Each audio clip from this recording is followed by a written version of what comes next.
The Romance of a Mummy. Introduction. The subject of the Romance of a Mummy was possibly suggested to Théophile Gautier by Ernest Feydeau, the author of Fanny and other works of purely light literature, who published in 1858 a general history of funeral customs and burials among the ancients. This book was reviewed by Gautier when it appeared, and it is most likely that he had been previously made acquainted with its contents and had discussed Egyptian funeral rites and modes of sepulture with the author, for it was to Feydeau that he dedicated his novel when it was published in book form by Hachette in 1858. An omnivorous reader, Gautier had no doubt also perused the far more important works of Champollion, the decipherer of the inscriptions on the Rosetta Stone, who first gave the learned world the key to the mysterious Egyptian hieroglyphic alphabet. Champollion's Monuments of Egypt and Nubia had appeared in 4 volumes from 1835 to 1845, and a continuation by himself and the Vicomte Emmanuel de Rouge was completed in 1872. Champollion Figeac's Ancient Egypt had been published in 1840, having been preceded by Lenormant's The Museum of Egyptian Antiquities in the Louvre in 1830, and followed by Pris Daven's Monuments of Egypt in 1847. The explorations and discoveries of Mariette, summed up in that writer's selected monuments and drawings issued in 1856, and the steady growth of the Egyptian Museum in the Louvre, to which was added in 1852 the magnificent Clotbé collection, must have attracted the attention of Gautier, always keenly interested in art, literature, and erudition. The account he gives, in his novel, of the ancient city of Thebes, of the great necropolis in the valley of Biban el-Malak, of the subterranean tombs, of the precautions taken by the designers to baffle curiosity, of the form and ornamentation of the sarcophagi, of the mummy cases, of the mummy itself, of the manners, customs, dress, and beliefs of the ancient Egyptians are marvelously accurate. Nothing is easier than to verify his descriptions by reference to the works of Champollion, Mariette, Wilkinson, Rawlinson, Ehrman, Edwards, and Maspero. Scarcely here and there will the reader find a possible error in his statements. It is evident that he has not trusted alone to what Feydeau told him, or to what he read in his book, or in the works of Egyptologists. He examined the antiquities in the Louvre for himself. He noted carefully the scenes depicted on monuments and sarcophagi. He traced the ornamentation in all its details. He studied the poses, the attitudes, the expressions. He marked the costumes, the accessories.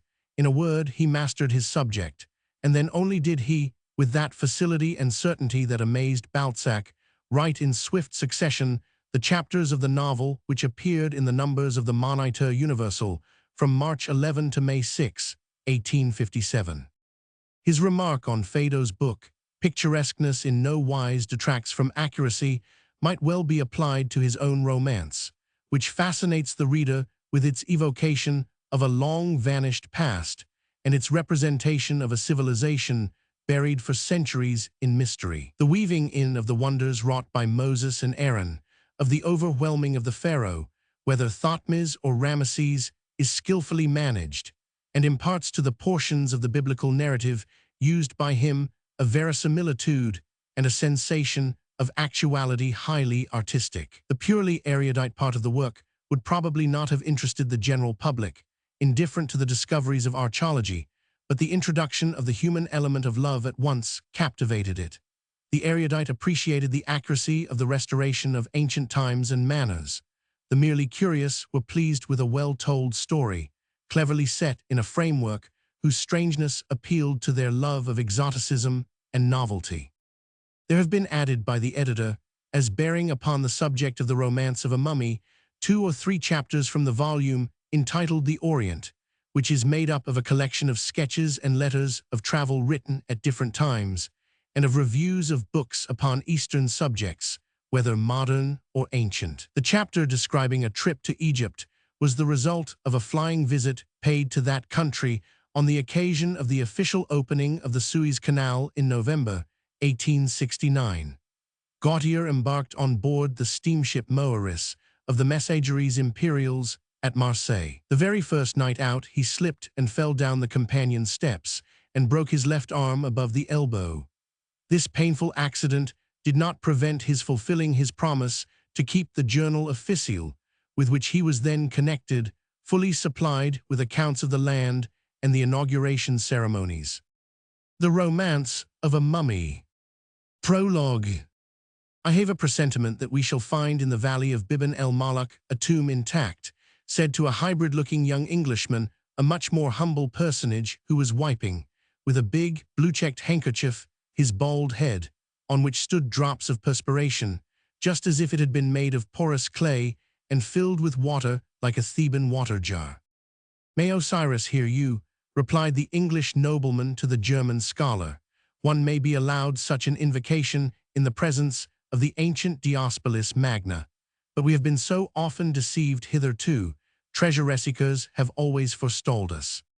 A tomb which neither the shepherd kings, nor the Medes of Cambyses, nor the Greeks, nor the Romans, nor the Arabs have explored, and which will give up to us its riches intact," continued the perspiring scholar, with an enthusiasm which made his eyes gleam behind the lenses of his blue glasses, "and on which you will print a most learned dissertation, which will give you a place by the side of Champollion, Rosellini, Wilkinson, Lepsius, and Belzoni," said the young nobleman. "I shall dedicate it to you, my lord, for had you not treated me with regal munificence, I could not have backed up my system by an examination of the monuments, and I should have died in my little town in Germany without having beheld the marvels of this ancient land," replied the scholar with emotion. This conversation took place not far from the Nile, at the entrance to the valley of Biban el-Malak, between Lord Evandale, who rode an Arab horse, and Dr. Rumphius, more modestly perched upon an ass, the lean hindquarters of which a fellow was belaboring. The boat which had brought the two travelers, and which was to be their dwelling during their stay, was moored on the other side of the Nile in front of the village of Luxor. Its sweeps were shipped, its great lateen sails furled on the yards. After having devoted a few days to visiting and studying the amazing ruins of Thebes, gigantic remains of a mighty world, they had crossed the river on a sandal, a light native boat, and were proceeding towards the barren region which contains within its depths, far down, mysterious Hypogea, the former inhabitants of the palaces on the other bank. A few men of the crew accompanied Lord Evandale and Dr. Rumphius at a distance, while the others, stretched out on the deck in the shadow of the cabin, were peacefully smoking their pipes and watching the craft. Lord Evandale was one of those thoroughly irreproachable young noblemen whom the upper classes of Britain give to civilization. He bore everywhere with him the disdainful sense of security which comes from great hereditary wealth, a historic name inscribed in the Peerage and Barontagia book, second only to the Bible in England, and a beauty against which nothing could be urged, save that it was too great for a man. His clear-cut and cold features seemed to be a wax copy of the head of Meleager or Antinous. His brilliant complexion seemed to be the result of rouge and powder, and his somewhat reddish hair curled naturally as accurately as an expert hairdresser or clever valet could have made it curl. On the other hand, the firm glance of his steel-blue eyes and the slightly sneering expression of his lower lip corrected whatever there might be of effeminate in his general appearance. As a member of the Royal Yacht Squadron, the young nobleman indulged occasionally in a cruise on his swift yacht Puck, built of teak, fitted like a boudoir, and manned by a small crew of picked seamen. In the course of the preceding year he had visited Iceland. In the present year he was visiting Egypt, and his yacht awaited him in the roads of Alexandria. He had with him a scholar, a physician, a naturalist, an artist, and a photographer, in order that his trip might not be unfruitful. He was himself highly educated, and his society successes had not made him forget his triumphs at Cambridge University. He was dressed with that accuracy and careful neatness characteristic of the English, who traverse the desert sands in the same costume which they would wear when walking on the pier at Ramsgate or on the pavements of the West End. A coat, vest, and trousers of white duck, intended to repel the sun's rays, composed his costume, which was completed by a narrow blue necktie with white spots and an extremely fine Panama hat with a veil. Rumphius, the Egyptologist, preserved even in this hot climate the traditional black coat of the scholar with its loose skirts, its curled-up collar, its worn buttons, some of which had freed themselves of their silk covering. His black trousers shone in places and showed the warp. Near the right knee, an attentive observer might have remarked upon the grayish ground of the stuff a systematic series of lines of richer tone, which proved that he was in the habit of wiping his pen upon this portion of his clothes. His muslin cravat, rolled in the shape of a cord, hung loosely around his neck, on which stood out strongly the Adam's apple. Though he was dressed with scientific carelessness, Rumphius was not any the handsomer on that account. A few reddish hairs, streaked with gray, were brushed back behind his protruding ears, and were puffed up by the high collar of his coat. His perfectly bald skull, shining like a bone, overhung a prodigiously long nose, spongy and bulbous at the end, so that with the blue discs of his glasses he looked somewhat like an ibis, a resemblance increased by his head sunk between his shoulders. This appearance was of course entirely suitable and most providential for one engaged in deciphering hieroglyphic inscriptions and scrolls.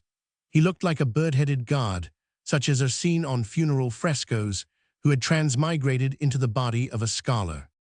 The Lord and the Doctor were traveling towards the cliffs which encircle the somber valley of Biban el-Malak, the royal necropolis of ancient Thebes, indulging in the conversation of which we have related a part, when, rising like a troglodyte from the black mouth of an empty sepulchre, the ordinary habitation of the Phelosanothar person, dressed in somewhat theatrical fashion, abruptly entered on the scene, stood before the travelers, and saluted them with the graceful salute of the Orientals, which is at once humble, caressing, and noble. This man was a Greek who undertook to direct excavations, who manufactured and sold antiquities, selling new ones when the supply of the old happened to fail. Nothing about him, however, smacked of the vulgar exploiter of strangers. He wore a red felt fez from which hung a long blue silk tassel. Under the narrow edge of an inner linen cap showed his temples, evidently recently shaved. His olive complexion, his black eyebrows, his hooked nose, his eyes like those of a bird of prey, his big mustaches, his chin almost divided into two parts by a mark which looked very much like a sabre-cut, would have made his face that of a brigand, had not the harshness of his features been tempered by the assumed amenity and the servile smile of a speculator who has many dealings with the public. He was dressed in very cleanly fashion in a cinnamon-colored jacket embroidered with silk of the same color, gaiters of the same stuff, a white vest adorned with buttons like chamomile flowers, a broad red belt, and vast bulging trousers with innumerable folds. He had long since noted the boat at anchor before Luxor. Its size, the number of the oarsmen, the luxury of the fittings, and especially the English flag which floated from the stern, had led his mercantile instinct to expect a rich traveler whose scientific curiosity might be exploited, and who would not be satisfied with statuettes of blue or green, enameled ware, engraved scarabaei, paper rubbings of hieroglyphic panels, and other such trifles of Egyptian art. He had followed the coming and going of the travelers among the ruins, and knowing that they would not fail, after having sated their curiosity, to cross the stream in order to visit the royal tombs, he awaited them on his own ground, certain of fleecing them to some extent. He looked upon the whole of this funereal realm as his own property, and treated with scant courtesy the little subaltern jackals who ventured to scratch in the tombs. With the swift perception characteristic of the Greeks, no sooner had he cast his eyes upon Lord Evandale than he quickly estimated the probable income of his lordship, and resolved not to deceive him, reasoning that he would profit more by telling the truth than by lying. So he gave up his intention of leading the noble Englishman through Hypogea, traversed hundreds of times already, and disdained to allow him to begin excavations in places where he knew nothing would be found, for he himself had long since taken out and sold very dear the curiosities they had contained. Argyropoulos, such was the Greek's name, while exploring the portion of the valley which had been less frequently sounded than others, because hitherto the search had never been rewarded by any find, had come to the conclusion that in a certain spot, behind some rocks whose position seemed to be due to chance, there certainly existed the entrance to a passageway masked with peculiar care, which his great experience in this kind of search had enabled him to recognize by 1,000 signs imperceptible to less clear-sighted eyes than his own, which were as sharp and piercing as those of the vultures perched upon the entablature of the temples. Since he had made that discovery 2 years before, He had bound himself never to walk or look in that direction, lest he might give a hint to the violators of tombs. "Does your lordship intend to attempt excavations?" said he in a sort of cosmopolitan dialect which those who have been in the ports of the Levant and have had recourse to the services of the polyglot dragomans who end by not knowing any language well acquainted with. Fortunately, both Lord Evandale and his learned companion knew the various tongues from which Argyropoulos borrowed.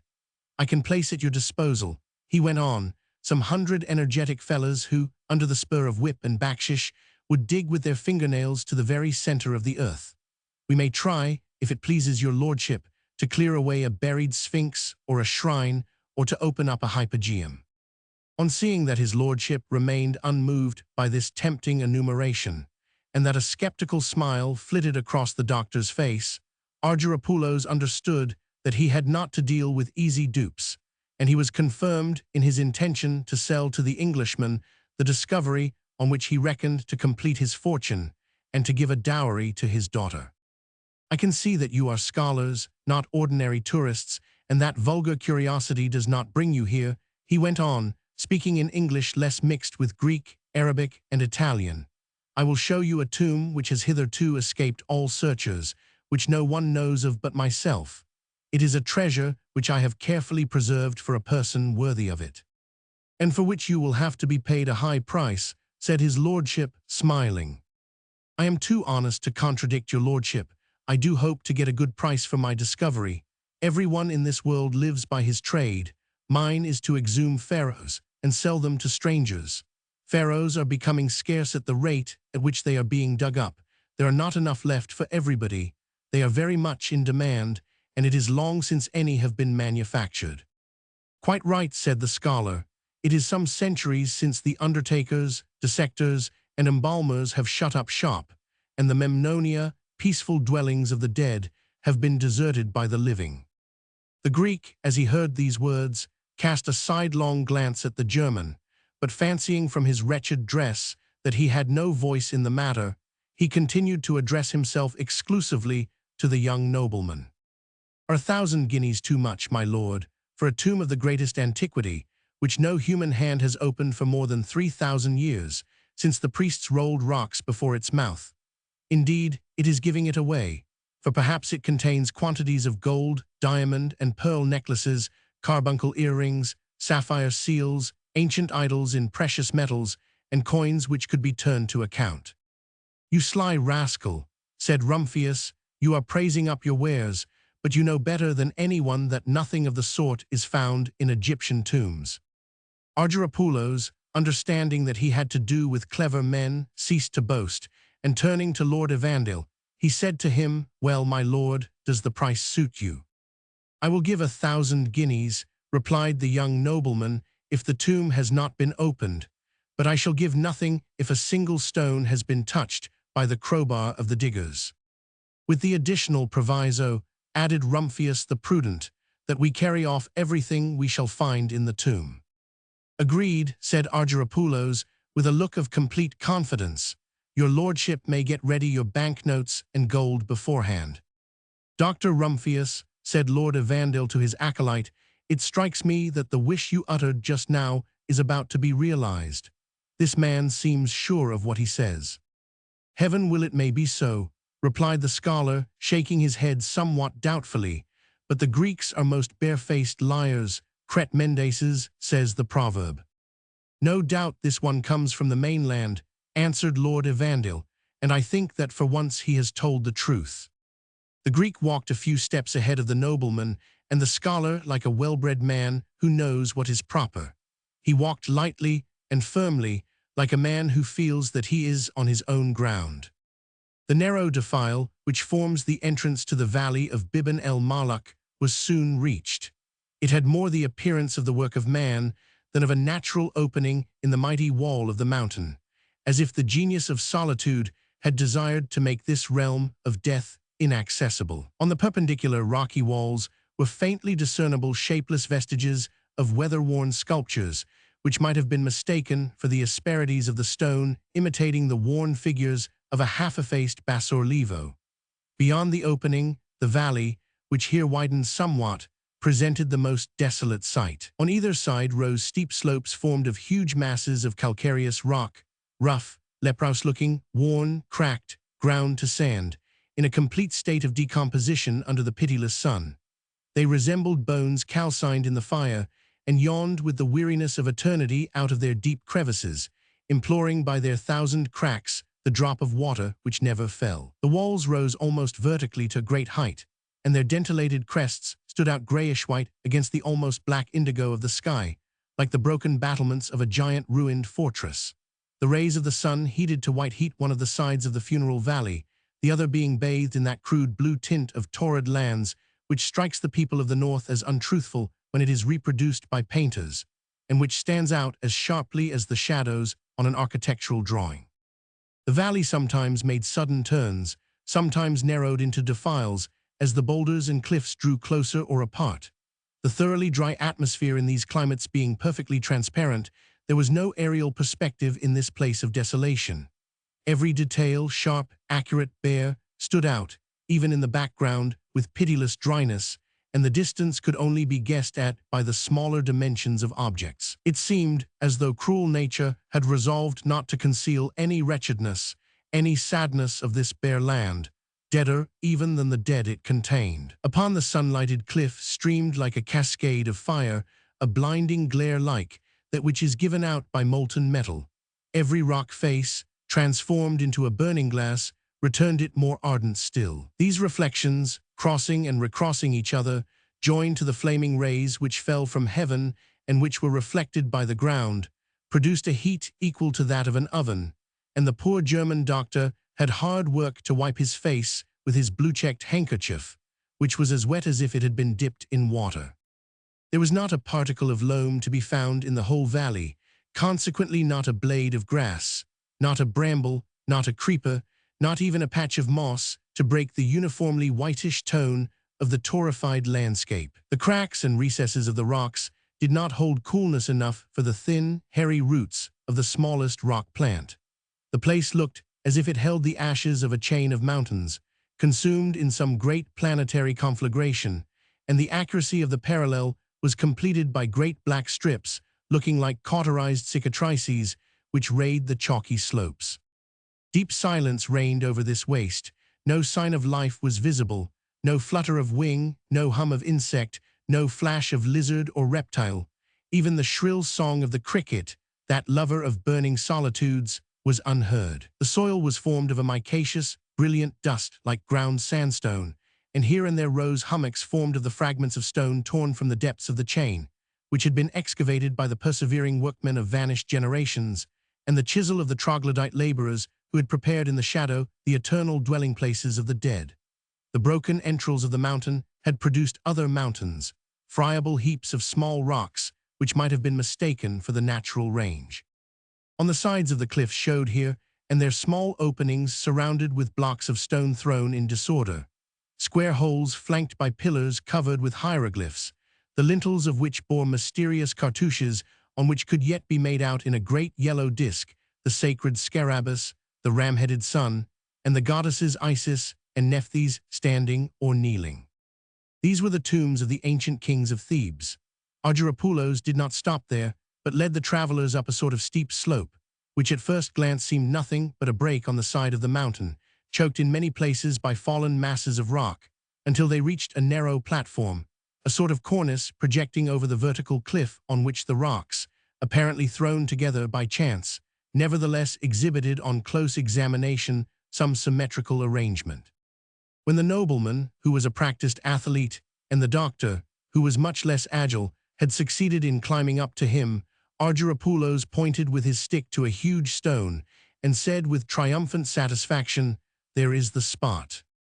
He clapped his hands in oriental fashion, and straightway from the fissures of the rocks, from the folds of the valley, hastened up pale, ragged fellows who bore in their bronze-colored arms crowbars, pickaxes, hammers, ladders, and all necessary tools. They escaladed the steep slope like a legion of black ants.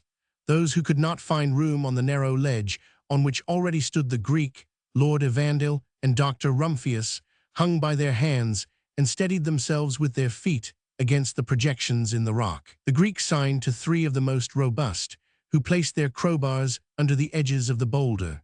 Their muscles stood out upon their thin arms, and they pressed with their whole weight on the end of the levers. At last the boulder moved, tottered for a moment like a drunken man, and urged by the united efforts of Argyropoulos, Lord Evandale, Rumphius, and a few Arabs who had succeeded in climbing the ledge, bounded down the slope.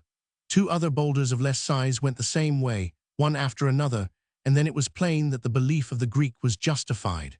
The entrance to a tomb, which had evidently escaped the investigations of the treasure seekers, appeared in all its integrity. It was a sort of portico squarely cut in the living rock. On the 2 side walls, a couple of pairs of pillars exhibited capitals formed of bulls' heads, the horns of which were twisted like the crescent of Isis. Below the low door, with its jambs flanked by long panels covered with hieroglyphs, there was a broad, emblematic square. In the center of a yellow disc showed by the side of the scarabus, symbol of successive new births, the ram-headed god, the symbol of the setting sun. Outside the disc, Isis and Nephthys, incarnations of the beginning and the end, were kneeling, one leg bent under the thigh, the other raised to the height of the elbow. In the Egyptian attitude, the arms stretched forward with an air of mysterious amazement, and the body clothed in a close-fitting gown girdled by a belt with falling ends. Behind a wall of stone and unbaked brick that readily yielded to the pickaxes of the workmen was discovered the stone slab which formed the doorway of the subterranean monument. On the clay seal which closed it, the German doctor, thoroughly familiar with hieroglyphs, had no difficulty in reading the motto of the guardian of the funeral dwellings, who had closed forever this tomb, the situation of which he alone could have found upon the map of burial places preserved in the priest's college. "I begin to believe," said the delighted scholar to the young nobleman, "that we have actually found a prize, and I withdraw the unfavorable opinion which I expressed about this worthy Greek." "Perhaps we are rejoicing too soon," answered Lord Evandale, "and we may experience the same disappointment as Belzoni, when he believed himself to be the first to enter the tomb of Meneph the Seti, and found, after he had traversed a labyrinth of passages, walls, and chambers, an empty sarcophagus with a broken cover. For the treasure seekers had reached the royal tomb through one of their soundings driven in at another point in the mountain." "Oh no," answered the doctor, "the range is too broad here, and the hypogeum too distant from the others for these wretched people to have carried their minds as far as this, even if they scraped away the rock." While this conversation was going on, the workmen, urged by Argyropoulos, proceeded to lift the great stone slab which filled up the orifice of the passage. As they cleared away the slab in order to pass their crowbars under it, for Lord Evandale had ordered that nothing should be broken, they turned up in the sand innumerable small statuettes a few inches in height, of blue and green enameled ware of admirable workmanship, tiny funeral statuettes deposited there as offerings by parents and friends, just as we place flowers on the thresholds of our funeral chapels. Only our flowers wither, while after more than 3,000 years, these witnesses of long bygone griefs are found intact, for Egypt worked for eternity only. When the door was lifted away, giving for the first time in 35 centuries entrance to the light of day, a puff of hot air escaped from the somber opening as from the mouth of a furnace. The light, striking the entrance of the funeral passage, brought out brilliantly the coloring of the hieroglyphs engraved upon the walls in perpendicular lines upon a blue plinth. A reddish figure with a hawk's head crowned with the patient, the double crown of Upper and Lower Egypt, bore a disc containing a winged globe and seemed to watch on the threshold of the tomb. Some fellows lighted torches and preceded the 2 travelers, who were accompanied by Argyropoulos. The resinous flame burned with difficulty in the dense, stifling air which had been concentrated for so many thousands of years under the heated limestone of the mountain, in the labyrinths, passages, and blind ways of the hypogeum. Rumphius breathed hard and perspired in streams. The impassible Evandale turned hot and felt a moisture on his temples. As for the Greek, the fiery wind of the desert had long since dried him up, and he perspired no more than would a mummy. The passage led directly to the center of the chain, following a vein of limestone of remarkable fineness and purity. At the end of the passageway, a stone door, sealed as the other had been with a clay seal and surmounted by a winged globe, proved that the tomb had not been violated, and pointed to the existence of another passageway sunk deeper still into the mountain. The heat was now so intense that the young nobleman threw off his white coat, and the doctor his black one. These were soon followed by their vests and shirts. Argyropoulos, seeing that they were breathing with difficulty, whispered a few words to a fella, who ran back to the entrance and brought 2 large sponges filled with fresh water, which the Greek advised the 2 travelers to place on their mouths, so that they might breathe a fresher air through the humid pores, as is done in Russian baths when the steam heat is raised to excess. The door was attacked and soon gave way. A steep staircase cut in the living rock was then seen descending. Against a green background edged with a blue line were ranged on either side of the passageway processions of symbolical statues, the colors of which were as bright and fresh as if the artist's brush had laid them on the day before. They would show for a second in the light of the torches, then vanish in the shadow like the phantoms of a dream. Below these narrow frescoes, lines of hieroglyphs, written perpendicularly like Chinese writing and separated by hollow lines, excited the erudite by the sacred mystery of their outlines. Along that portion of the walls, which was not covered with hieratic signs, a jackal lying on its belly, with outstretched paws and pointed ears, and a kneeling figure wearing a mitre, its hands stretched upon a circle, seemed to stand as sentries on either side of the door, the lintel of which was ornamented with 2 panels placed side by side, in which were figured 2 women wearing close-fitting gowns and extending their feathered arms like wings. "Look here," said the doctor, taking breath when he reached the foot of the staircase, and when he saw that the excavation sank deeper and deeper still. "Are we going down to the center of the earth? The heat is increasing to such a degree that we cannot be far from the sojourn of the damned." "No doubt," answered Lord Evandale, "they followed the vein of limestone, which sinks in accordance with the law of geological undulations." Another very steep passage came after the steps. The walls were lower, covered with paintings, in which could be made out a series of allegorical scenes, explained, no doubt, by the hieroglyphs inscribed below. This frieze ran all along the passage, and below it were small figures worshipping sacred scarabaei and the azure-colored symbolical serpent. As he reached the end of the passage, the fellow who carried the torch threw himself back abruptly, for the path was suddenly interrupted by the mouth of a square well yawning black at the surface of the ground. "There is a well, master," said the fellow, addressing himself to Argyropoulos. "What am I to do?" The Greek took the torch, shook it to make it blaze up, and threw it into the small mouth of the well, bending cautiously over the opening. The torch fell, twisting and hissing. Soon a dull sound was heard, followed by a burst of sparks and a cloud of smoke. Then the flame burned up bright and clear, and the opening of the well shone in the shadow like the bloodshot eye of a cyclops. "Most ingenious," said the young nobleman. "This labyrinth, interrupted by oubliettes, must have cooled the zeal of robbers and scholars." "Not at all," replied the doctor. "Those seek gold, these truth, which are the 2 most precious things in the world." "Bring the knotted rope," cried Argyropoulos to his Arabs. "We shall explore and sound the walls of the well, for the passage no doubt runs far beyond it." 8 or 10 men hung on to the rope, the end of which was let fall into the well.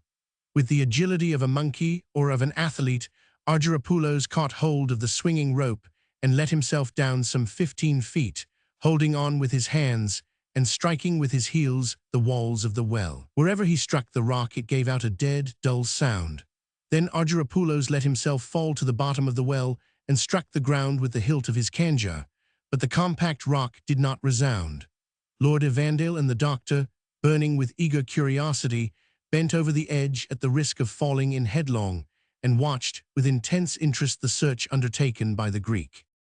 "Hold hard," cried he at last, annoyed at finding nothing, and he seized the rope with his 2 hands to ascend. The shadow of Argyropoulos, lighted from below by the torch, which was still burning at the bottom of the well, was projected against the ceiling and cast on it a silhouette like that of a monstrous bird. His sunburned face expressed the liveliest disappointment, and under his mustache he was biting his lips. "There is not a trace of a passage," he cried, "and yet the excavation cannot stop here." "Unless," said Rumphius, The Egyptian who ordered this tomb died in some distant nome, on a voyage, or in battle, the work being then abandoned, as is known to have been the case occasionally. Let us hope that by dint of searching we shall find some secret issue, returned Lord Evandale.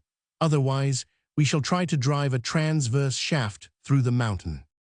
Those confounded Egyptians were clever indeed at concealing the entrances to their tombs, always trying to find out some way of putting poor people off the track. One would think that they laughed in anticipation at the disappointment of searchers, grumbled Argyropoulos. Drawing to the edge of the well, the Greek cast a glance, as piercing as that of a night-bird, upon the wall of the little chamber which formed the upper portion of the well. He saw nothing but the ordinary characters of psychostasia. Osiris the judge seated on his throne in the regulation attitude, holding the crook in the one hand, the whip in the other, and the goddesses of justice and truth leading the spirit of the dead to the tribunal of Amenti. Suddenly he seemed to be struck with a new idea and turned sharply around. His long experience as an excavator recalled to him a somewhat analogous case. In addition, the desire of earning the 1,000 guineas of his lordship spurred up his faculties. He took a pickaxe from the hands of a fellah and began, walking backward, to strike sharply right and left on the surface of the rock, often at the risk of damaging some of the hieroglyphs or of breaking the beak or the wingsheath of the sacred hawk or the scarabus. The wall, thus questioned, at last answered the hammer and sounded hollow. An exclamation of triumph broke from the Greek and his eyes flashed. The doctor and the nobleman clapped their hands. "Dig here," said Argyropoulos, who had recovered his coolness, to his men. An opening large enough to allow a man to pass through was made. A gallery running within the mountain around the obstacle which the well offered to the profane led to a square hole, the blue vault of which rested upon 4 massive pillars ornamented by the red-skinned, white-garmented figures which so often show, in Egyptian frescoes, the full bust and the head in profile. This hall opened into another, the vault of which was somewhat higher, and supported by 2 pillars only. Various scenest mystic bark, the bull Apis bearing the mummy towards the regions of the west, the judgment of the soul, and the weighing of the deeds of the dead in the supreme scales, the offerings to the funeral divinities adorned the pillars and the hall. They were carved in flat, low relief with sharp outline, but the painter's brush had not completed the work of the chisel. By the care and delicacy of the work might be judged the importance of the personage whose tomb it had been sought to conceal from the knowledge of men. After having spent a few moments in examining these carvings, which were in the purest manner of the fine Egyptian style of the classical age, the explorers perceived that there was no issue from the hall, and that they had reached a sort of blind place. The air was becoming somewhat rarefied, the torches burned with difficulty and further augmented the heat of the atmosphere, while the smoke formed a dense pall. The Greek gave himself to the devil, but that did no good. Again the walls were sounded without any result. The mountain, thick and compact, gave back but a dead sound. There was no trace of a door, of a passage, or of any sort of opening. The young nobleman was plainly discouraged, and the doctor let fall his arms by his side. Argyropoulos, who feared losing his 1,000 guineas, exhibited the fiercest despair. However, the party was compelled to retreat, for the heat had become absolutely suffocating. They returned to the outer hall, and there the Greek, who could not make up his mind to see his golden dream vanish in smoke, examined with the most minute attention the shafts of the pillars to make certain that they did not conceal some artifice, that they did not mask some trap which might be discovered by displacing them, for in his despair he mingled the realism of Egyptian architecture with the chimerical constructions of the Arab tales. The pillars, cut out of the mountain itself, in the center of the hollowed mass, formed part of it, and it would have been necessary to employ gunpowder to break them down. All hope was gone. Nevertheless, said Rumphius, this labyrinth was not dug for nothing. Somewhere or another there must be a passage like the one which goes around the well. No doubt the dead man was afraid of being disturbed by importunate persons, and he had himself carefully concealed, but with patience and perseverance you can get anywhere. Perhaps a slab carefully concealed, the joint of which cannot be seen, owing to the dust scattered over the ground, covers some descent which leads, directly or indirectly, to the funeral hall. You are right, doctor, said Evandale. Those accursed Egyptians jointed stones as closely as the hinges of an English trap. Let us go on looking. The doctor's idea struck the Greek as sound, and he made his fellows walk about every part and corner of the hole, tapping the ground. At last, not far from the third pillar, a dull resonance struck on the practiced ear of the Greek. He threw himself on his knees to examine the spot. Brushing away with the ragged burnous, one of his Arabs had thrown him the impalpable dust of 35 centuries. A black, narrow, sharp line showed, and carefully followed out, marked out on the ground an oblong slab. "Did I not tell you," cried the enthusiastic doctor, "that the passage could not end in this way?" "I am really troubled," said Lord Evandale, in his quaint, phlegmatic British fashion, at disturbing the last sleep of the poor unknown body which did expect to rest in peace until the end of the world. The dweller below would willingly dispense with our visit. "The more so that a third party is lacking to make the presentation formal," replied the doctor. "But do not be anxious, my lord. I have lived long enough in the days of the pharaohs to present you to the illustrious personage who inhabits this subterranean passage." Crowbars were applied to the narrow fissure, and after a short time the stone moved and was raised. A staircase with high, steep steps, sinking into darkness, awaited the impatient travelers who rushed down pell-mell. A sloping gallery painted on both walls with figures and hieroglyphs came next. Then at the end of the gallery, some more steps leading to a short corridor, a sort of vestibule to a hall in the same style as the first one, but larger and upborne by 6 pillars cut out of the living rock.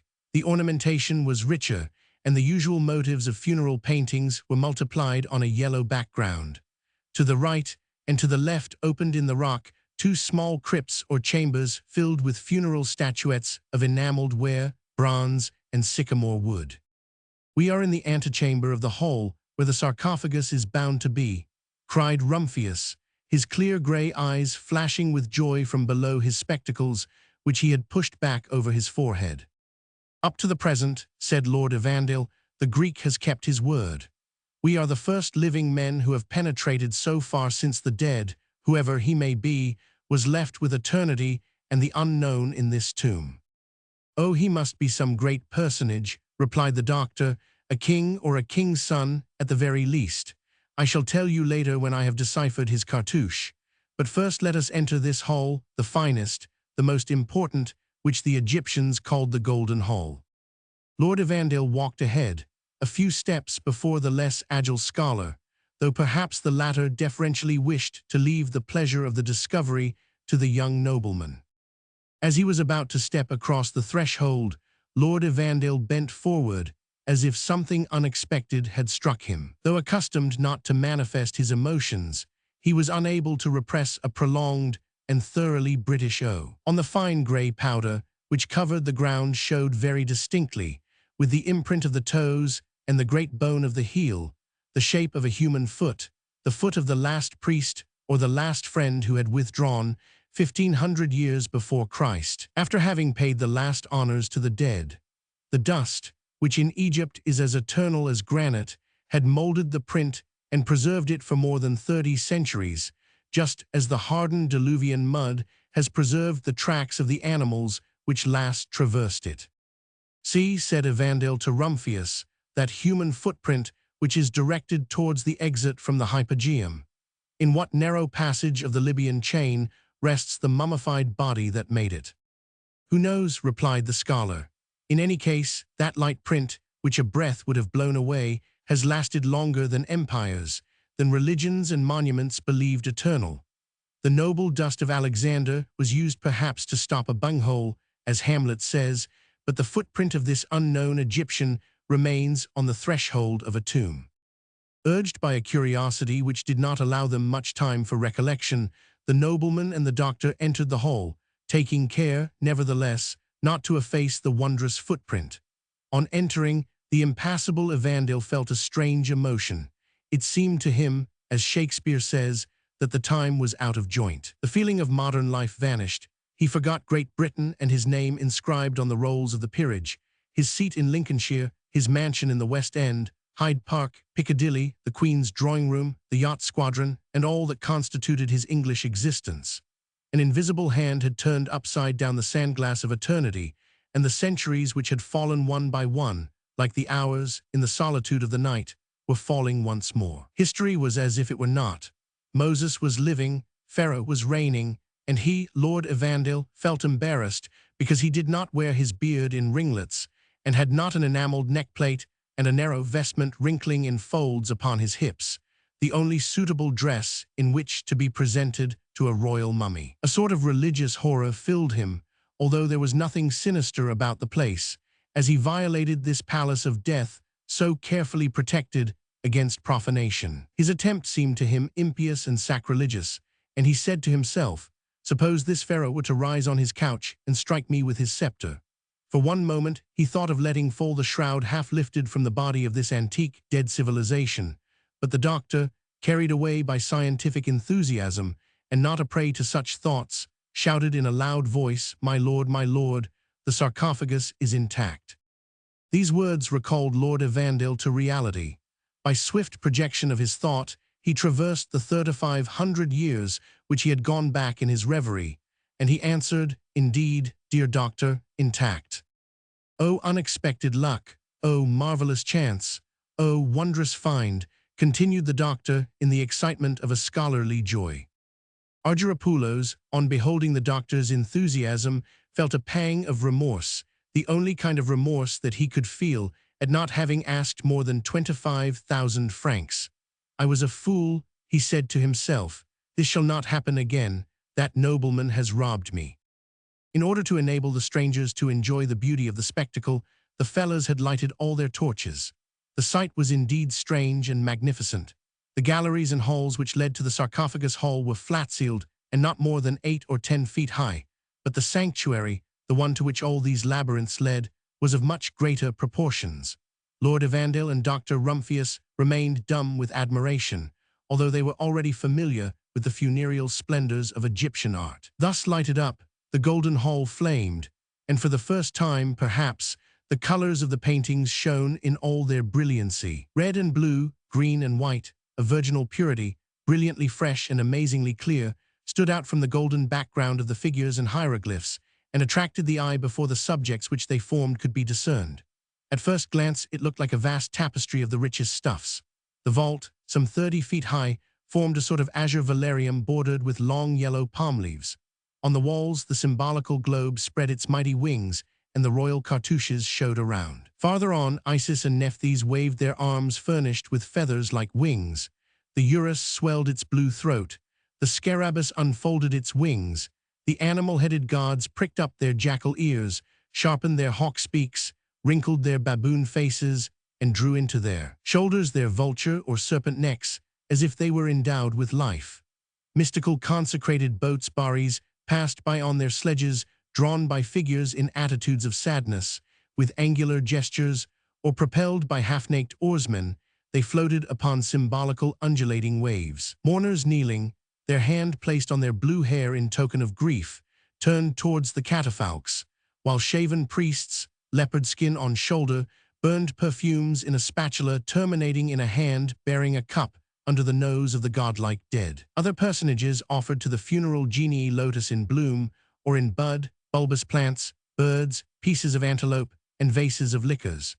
Acephalous figures of justice brought souls before Osiris, whose arms were set in inflexible contour, and who was assisted by the 42 judges of Amenti, seated in 2 rows and bearing an ostrich plume on their heads, the forms of which were borrowed from every realm of zoology.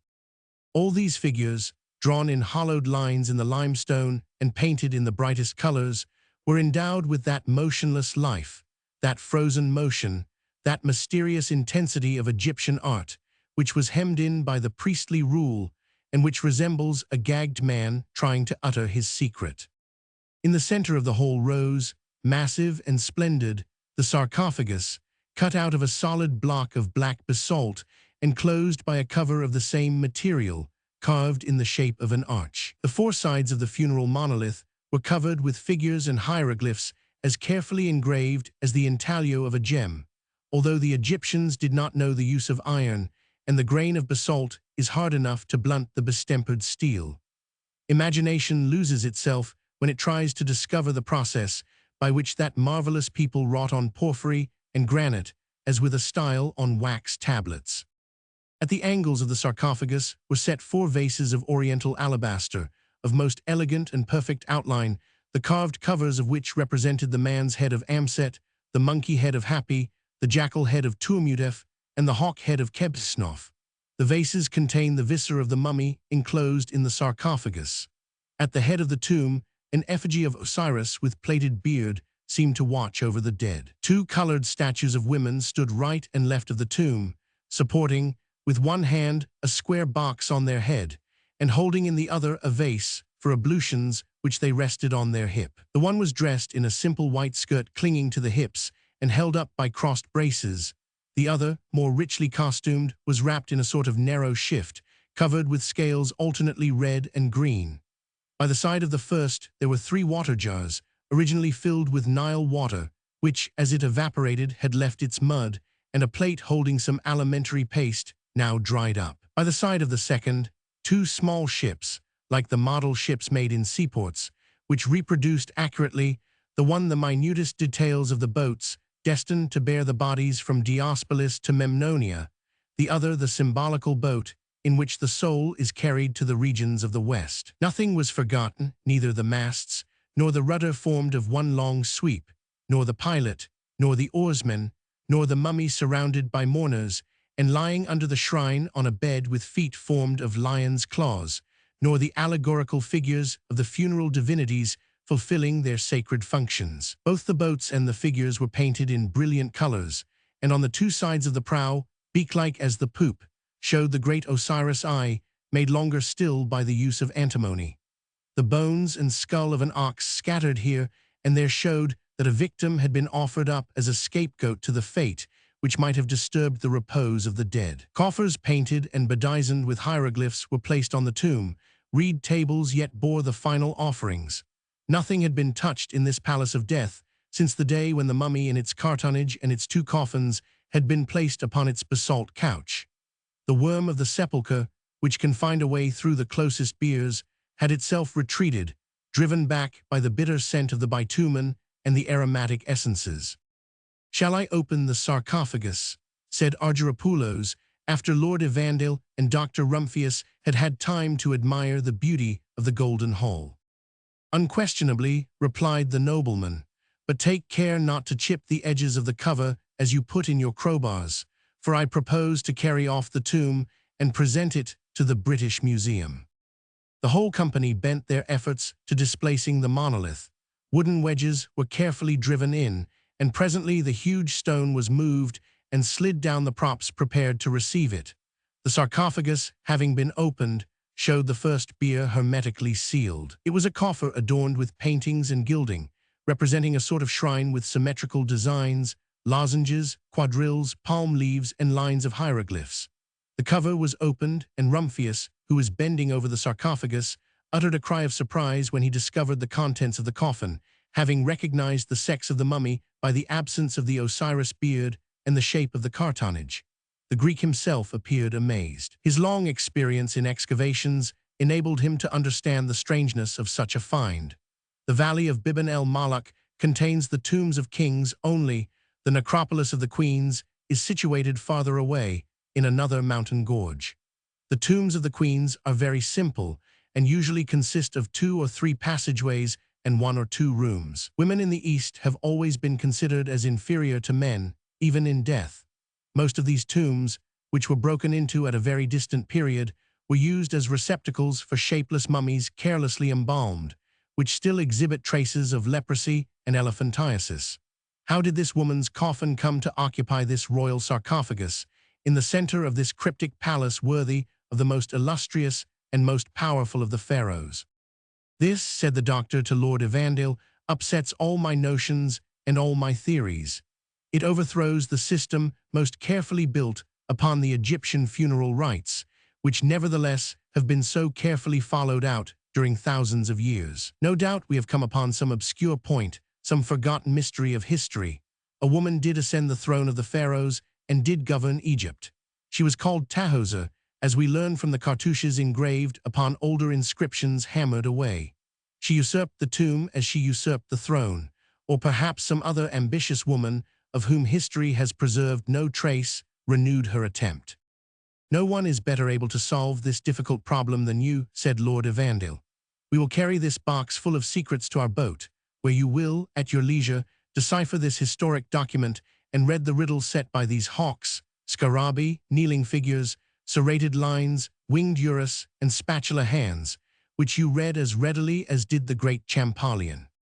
The fellows, under the orders of Argyropoulos, carried off the huge coffer on their shoulders, and the mummy, performing in an inverse direction the funeral travel it had accomplished in the days of Moses, in a painted and gilded barri preceded by a long procession, was embarked upon the sandal which had brought the travelers, soon reached the vessel moored on the Nile, and was placed in the cabin, which was not unlike, so little do forms change in Egypt, the shrine of the funeral boat. Argyropoulos, having arranged about the box all the objects which had been found near it, stood respectfully at the cabin door and appeared to be waiting. Lord Evandale understood and ordered his valet to pay him the 25,000 francs. The open bier was placed upon rests in the center of the cabin.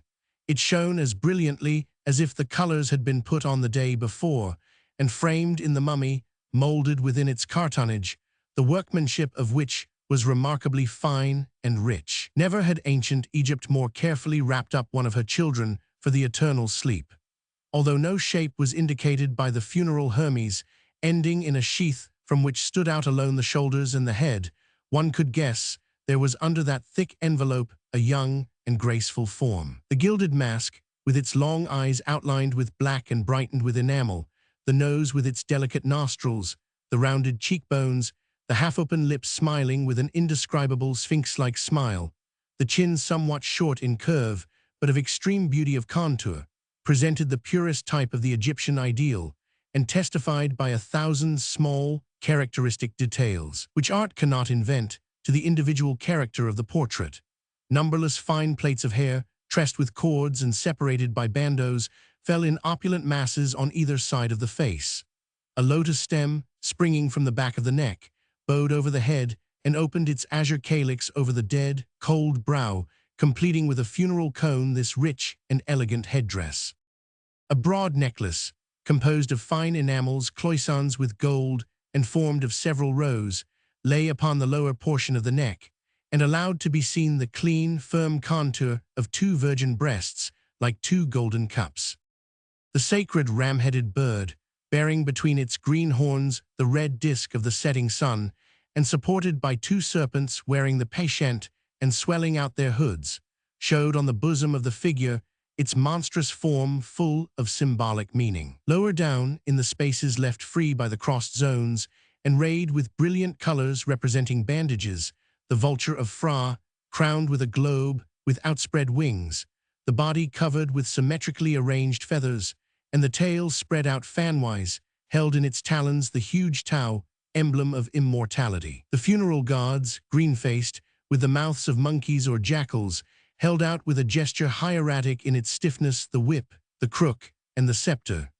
The eye of Osiris opened its red ball outlined with antimony. Celestial snakes swelled their hoods around the sacred discs, symbolical figures projected their feathered arms, and the two goddesses of the beginning and the end, their hair powdered with blue dust, bare down to below the breasts, and the rest of the body wrapped in a close-fitting skirt, knelt in Egyptian fashion on green and red cushions adorned with heavy tufts.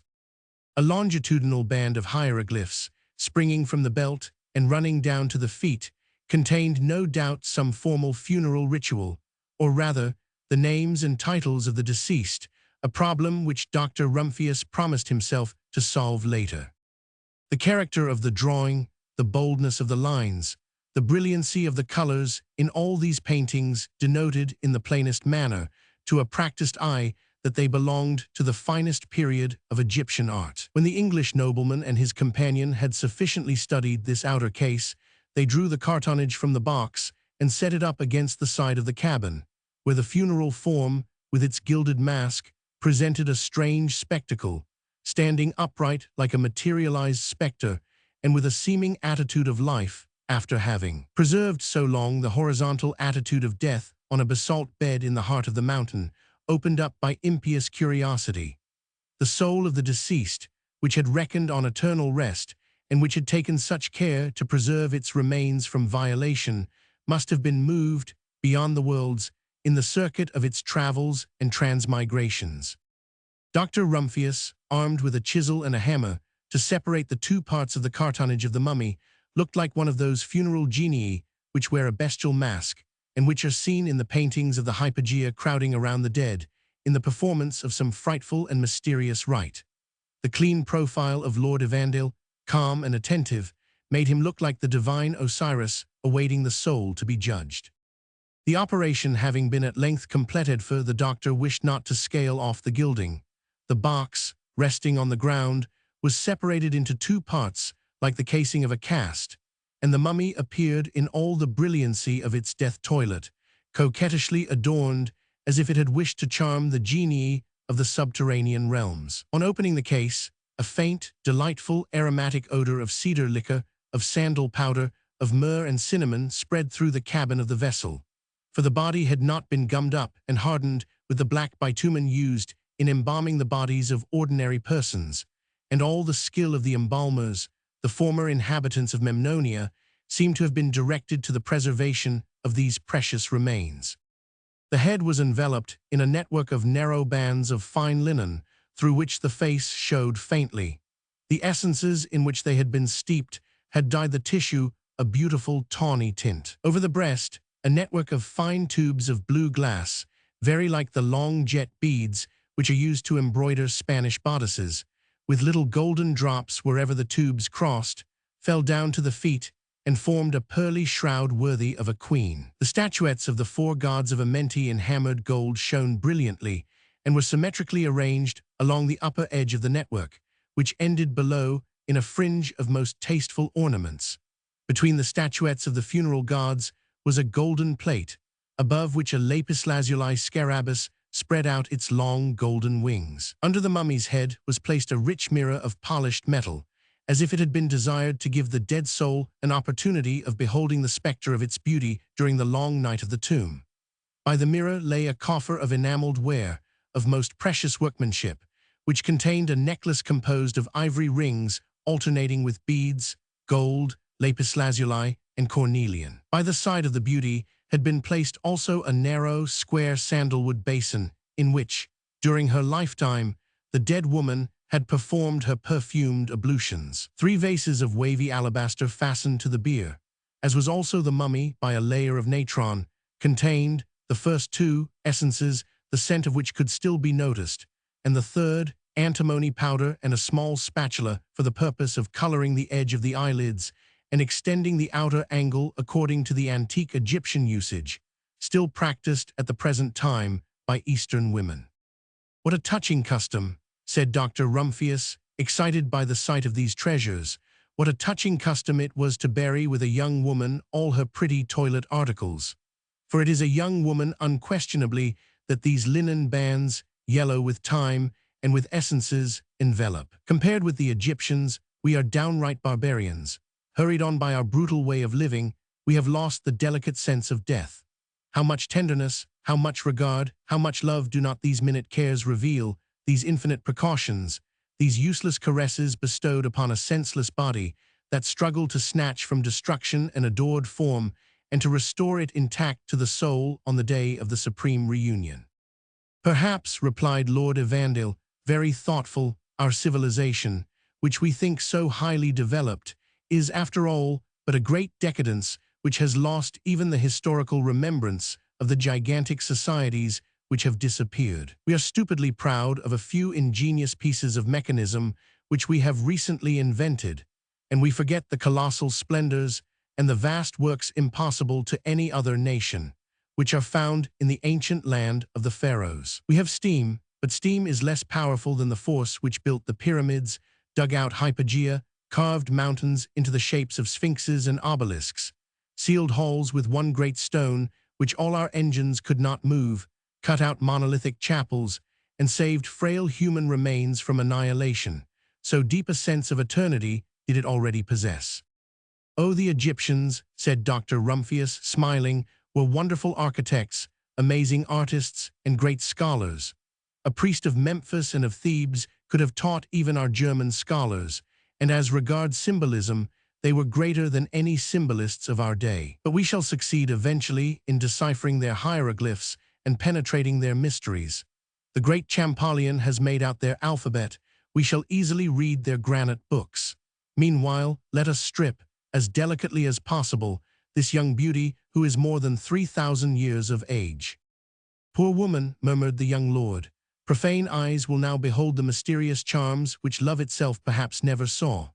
Truly, under the empty pretext of scientific pursuit, we are as barbarous as the Persians of Cambyses, and if I were not afraid of driving to despair this worthy scholar, I should enclose you again, without having stripped off your last veil, within the triple box of your bier. Dr. Rumphius raised from the casing the mummy, which was no heavier than a child's body, and began to unwrap it with motherly skill and lightness of touch. He first of all undid the outer envelope of linen, sewed together and impregnated with palm wine, and the broad bands which here and there girdled the body. Then he took hold of the end of a thin, narrow band, the infinite windings of which enclosed the limbs of the young Egyptian. He rolled up the band on itself as cleverly as the most skillful embalmer of the city of the dead, following it up in all its meanderings and circumvolutions. As he progressed in his work, the mummy, freed from its envelope, like a statue which a sculptor blocks out of the marble, appeared more slender and exquisite in form.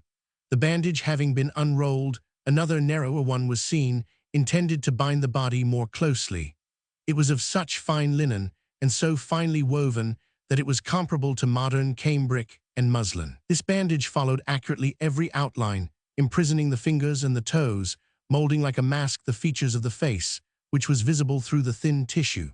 The aromatic balm in which it had been steeped had stiffened it, and as it came away under the fingers of the doctor, it gave out a little dry sound like that of paper that is being crushed or torn.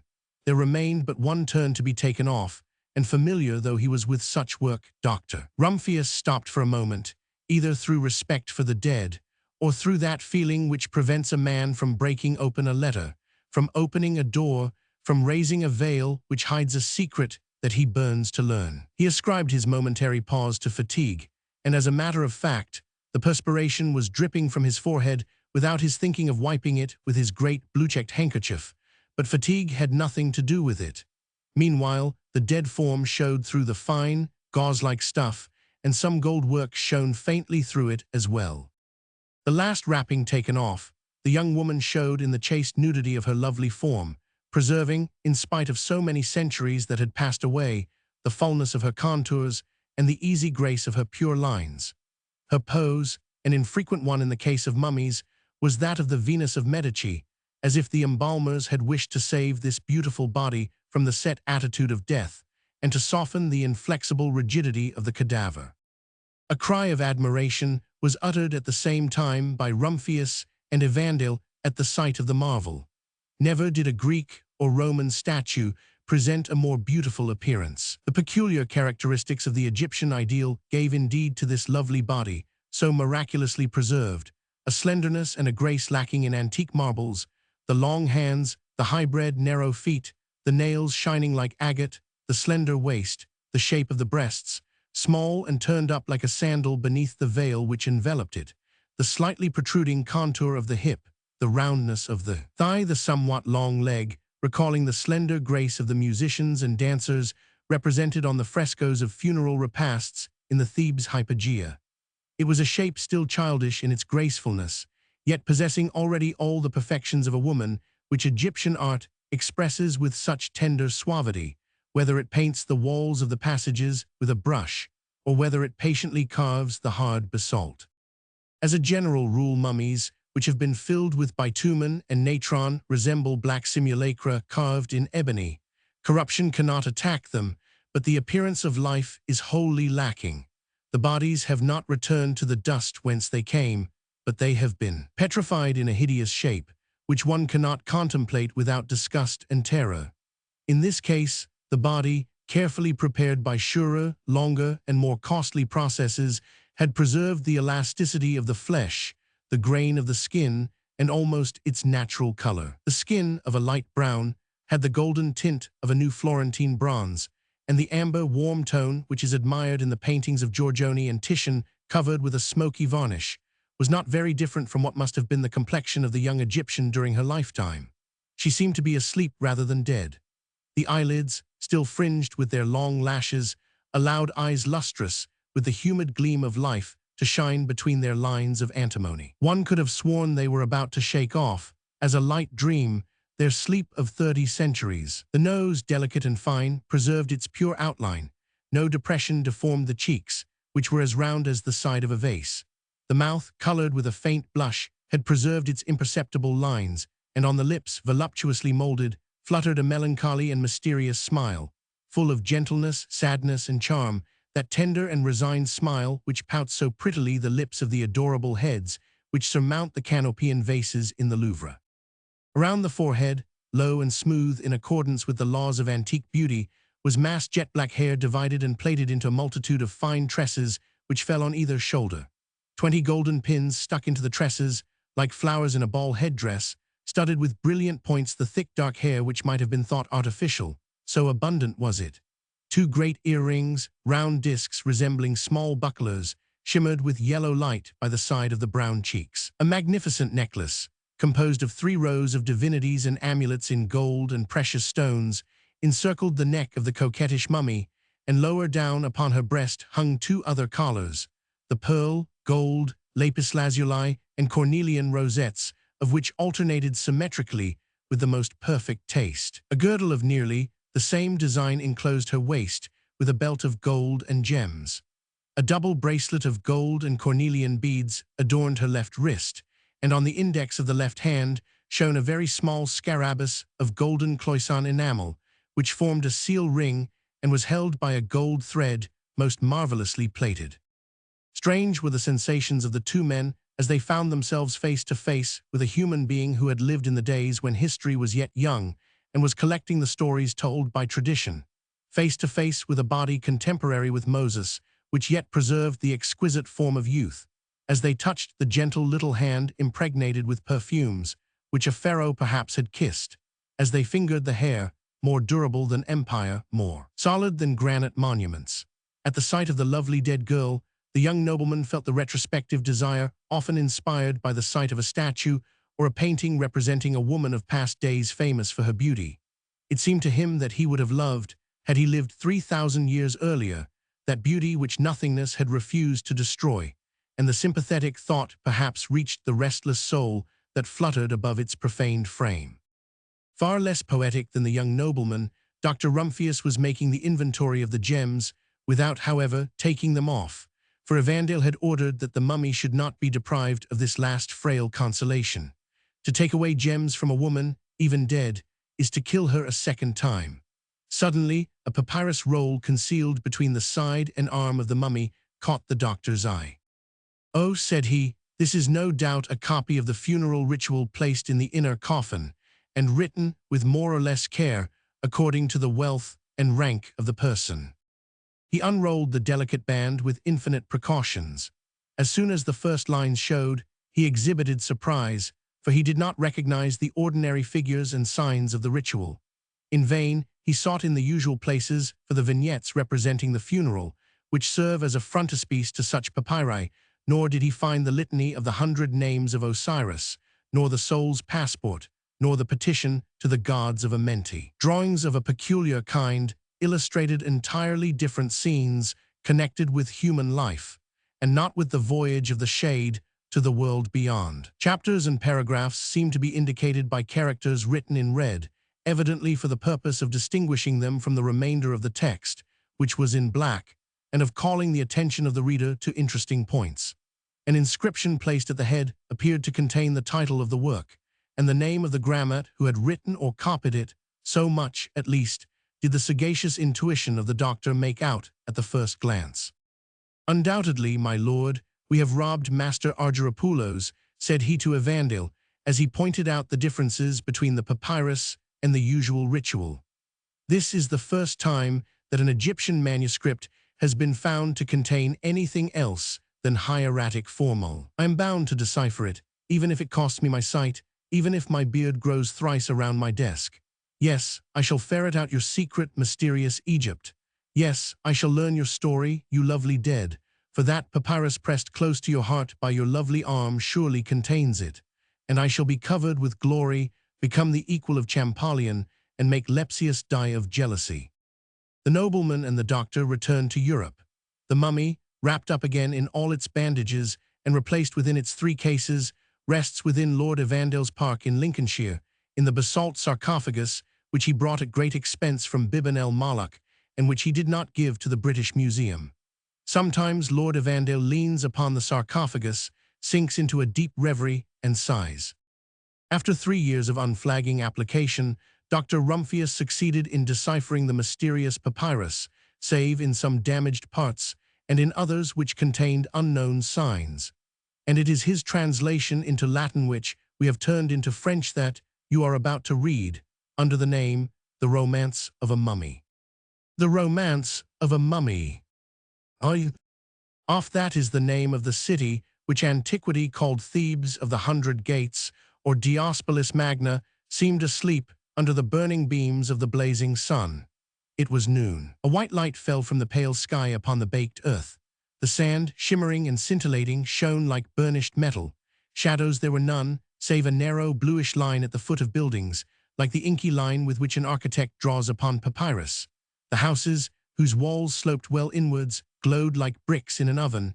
Every door was closed, and no one showed at the windows, which were closed with blinds of reeds.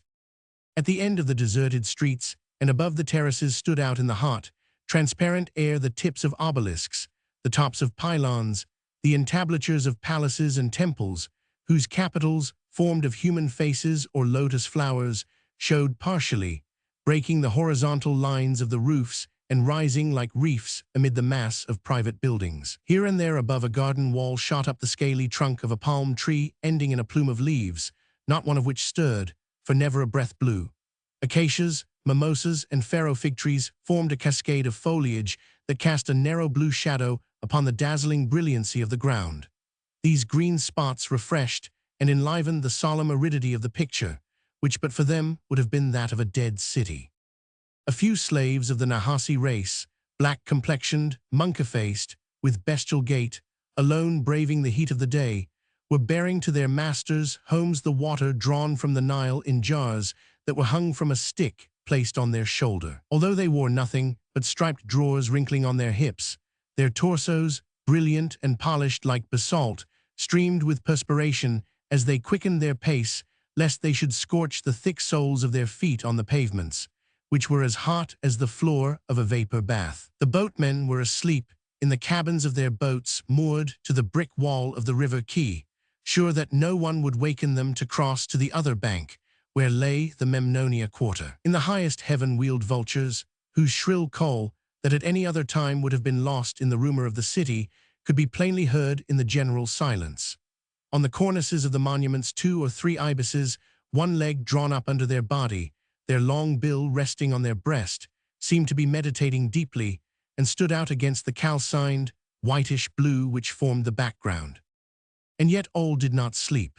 From the walls of a great palace whose entablature, adorned with palmettos, made a long, straight line against the flaming sky, there came a faint murmur of music. These bursts of harmony spread now and then through the diaphanous shimmer of the atmosphere, and the eye might almost have followed their sonorous undulations. Deadened by the thickness of the walls, the music was strangely sweet. It was a song voluptuously sad, wearily languorous, expressing bodily fatigue and the discouragement of passion. It was full of the eternal weariness of the luminous azure, of the indescribable helplessness of hot countries. As the slave passed by the wall, forgetting the master's lash, he would suspend his walk and stop to breathe in that song, impregnated with all the secret homesickness of the soul, which made him think of his far-distant country, of his lost love, and of the insurmountable obstacles of fate. Whence came that song, that sigh softly breathed in the silence of the city? What restless soul was awake when all around was asleep? The straight lines and the monumental appearance of the facade of the palace, which looked upon the face of the square, were typical of the civil and religious architecture of Egypt. The dwelling could belong to a princely or a priestly family only. So much was readily seen from the materials of which it was built, the careful construction, and the richness of the ornamentation. In the center of the facade rose a great building flanked by two wings surmounted by a roof in the form of a truncated triangle.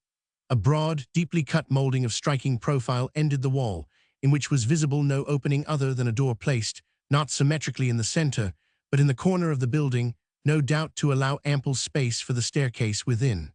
A cornice in the same style as the entablature surmounted this single door. The building projected from a wall on which rested like balconies 2 stories of galleries, resembling open porticos, composed of pillars singularly fantastic in style. The bases of these pillars represented huge lotus buds, from the capsule of which, as it opened its dentelated rim, sprang the shaft like a giant pistol, swelling below, more slender at the top, girdled under the capital by a collar of moldings, and ending in a half-blown flower. Between the broad bays were small windows with their sashes in 2 parts filled with stained glass. Above ran a terraced roof flagged with huge slabs of stone. On the outer galleries, great clay vases, rubbed inside with bitter almonds and closed with leaves, resting upon wooden pedestals, cooled the Nile water in the draughts of air.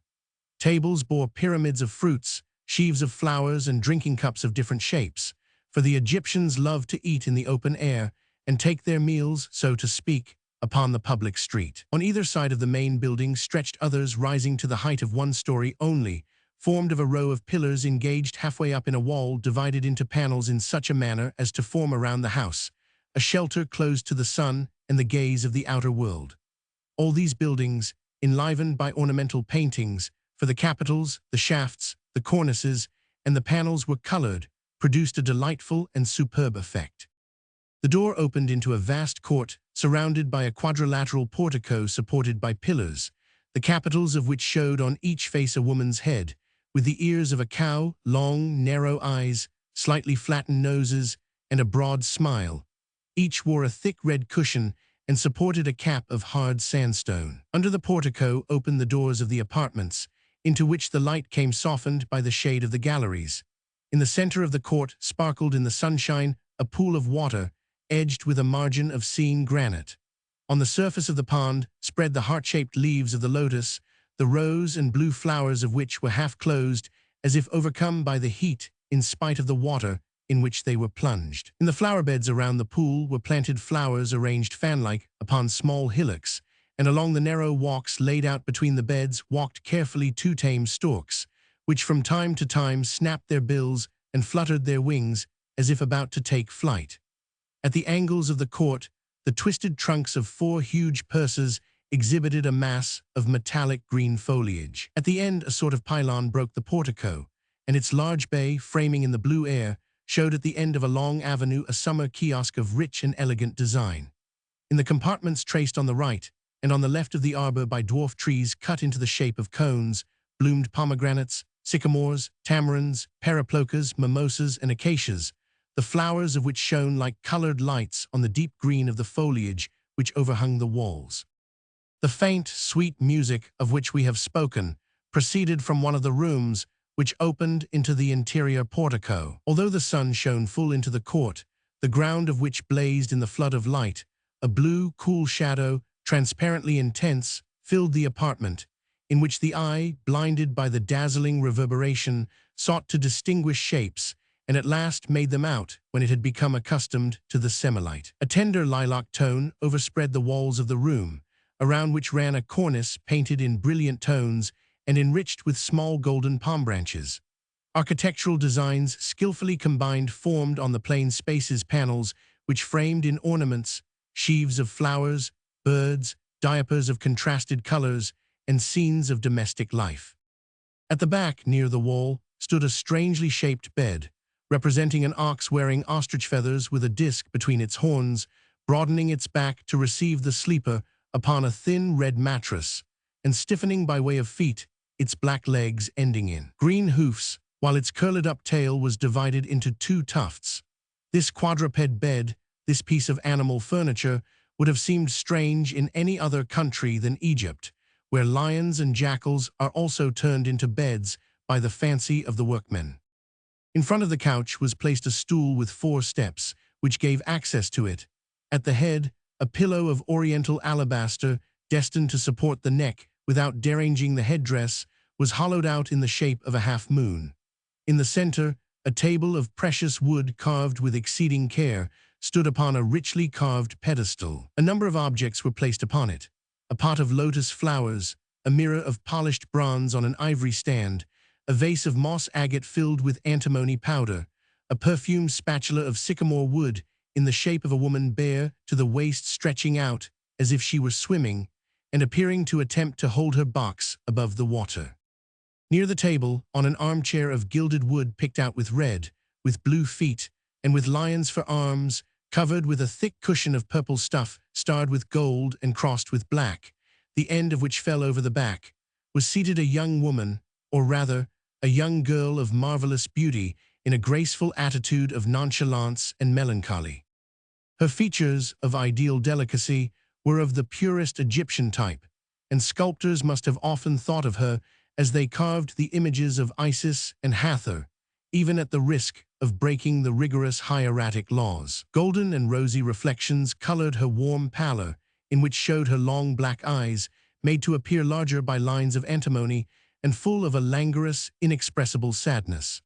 Those great dark eyes, with the eyebrows strongly marked and the eyelids colored, gave a strange expression to the dainty, almost childish face. The half-parted lips, somewhat thick, of the color of a pomegranate flower, showed a gleam of polished white and preserved the involuntary and almost painful smile which imparts so sympathetic a charm to the Egyptian face. The nose, slightly depressed at the root, where the eyebrows melted one into another in a velvety shadow, rose in such pure lines, such delicate outlines, and with such well-cut nostrils that any woman or goddess would have been satisfied with it in spite of its slightly African profile.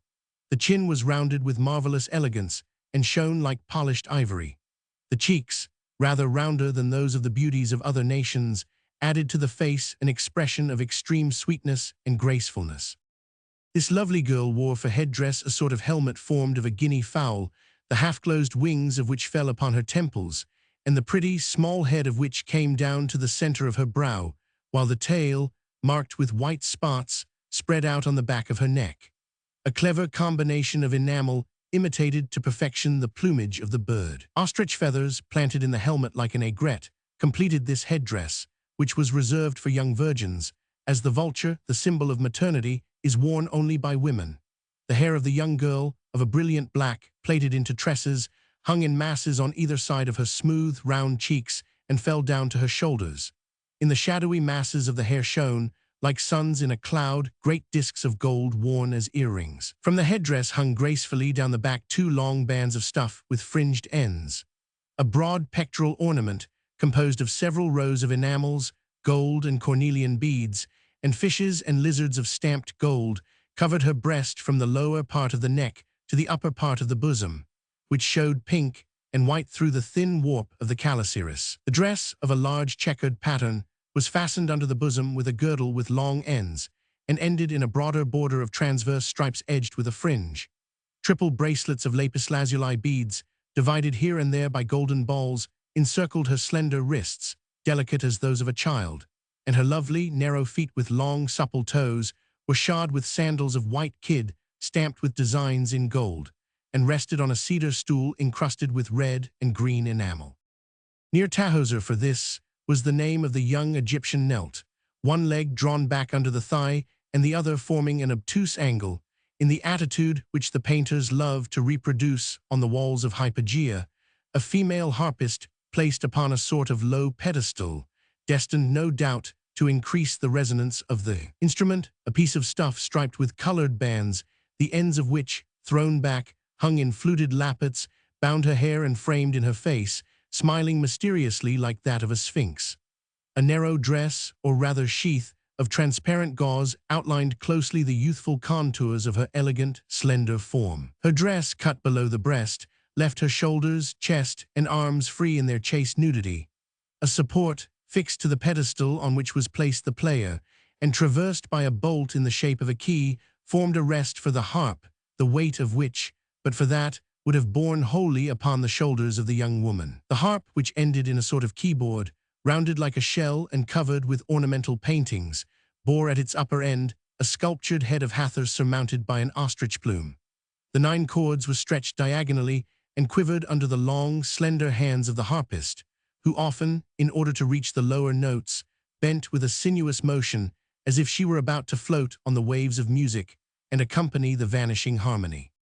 Behind her stood another musician who might have been thought nude, but for the faint white haze which toned the bronze color of her body.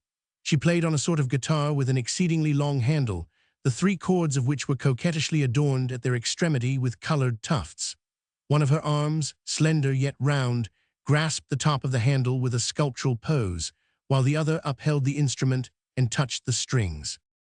A third young woman, whose enormous mass of hair made her look all the more slender, beat time upon a tympanum formed of a wooden frame slightly curved inward, on which was stretched an onager skin. The harpist sang a plaintive melody, accompanied in unison, inexpressibly sad. The words breathed vague aspirations, vague regrets, a hymn of love to the unknown, and timid plaints of the rigor of the gods and the cruelty of fate. Tahoser, leaning upon one of the lions of her armchair, her hand under her cheek and her finger curved against her temple, listened with inattention more apparent than real to the song of the musician. At times a sigh made her breast heave and raised the enamels of her necklace. Sometimes a moist light caused by a growing tear shone in her eye between the lines of antimony, and her tiny teeth bit her lower lip as if she were fighting her own emotion. "Sadhu," she said, clapping her delicate hands together to silence the musician, who at once deadened with her palm the vibrations of the harp, "your song enervates me, makes me languid, and would make me giddy like overpowerful perfumes.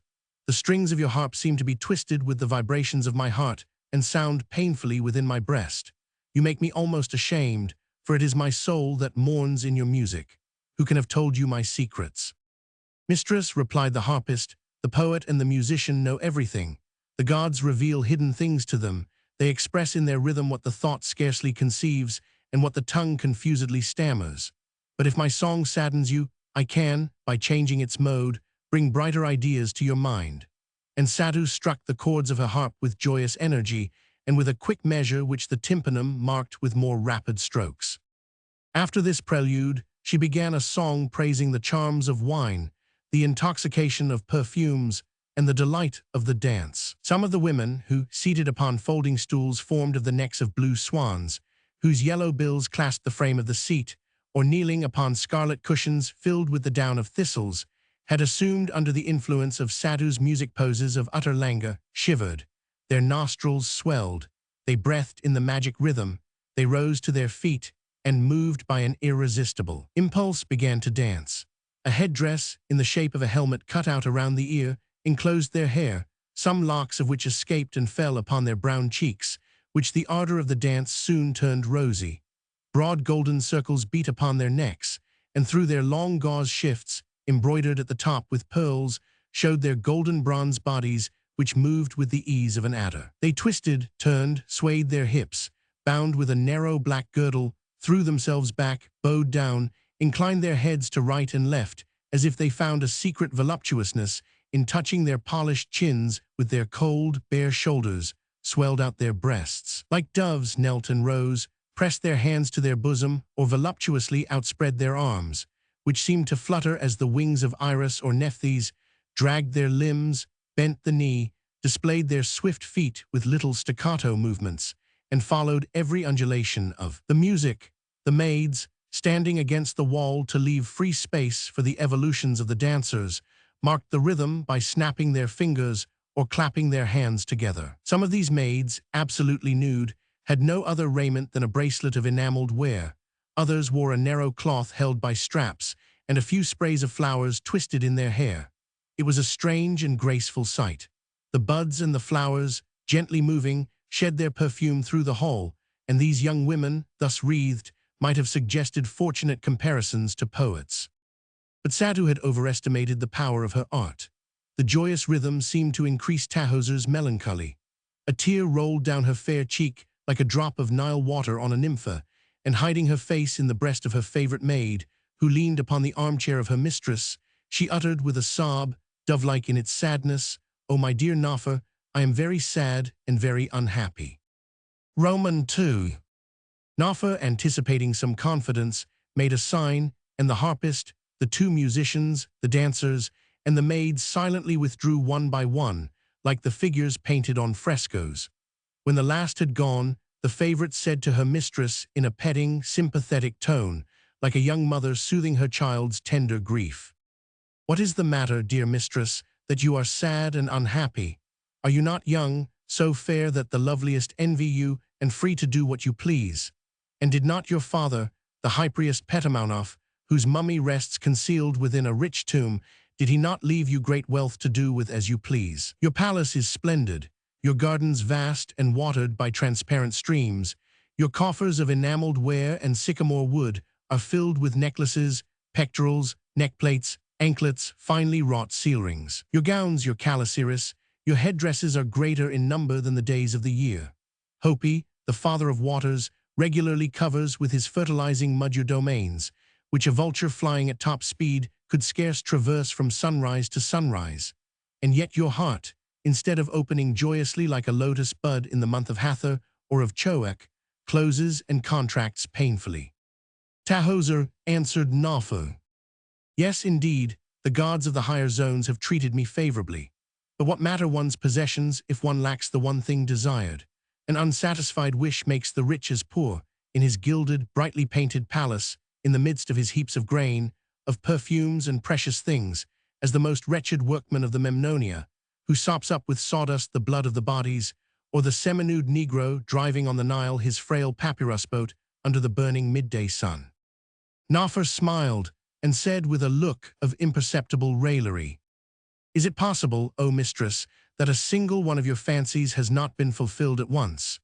If you want a jewel, you give the workman an ingot of pure gold, cornelians, lapis lazuli, agates, and hematite, and he carries out the wished-for design. It is the same way with gowns, cars, perfumes, flowers, and musical instruments.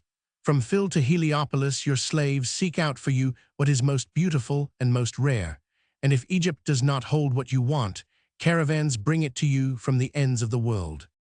The lovely Tahoser shook her pretty head and seemed annoyed at her confidante's lack of intelligence. "Forgive me, mistress," said Nafa, changing her tone as she understood that she had made a mistake. "I had forgotten that it will soon be 4 months since the pharaoh left on his expedition to Upper Ethiopia, and that the handsome Oeris general, who never passed under the terrace without looking up and slowing his steps, accompanies his majesty. How well he looked in his uniform, how handsome, young, and bold." Tahoser's rosy lips half parted, as if she were about to speak, but a faint, rosy flush spread over her cheeks. She bowed her head, and the words ready to issue forth did not unfold their sonorous wings. The maid thought she had guessed right, and continued, "In that case, mistress, your grief will soon end, for this morning a breathless runner arrived, announcing the triumphal return of the king before sundown. Have you not already heard innumerable rumors buzzing confusedly over the city, which is awakening from its midday torpor? List. The wheels of the cars sound upon the stone slabs of the streets, and already the people are hurrying in compact bodies to the river bank, to cross it and reach the parade ground. Throw off your languor and come also to see that wondrous spectacle. When one is sad, one ought to mingle with the crowd, for solitude feeds somber thoughts. From his chariot Ahmosis will smile graciously upon you, and you will return happier to your palace." "Ahmosis loves me, but I do not love him," answered Tahoser. "You speak as a maid," replied Nafer, who was very much smitten with the handsome officer, and who thought that the disdainful nonchalance of Tahoser was assumed. In point of fact, Ahmosis was a very handsome fellow. His profile resembled that of the images of the gods carved by the most skillful sculptors. His proud, regular features equaled in beauty those of a woman.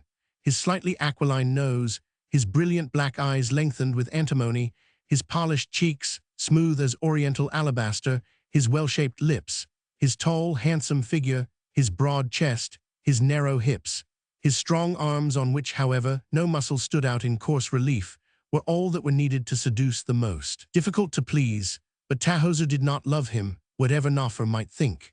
Another idea, which she refrained from expressing, for she did not believe Nafer capable of understanding her, helped the young girl to make up her mind.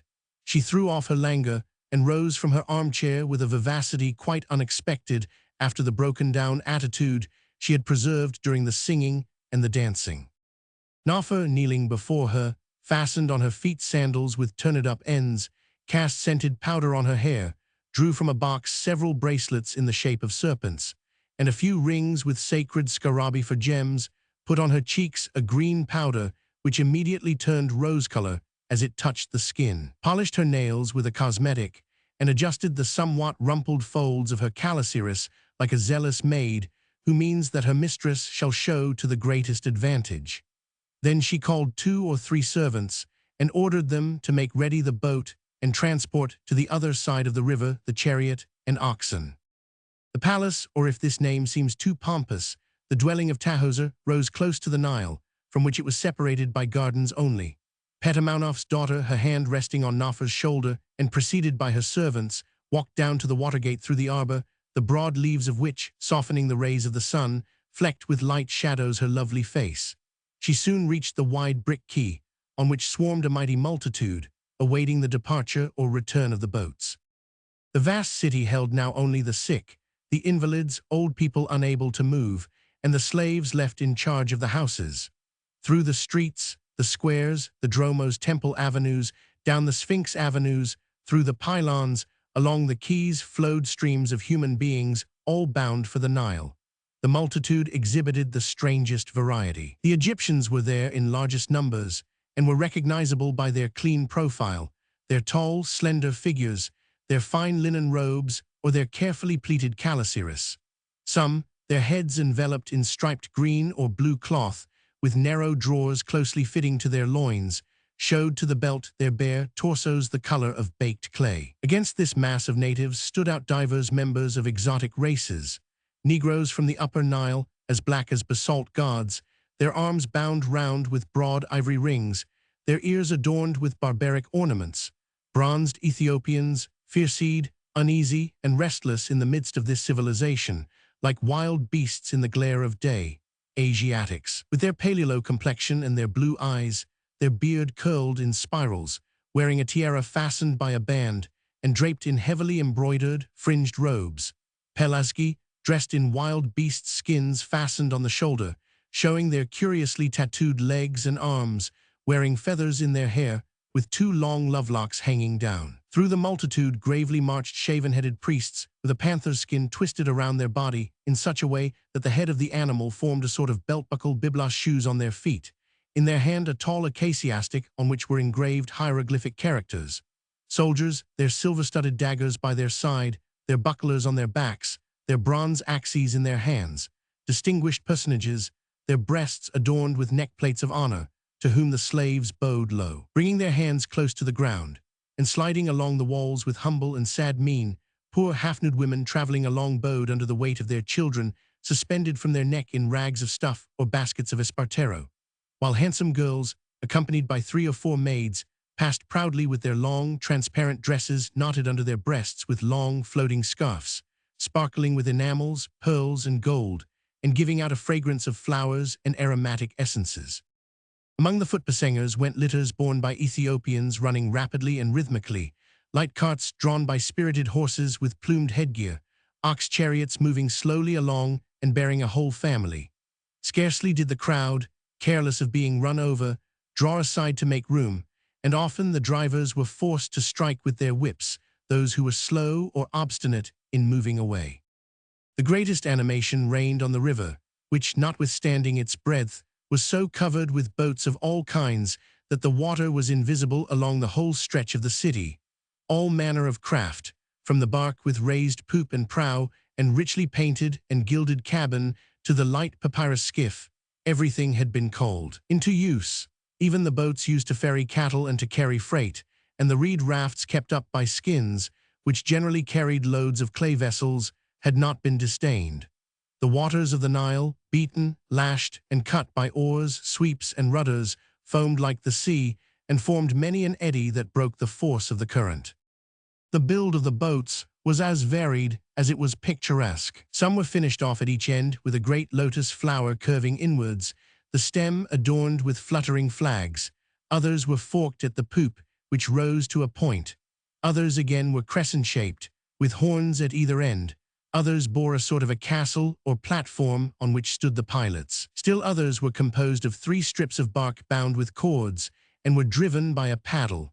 The boats for the transport of animals and chariots were moored side by side, supporting a platform on which rested a floating bridge to facilitate embarking and disembarking. The number of these was very great. The horses, terrified, neighed and stamped with their sounding hoofs. The oxen turned restlessly towards the shore, their shining noses whence hung filaments of saliva, but grew calmer under the caresses of their drivers. The boatswains marked time for the rowers by striking together the palms of their hands. The pilots, perched on the poop or walking about on the raised cabins, shouted their orders, indicating the maneuvers necessary to make way through the moving labyrinth of vessels. Sometimes, in spite of all precautions, boats collided, and crews exchanged insults or struck at each other with their oars. These countless crafts, most of them painted white and adorned with ornaments of green, blue, or red, laden with men and women dressed in many-colored costumes, caused the Nile to disappear entirely over an extent of many miles, and presented under the brilliant Egyptian sun a spectacle dazzling in its changefulness. The water, agitated in every direction, surged, sparkled, and gleamed like quicksilver, and resembled a sun shattered into millions of pieces. Tahoser entered her barge, which was decorated with wondrous richness. In the center stood a cabin, its entablature surmounted with a row of urosnakes, the angles squared to the shape of pillars, and the walls adorned with designs. A binnacle with pointed roof stood on the poop, and was matched at the other end by a sort of altar enriched with paintings. The rudder consisted of 2 huge sweeps, ending in heads of hather, that were fastened with long strips of stuff and worked upon hollow posts. On the mast shivered for the east wind had just risen an oblong sail fastened to 2 yards, the rich stuff of which was embroidered and painted with lozenges, chevrons, birds, and chimerical animals in brilliant colors. From the lower yard hung a fringe of great tufts. The moorings cast off, and the sail braced to the wind, the vessel left the bank, sheering with its sharp prow between the innumerable boats, the oars of which became entangled and moved about like the legs of a scarabus thrown over on its back. It sailed on carelessly amidst a stream of insults and shouts. Its greater power enabled it to disdain collisions which would have run down frailer vessels. Besides, Tahoser's crew were so skillful that their vessel seemed endowed with life, so swiftly did it obey the rudder and avoid in the nick of time serious obstacles. Soon it had left behind the heavily laden boats, with their cabins filled with passengers inside, and on the roof 3 or 4 rows of men, women, and children crouching in the attitude so dear to the Egyptian people. These individuals, so kneeling, might have been mistaken for the assistant judges of Osiris, had not their faces, instead of bearing the expression of meditation suited to funeral counselors, expressed the most unmistakable delight. The fact was that the pharaoh was returning victorious, bringing vast booty with him. Thebes was given up to joy, and its whole population was proceeding to welcome the favorite of Amun-Ra, lord of the diadem, the emperor of the pure region, the mighty Araris, the sun god, and the subduer of nations. Tahoser's barge soon reached the opposite bank. The boat bearing her car came alongside almost at the same moment. The oxen ascended the flying bridge, and in a few minutes were yoked by the alert servants who had been landed with them. The oxen were white spotted with black, and bore on their heads a sort of tiara which partly covered the yoke. The latter was fastened by broad leather straps, one of which passed around the neck of the oxen, and the other, fastened to the first, passed under their belly. Their high withers, their broad dewlaps, their clean limbs, their small hoofs, shining like agate, their tails with the tuft carefully combed, showed that they were thoroughbred and that hard fieldwork had never deformed them. They exhibited the majestic placidity of Apis, the sacred bull, when it receives homage and offerings. The chariot, extremely light, could hold 2 or 3 persons standing. The semicircular body, covered with ornaments and gilding arranged in graceful curved lines, was supported by a sort of diagonal stay, which rose somewhat beyond the upper edge, and to which the traveler clung with his hand when the road was rough or the speed of the oxen rapid. On the axle, placed at the back of the body in order to diminish the jolting, were 2 6-spoked wheels held by keyed bolts. On top of a staff planted at the back of the vehicle spread a parasol in the shape of palm leaves. Nafer, bending over the edge of the chariot, held the reins of the oxen, bridled like horses, and drove the car in the Egyptian fashion, while Tahoser, motionless by her side, leaned a hand, studded with rings from the little finger to the thumb, on the gilded molding of the shell. These two lovely maidens, the one brilliant with enamels and precious stones, the other scarcely veiled in a transparent tunic of gauze, formed a charming group on the brilliantly painted car. 8 or 10 manservants, dressed in tunics with transverse stripes, the folds of which were massed in front, accompanied the equipage, keeping step with the oxen. On this side of the river, the crowd was not less great. The inhabitants of the Memnonia quarters and of the neighboring villages were arriving in their turn, and every moment the boats, landing their passengers on the brick quay wall, brought additional sightseers to swell the multitude. The wheels of innumerable chariots, all driving towards the parade ground, flashed like suns in the golden dust which they raised. Thebes at that moment must have been as deserted as if a conqueror had carried away its people into captivity. The frame, too, was worthy of the picture. In the midst of green fields, whence rose the aigrettes of the dam palms, showed in bright colors houses of pleasaunce, palaces, and summer homes surrounded by sycamores and mimosas. Pools of water sparkled in the sunshine, the festoons of vines climbed on the arched arbors, and in the background stood out the gigantic pylons of the palace of Ramesses Mayamoun, with its huge pylons, its enormous walls, its gilded and painted flagstaffs from which the colors blew out in the wind, and further to the north the two colossi sitting in postures of eternal immobility, mountains of granite in human shape, before the entrance to the Amanophium, showed through a bluish haze, half masking the still more distant Ramesseum, and beyond it the tomb of the high priest, but allowing the palace of Menephtah to be seen at one of its angles. Nearer the Libyan chain, from the Memnonian quarter inhabited by the undertakers, dissectors, and embalmers, went up into the blue air the red smoke of the natron boilers, for the work of death never ceased. In vain did life spread tumultuously around, the bandages were being prepared, the cases molded, the coffins carved with hieroglyphs, and some cold body was stretched out upon the funeral bed, with feet of lion or jackal waiting to have its toilet made for eternity. On the horizon, but owing to the transparency of the air, seeming to be much nearer, the Libyan mountains showed against the clear sky their limestone crests, and their barren slopes hollowed out into hypogea and passages. Looking towards the other bank, the prospect was no less wondrous. Against the vaporous background of the Arabian chain, the gigantic pile of the northern palace, which distance itself could scarce diminish, reared above the flat-roofed dwellings its mountains of granite, its forest of giant pillars, rose-colored in the rays of the sunshine. In front of the palace stretched a vast esplanade reaching down to the river by a staircase placed at the angles. In the center, an avenue of ram-headed sphinxes perpendicular to the Nile led to a huge pylon, in front of which stood two colossal statues and a pair of obelisks, the pyramidions of which, rising above the cornice, showed their flesh-colored points against the uniform blue of the sky. Beyond and above the boundary wall rose the side facade of the Temple of Ammon. More to the right were the temples of Khans and Af. A giant pylon, seen in profile and facing to the south, and two obelisks 60 cubits in height, marked the beginning of that marvelous avenue of 2,000 sphinxes with lions' bodies and rams' heads, which reached from the northern palace to the southern palace.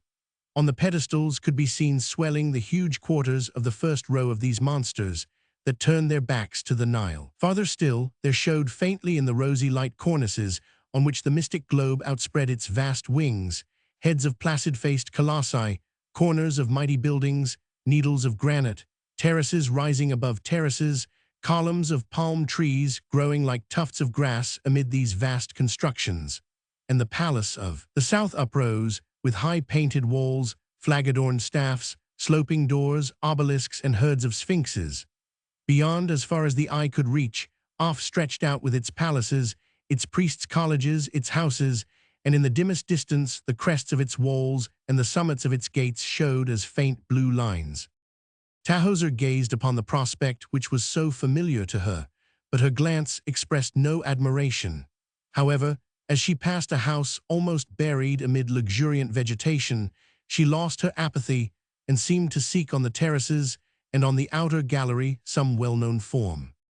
A handsome young man, carelessly leaning against one of the slender pillars of the building, appeared to be watching the crowd, but his dark eyes, with their dreamy look, did not rest on the chariot which bore Tahoser and Nafer. Meanwhile, the hand of the daughter of Petamounoph clung nervously to the edge of the car. Her cheeks turned pale under the light touch of rouge which Nafer had put on, and as if she felt herself fainting, she breathed in rapidly and often the scent of her nosegay of lotus. Roman 3. In spite of her usual perspicacity, Nafer had not noticed the effect produced on her mistress by the sight of the careless stranger. She had observed neither her pallor, followed by a deep blush, nor the brighter gleam of her glance, nor the rustling of the enamels and pearls of her necklace rising and falling with her bosom. It is true that her whole attention was given to the management of the equipage, which presented a good deal of difficulty in view of the ever denser masses of sightseers crowding to be present at the triumphal entrance of the pharaoh. At last the car reached the parade ground, a vast enclosure carefully leveled for military displays. Great banks, which must have cost 30 enslaved nations the labor of years, formed a bold framework for the immense parallelogram. Sloping revetment walls of unbaked bricks covered the banks, and the crests were lined many files deep by hundreds of thousands of Egyptians, whose white or brightly striped costumes fluttered in the sun with that constant motion characteristic of a multitude even when it seems to be motionless. Behind this ring of spectators, the cars, chariots, and litters watched by the coachmen, drivers, and slaves seemed to be the camp of a migrating nation, so great was their number. For Thebes, the wonder of the ancient world, reckoned more inhabitants than do certain kingdoms.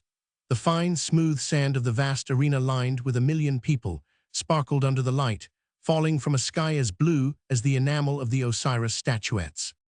On the southern side of the parade ground, the revetment wall was cut through by a road which ran towards Upper Egypt along the foot of the Libyan chain.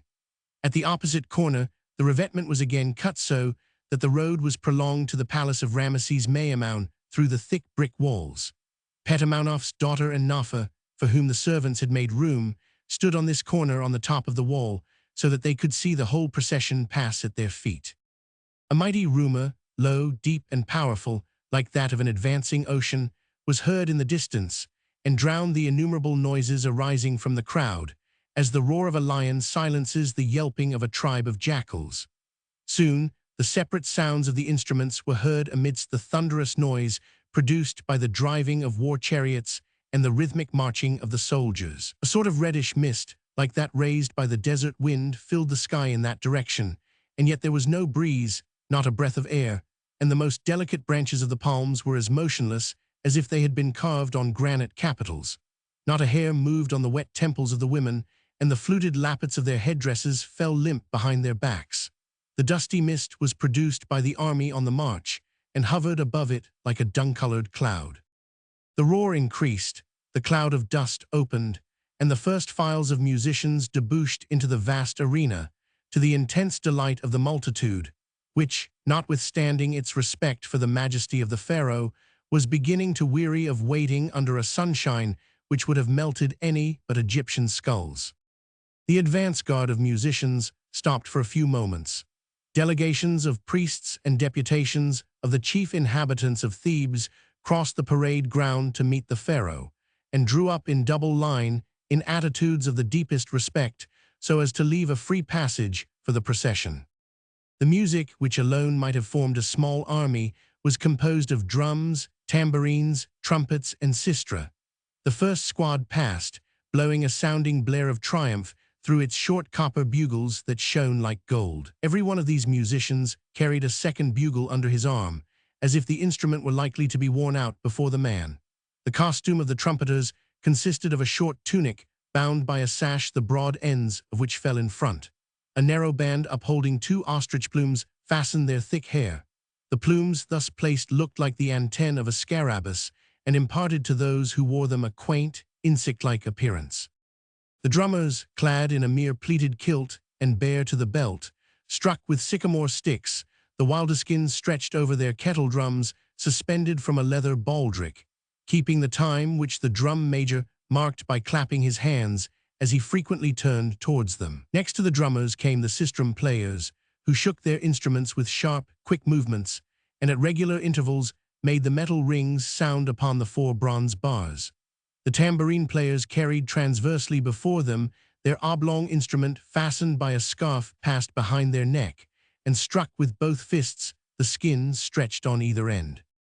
Each band numbered not less than 200 men, but the storm of sound produced by the bugles, drums, sistra, and tambourines, which would have been deafening within the palace, was in no wise too loud or too tremendous under the vast cupola of the heavens, in the center of that immense space, amid buzzing multitudes, at the head of an army which baffles enumeration, and which was advancing with the roar of great waters. Besides were 800 musicians too many to precede the pharaoh, beloved of Amun-Ra, represented by colossi of basalt and granite 60 cubits high, whose name was written on the cartouches of imperishable monuments, and whose story was carved and painted upon the walls of the hypostyle halls, on the sides of pillars in endless bas-relief and innumerable frescoes.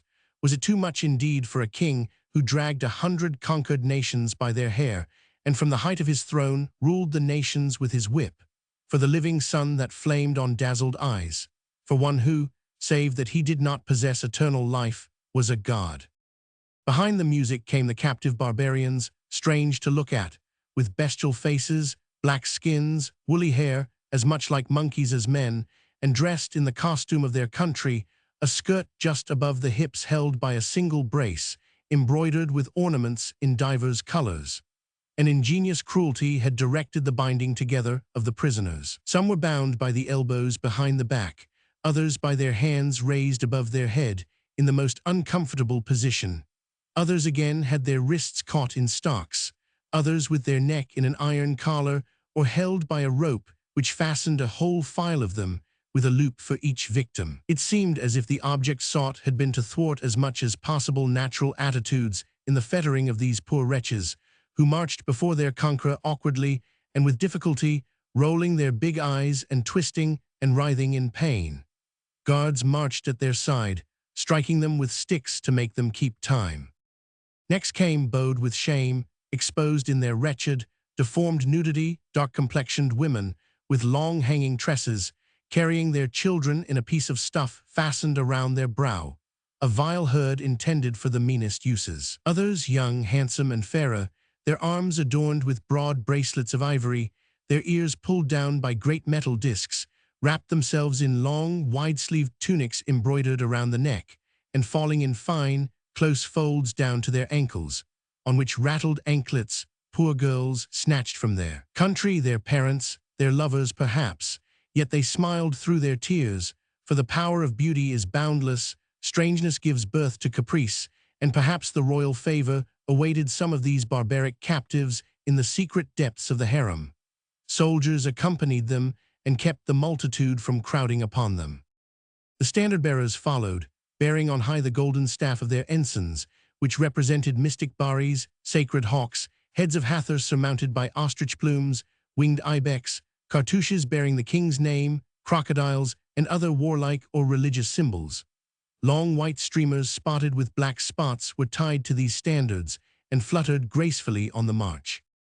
At the sight of the standards which announced the arrival of the pharaoh, the deputations of priests and notables stretched out their hands in supplication towards him, or let them fall on their knees, the palms turned up. Some even prostrated themselves, their knees close to the body, their faces in the dust, in an attitude of absolute submission and deep adoration, while the spectators waved great palm branches.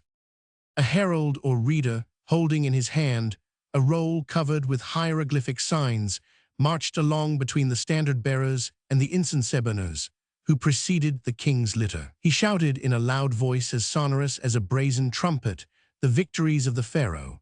He related the fortunes of the pharaoh's battles, announced the number of captives and of war chariots taken from the enemy, the amount of the booty, the measures of gold dust, the elephants' tusks, the ostrich plumes, the quantities of balsamic gum, the giraffes, lions, panthers, and other rare animals. He named the barbaric chiefs who had been slain by the javelins of His Majesty, the Almighty Araris, favorite of the gods, At each proclamation, the people uttered a mighty shout, and from the top of the revetment banks threw down upon the conquerors pathway long, green palm branches. At last the pharaoh appeared. Priests, who turned and faced him at regular intervals, swung their censers, after having cast incense upon the coals lighted in a little bronze cup, which was held by a hand at the end of a sort of scepter topped by a sacred animal's head. They marched respectfully backwards, while the scented blue smoke rose to the nostrils of the triumphant sovereign, apparently as indifferent to these honors as if he were a god of bronze or basalt. 12 oeris, or military chiefs, their heads covered with a light helmet surmounted by an ostrich plume, bare to the belt, their loins wrapped in a loin-cloth of stiff folds, wearing their buckler hanging from their belt, supported a sort of dais on which rested the throne of the pharaoh. This was a chair with feet and arms formed of lions, with a high back provided with a cushion that fell over it, and adorned on its sides with a network of rose and blue flowers. The feet, the arms, and the edges of the throne were gilded, while brilliant colors filled the places left empty. On either side of the litter 4 fanbearers waved huge feather fans, semicircular in form, carried at the end of long, gilded handles. 2 priests bore a huge cornucopia richly ornamented, whence fell quantities of giant lotus flowers. Pharaoh wore a helmet shaped like a mitre and cut out around the ears, where it fell over the neck by way of a protection. On the blue ground of the helmet sparkled innumerable dots like birds' eyes, formed of 3 circles, black, white, and red. It was adorned with scarlet and yellow lines, and the symbolic urus snake, twisting its golden scales on the forepart, rose and swelled above the royal brow. 2 long, purple, fluted lappets fell upon his shoulders and completed this majestic headdress. A broad necklace of 7 rows of enamels, gems, and golden beads swelled on the pharaoh's breast and shone in the sun. His upper garment was a sort of close-fitting jacket of rose and black checkers, the ends of which, shaped like narrow bands, were twisted tightly several times around the bust.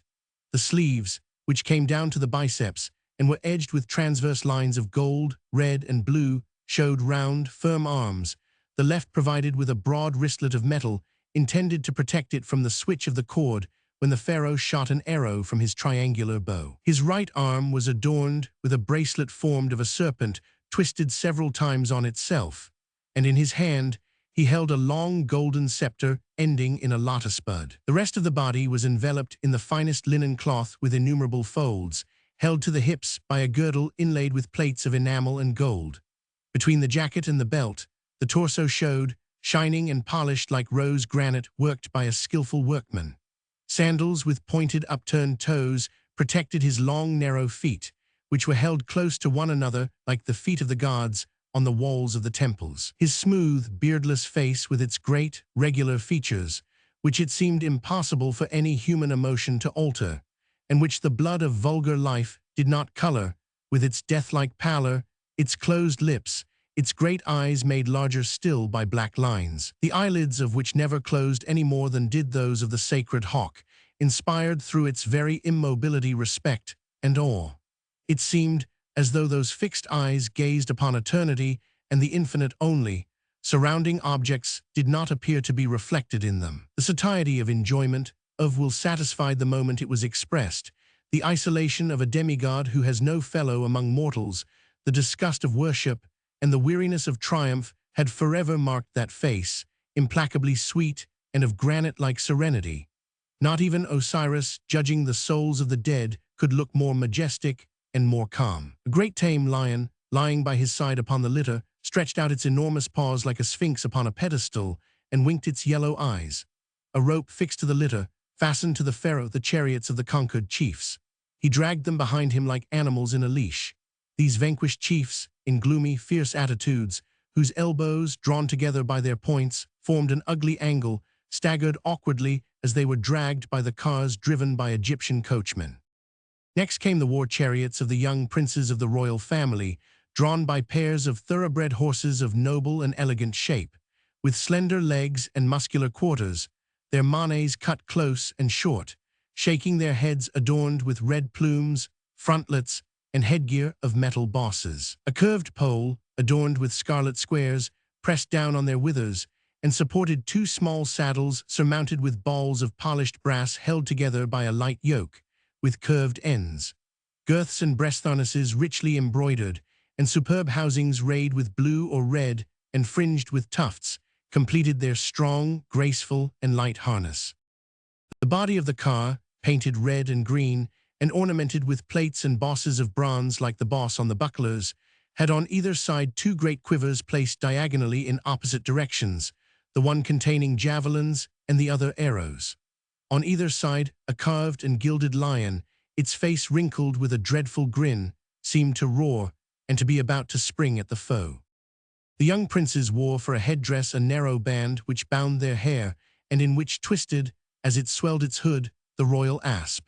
For dress they wore a tunic embroidered around the neck, and the sleeves with brilliant embroidery, and bound at the waist with a leather belt, fastened with a metal plate on which were engraved hieroglyphs. Through the belt was passed a long, triangular, brazen-bladed poniard, the handle of which, fluted transversely, ended in a hawk's head.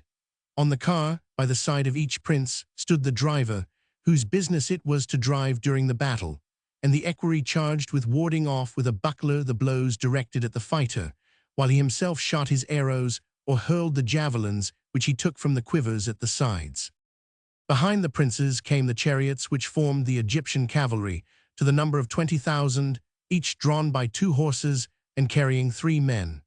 These chariots came 10 abreast, with wheels almost touching yet never meeting, so skillful were the drivers. Some lighter cars, intended for skirmishes and reconnaissances, came foremost, bearing a single warrior, who, in order to have his hands free while fighting, passed the reins around his body. By leaning to the right, to the left, or backwards, he directed and stopped his horses, and it was truly marvelous to see these noble animals, which seemed left to themselves, guided by imperceptible movements and preserving an unchangingly regular gait. On one of these chariots, the elegant Ahmosis, Nafer's protégé, showed his tall figure and cast his glance over the multitude, trying to make out Tahoser. The trampling of the horses held in with difficulty, the thunder of the bronze-bound wheels, the metallic jostling of weapons, imparted to the procession an imposing and formidable character well calculated to strike terror into the bravest souls. Helmets, plumes, corselets covered with green, red, and yellow scales, gilded bows, brazen swords, flashed and gleamed fiercely in the sun shining in the heavens above the Libyan chain like a great Osiris eye, and one felt that the charge of such an army must necessarily sweep the nations before it, even as the storm drives the light straw. Under these numberless wheels, the earth resounded and trembled as if in the throes of an earthquake. Next to the chariots came the infantry battalions marching in order, the men carrying their shields on the left arm, and a lance, a javelin, a bow, a sling, or an axe in the right hand. The soldiers wore helmets adorned with 2 horsehair tails. Their bodies were protected by a cuirass of crocodile skin. Their impassible look, the perfect regularity of their motions, their coppery complexion, deepened still more by the recent expedition to the burning regions of Upper Egypt. The desert dust, which lay upon their clothes, inspired admiration for their discipline and courage. With such soldiers, Egypt could conquer the world. Then came the troops of the Allies, easily known by the barbarous shape of their helmets, like mitres cut off, or else surmounted with a crescent stuck on a point. Their broad-bladed swords, their sauged axes, must have inflicted incurable wounds. Slaves carried the booty announced by the herald on their shoulders or on stretchers, and Belluaria led panthers, wildcats, crawling as if they sought to hide themselves, ostriches flapping their wings, giraffes overtopping the crowd with their long necks, and even brown bears taken, it was said, in the mountains of the moon. The king had long since entered his palace, yet the defile was still proceeding.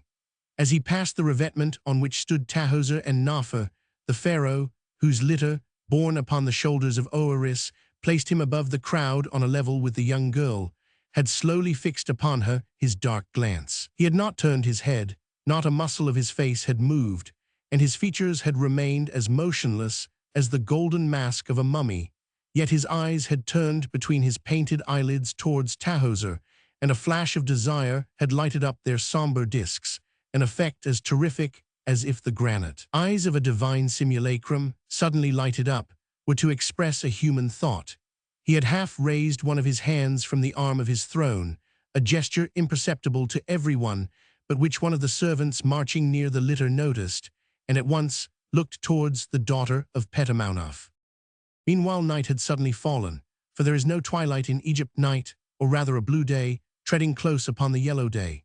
In the azure of infinite transparency gleamed unnumbered stars, their twinkling light reflected confusedly in the waters of the Nile, which was stirred by the boats that brought back to the other shore the population of Thebes, and the last cohorts of the army were still tramping across the plain, like a gigantic serpent, when the barge landed Tahoser at the gate of her palace. Roman 4. The pharaoh reached his palace, situated a short distance from the parade ground on the left bank of the Nile. In the bluish transparency of the night, the mighty edifice loomed more colossal still, and its huge outlines stood out with terrifying and somber vigor against the purple background of the Libyan chain. The feeling of absolute power was conveyed by that mighty, immovable mass, upon which eternity itself could make no more impression than a drop of water on marble. A vast court surrounded by thick walls, adorned at their summits with deeply cut moldings, lay in front of the palace. At the end of the court rose two high columns with palm leaf capitals, marking the entrance to a second court. Behind these columns rose a giant pylon, consisting of two huge masses enclosing a monumental gate, intended rather for colossi of granite than for mere flesh and blood. Beyond these propola, and filling the end of a third court, the palace proper appeared in its formidable majesty. Two buildings projected squarely forward, like the bastions of a fortress, exhibiting on their faces low bas-reliefs of vast size, which represented, in the consecrated manner, the victorious pharaoh scourging his enemies and trampling them underfoot. Immense pages of history carved with a chisel on colossal stone books, which the most distant posterity was yet to read. These buildings rose much higher than the pylons. The cornices, curving outwards and topped with great stones so arranged as to form battlements, showed superbly against the crest of the Libyan mountains, which formed the background of the picture.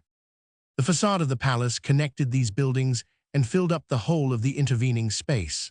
Above its giant gateway, flanked with sphinxes, showed 3 rows of square windows, through which streamed the light from the interior, and which formed upon the dark wall a sort of luminous checkerboard. From the first story projected balconies, supported by statues of crouching prisoners.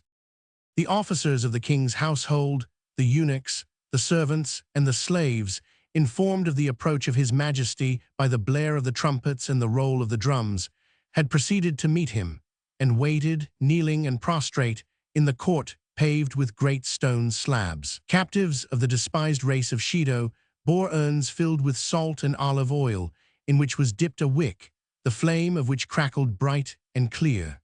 These men stood ranged in line from the basalt gate to the entrance of the first court, motionless like bronze lamp-bearers.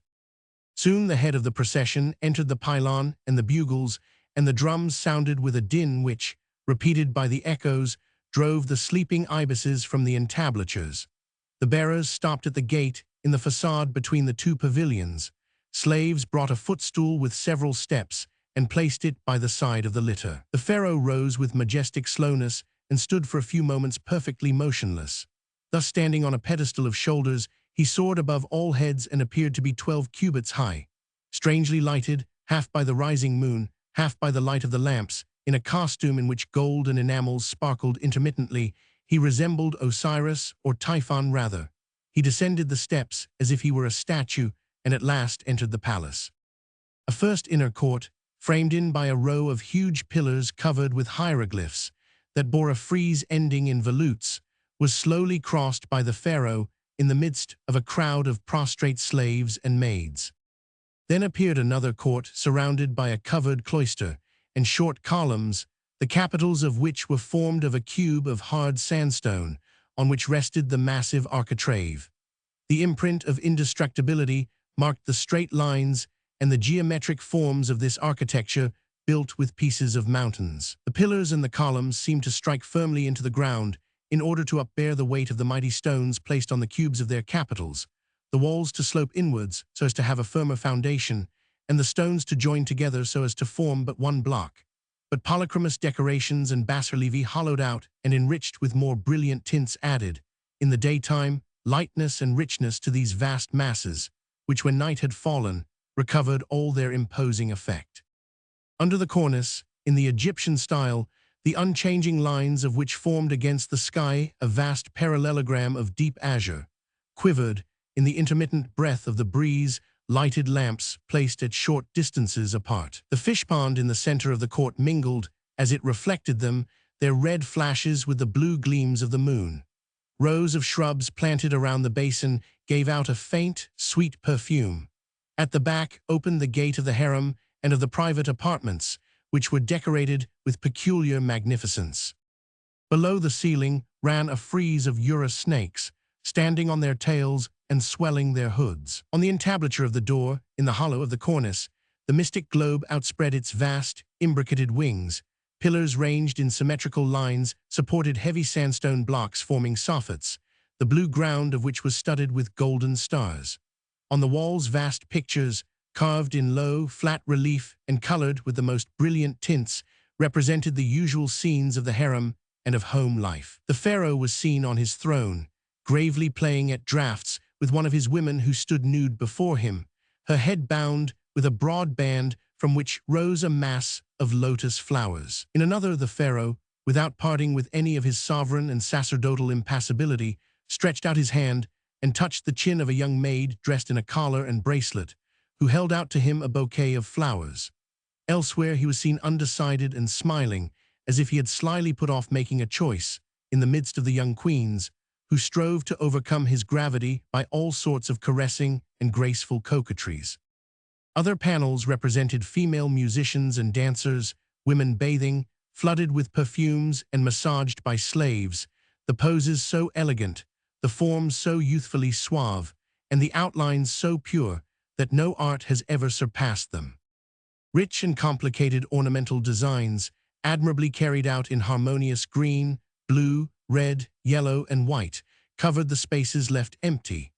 On cartouches and bands in the shape of stele were inscribed the titles of the pharaoh and inscriptions in his honor.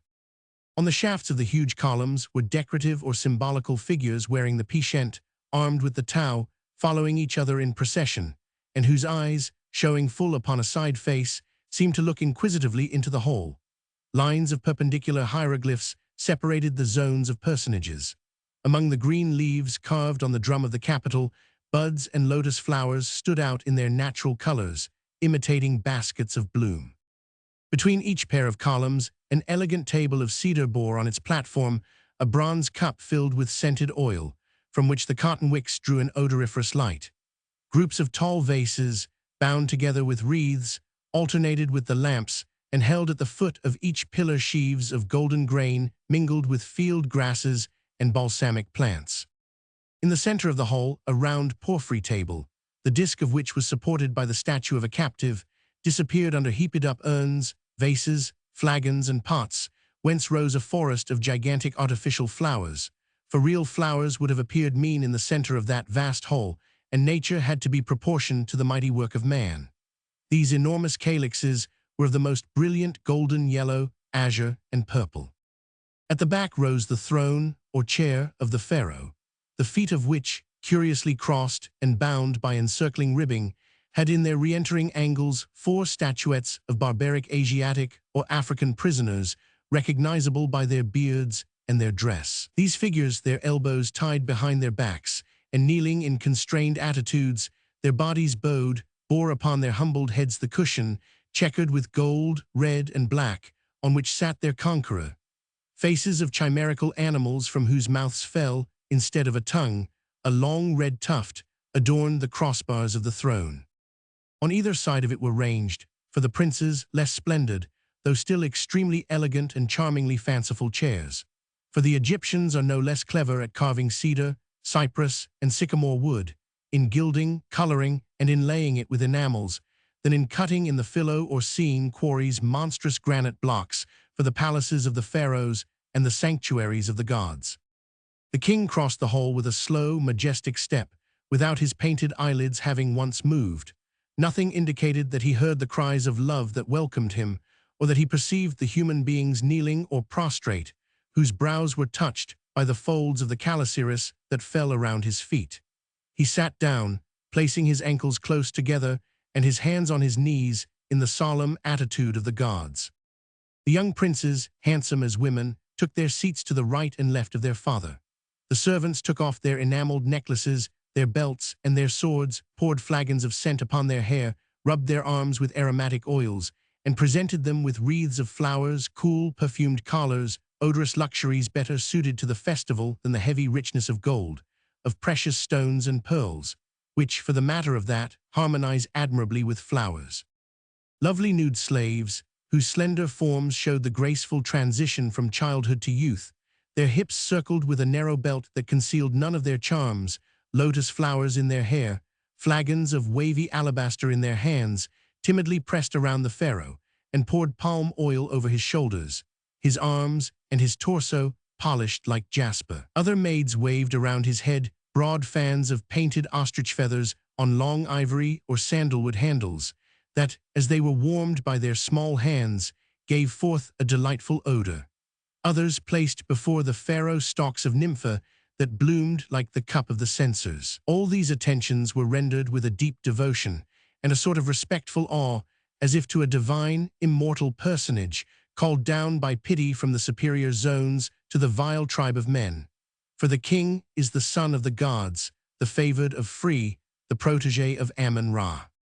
The women of the harem had risen from their prostrate attitude and seated themselves on superb, carved and gilded chairs, with red leather cushions filled with thistledown.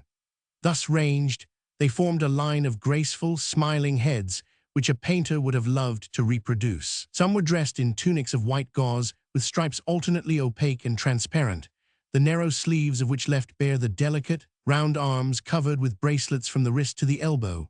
Others, bare to the waist, wore a skirt of pale lilac raid with darker stripes, and covered with a fillet of little rose beads, which showed in the diaper the cartouche of the pharaoh traced on the stuff. Others wore red skirts with black bull fillets. Others again, draped in a tissue as light as woven air, as transparent as glass, wound the folds around them, and managed to show off coquettishly the shape of their lovely bosoms. Others were enclosed in a sheath covered with blue, green, or red scales, which molded their forms accurately, and others again had their shoulders covered with a sort of pleated cape, and their fringed skirts were fastened below the breast with a scarf with long, floating ends. The headdresses were no less varied. Sometimes the plaited hair was spun out into curls. Sometimes it was divided into three parts, one of which fell down the back and the other two on either side of the cheeks. Huge periwigs, closely curled, with numberless cords maintained transversely by golden threads, rows of enamels or pearls, were put on like helmets over young and lovely faces, which sought of art an aid which their beauty did not need.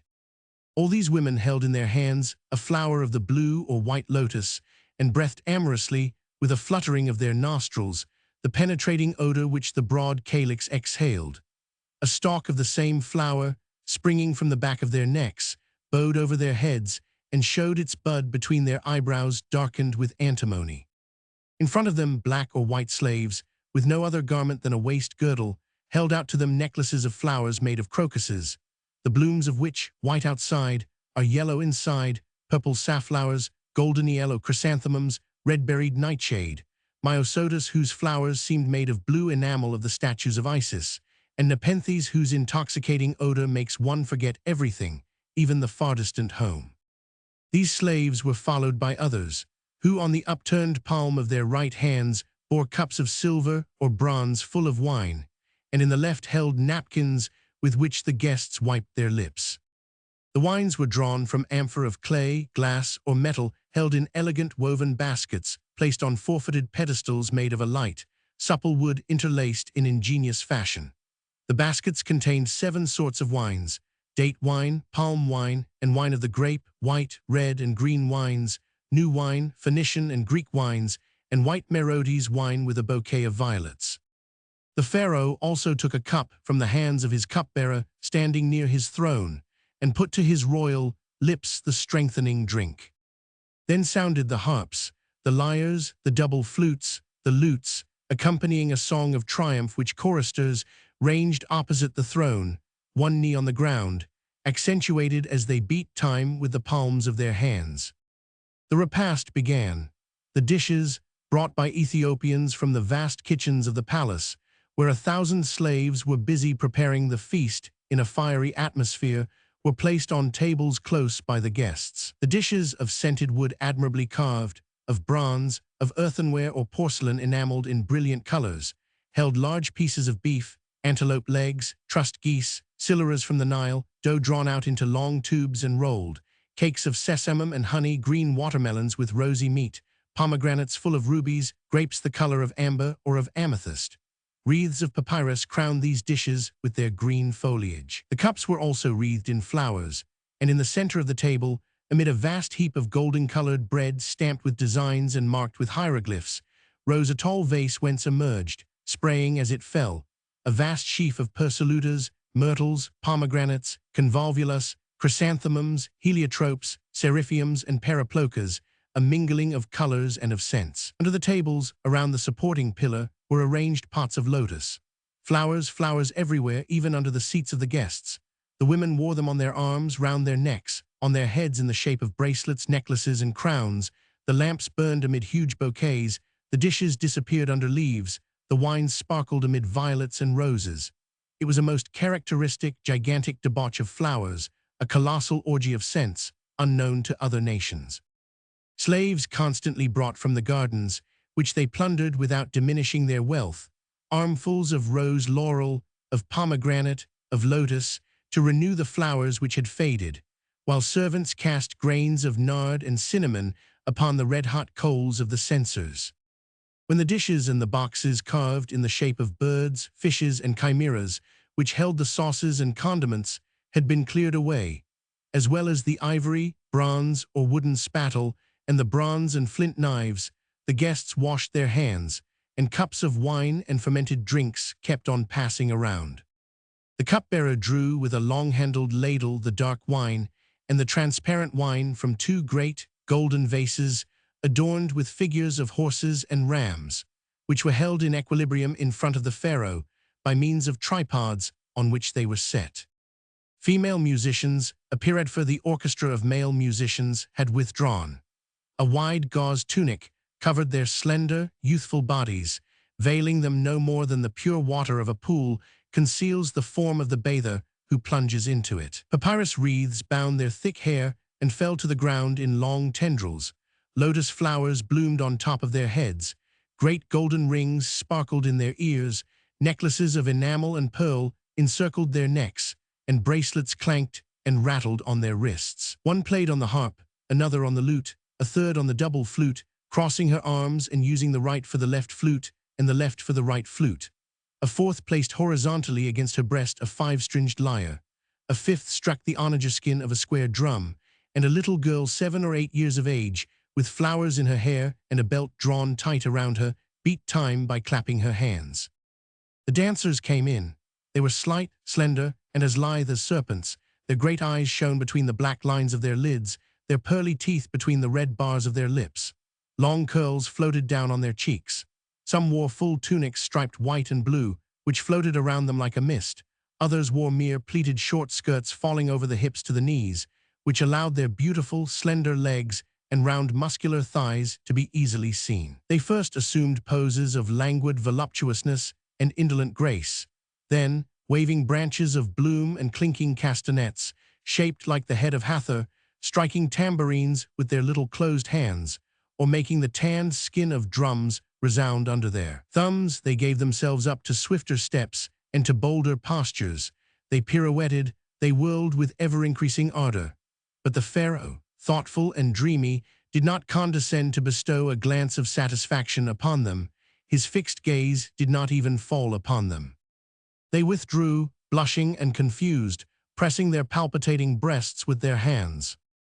Dwarfs with twisted feet, with swollen and deformed bodies, whose grimaces were fortunate enough at times to bring a smile to the majestic, stony face of the pharaoh, were no more successful. Their contortions did not bring a single smile to his lips, the corners of which remained obstinately fixed. To the sound of strange music produced by triangular harps, sistra, castanets, cymbals, and bugles, Egyptian clowns wearing high white mitres of ridiculous shape advanced, closing 2 fingers of their hand and stretching out the other 3, repeating their grotesque gestures with automatic accuracy and singing extravagant songs full of dissonances. His Majesty never changed countenance. Women wearing a small helmet from which depended 3 long cords ending in a tassel, their wrists and ankles bound with black leather bands, and wearing close-fitting drawers suspended by a single brace passed over their shoulders, performed tricks of strength and contortions, each more surprising than another. Posturing, throwing themselves back, bending their supple bodies like willow branches, and touching the ground with their necks without displacing their heels, supporting in that impossible attitude the weight of their companions. Others juggled with a ball, 2 balls, 3 balls before behind, their arms crossed, astride of or standing upon the loins of one of the women of the company. One, indeed, the cleverest, put on blinkers like Time, the goddess of justice, and caught the globes in her hands without letting a single one fall. The pharaoh was not moved by these marvels. He cared no more either for the prowess of 2 combatants who, wearing a cestus on the left arm, fought with sticks. Men throwing at a block of wood knives, which struck with miraculous accuracy, the spot indicated did not interest him either. He even refused the draught board which the lovely Twee, whom he looked upon usually with favor, presented to him as she offered herself as an adversary. In vain immense, Thea, Haunt Riche ventured upon timid caresses. He rose and withdrew to his apartments without having uttered a word. Motionless on the threshold stood the servant who, during the triumphal procession, had noticed the imperceptible gesture of His Majesty. He said, "O King, loved of the gods, I left the procession, crossed the Nile on a light papyrus bark, and followed the vessel of the woman on whom your hawk glance deigned to fall. She is Tahoser, the daughter of the priest Petamounoph." The pharaoh smiled and said, "It is well. I give thee a chariot and its horses, a pectoral ornament of beads of lapis lazuli and cornelian, with a golden circle weighing as much as the green basalt weight."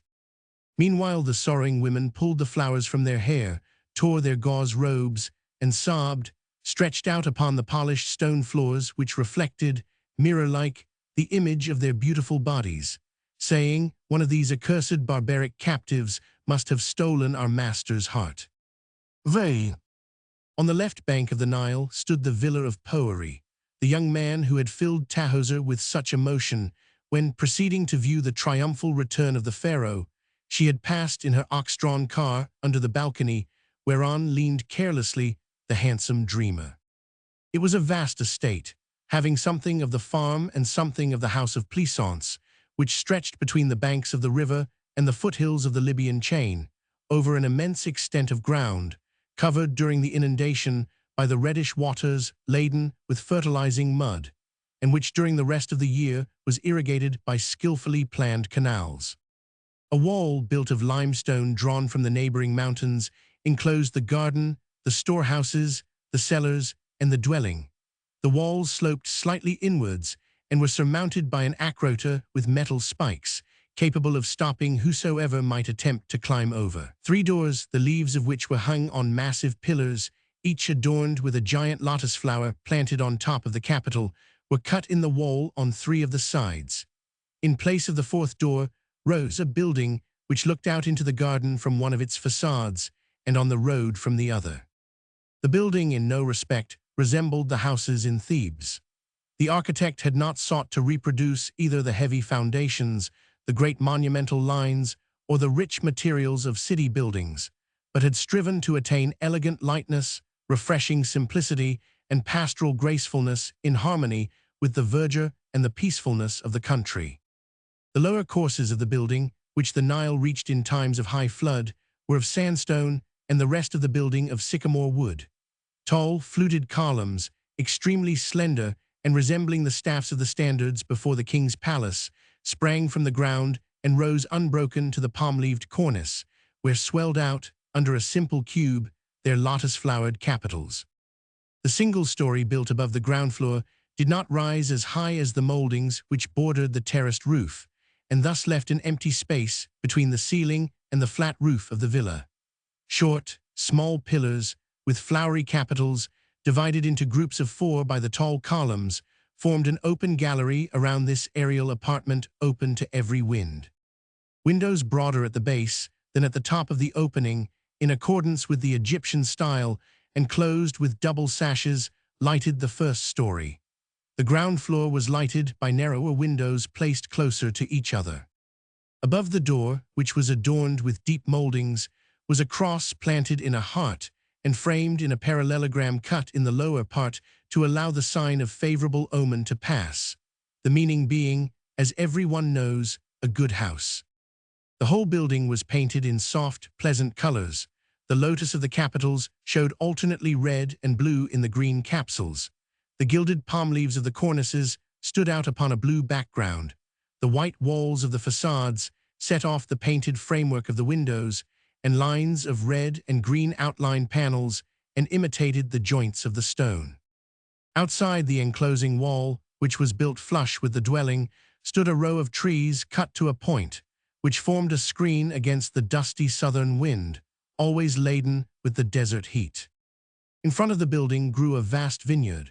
Stone shafts with lotus capitals placed at symmetrical distances outlined, through the vineyard, walks cutting each other at right angles. Boughs of vine leaves joined one plant to another and formed a succession of leafy arches under which one could walk erect. The ground, carefully raked and heaped up at the foot of each plant, contrasted by its brown color with the bright green of the leaves, amid which played the sunbeams and the breeze. On either side of the building, two oblong pools bore upon their transparent surface aquatic birds and flowers. At the corners of these pools, 4 great palm trees spread out fanwise their green wreath of leaves at the top of their scaly trunks. Compartments, regularly traced by narrow paths, divided the garden around the vineyard, marking the place of each different crop. Along a sort of belt walk, which ran entirely around the enclosure, dom palms alternated with sycamores. Squares of ground were planted with fig, peach, almond, olive, pomegranate, and other fruit trees.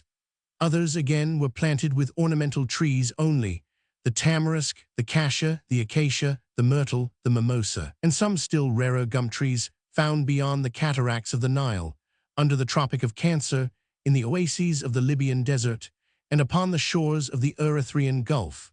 For the Egyptians are very fond of cultivating shrubs and flowers, and they exact new species as a tribute from the peoples they have conquered.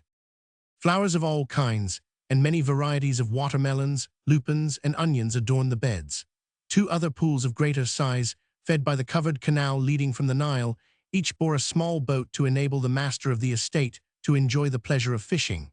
Fishes of divers forms and brilliant colors played in the limpid waters among the stalks and the broad leaves of the lotus. Banks of luxuriant vegetation surrounded these pools and were reflected in their green mirror. Near each pool rose a kiosk formed of slender columns bearing a light roof and surrounded by an open balcony, whence one could enjoy the sight of the waters and breathe the coolness of the morning and the evening while reclining on a rustic seat of wood and reeds. The garden, lighted by the rising sun, had a bright, happy, restful look. The green of the trees was so brilliant, the colors of the flowers so splendid, air and light filled so joyously the vast enclosure with breeze and sunbeams. The contrast of the rich greenness with the bare whiteness of the chalky sterility of the Libyan chain, the crest of which was seen above the walls cutting into the blue sky, was so marked that one felt the wish to stop and set up one's tent there.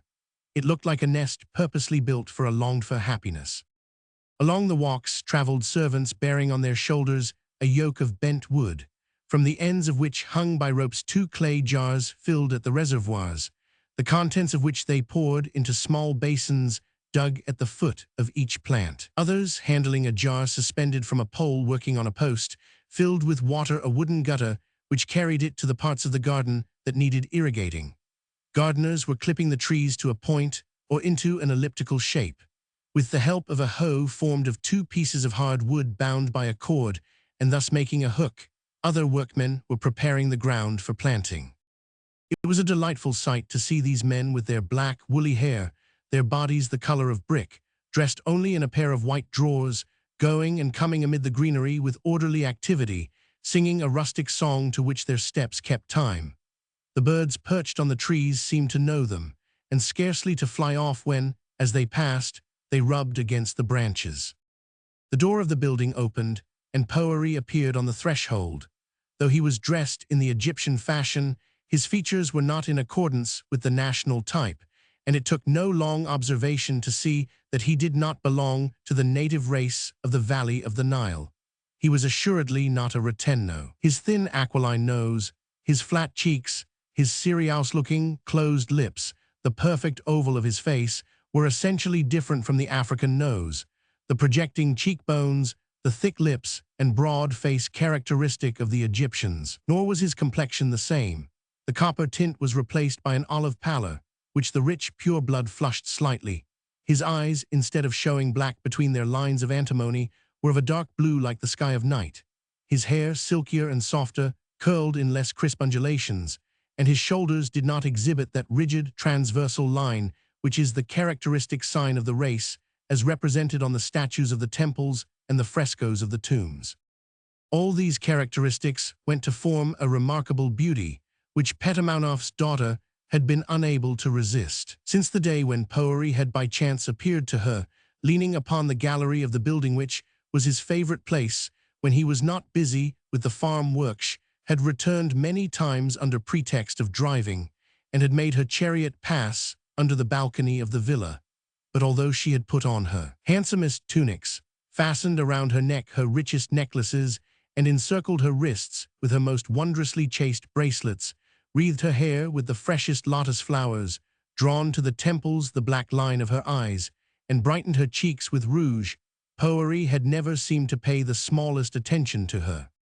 And yet Tahoser was rarely beautiful, and the love which the pensive tenant of the villa disdained, the pharaoh would willingly have purchased at a great price. In exchange for the priest's daughter, he would have given Tui, Tea, immense haunt riche, his Asiatic captives, his vases of gold and silver, his necklaces of gems, his war chariots, his invincible army, his scepter, all, in a word, even his tomb, on which since the beginning of his reign had been working in the darkness thousands upon thousands of workmen.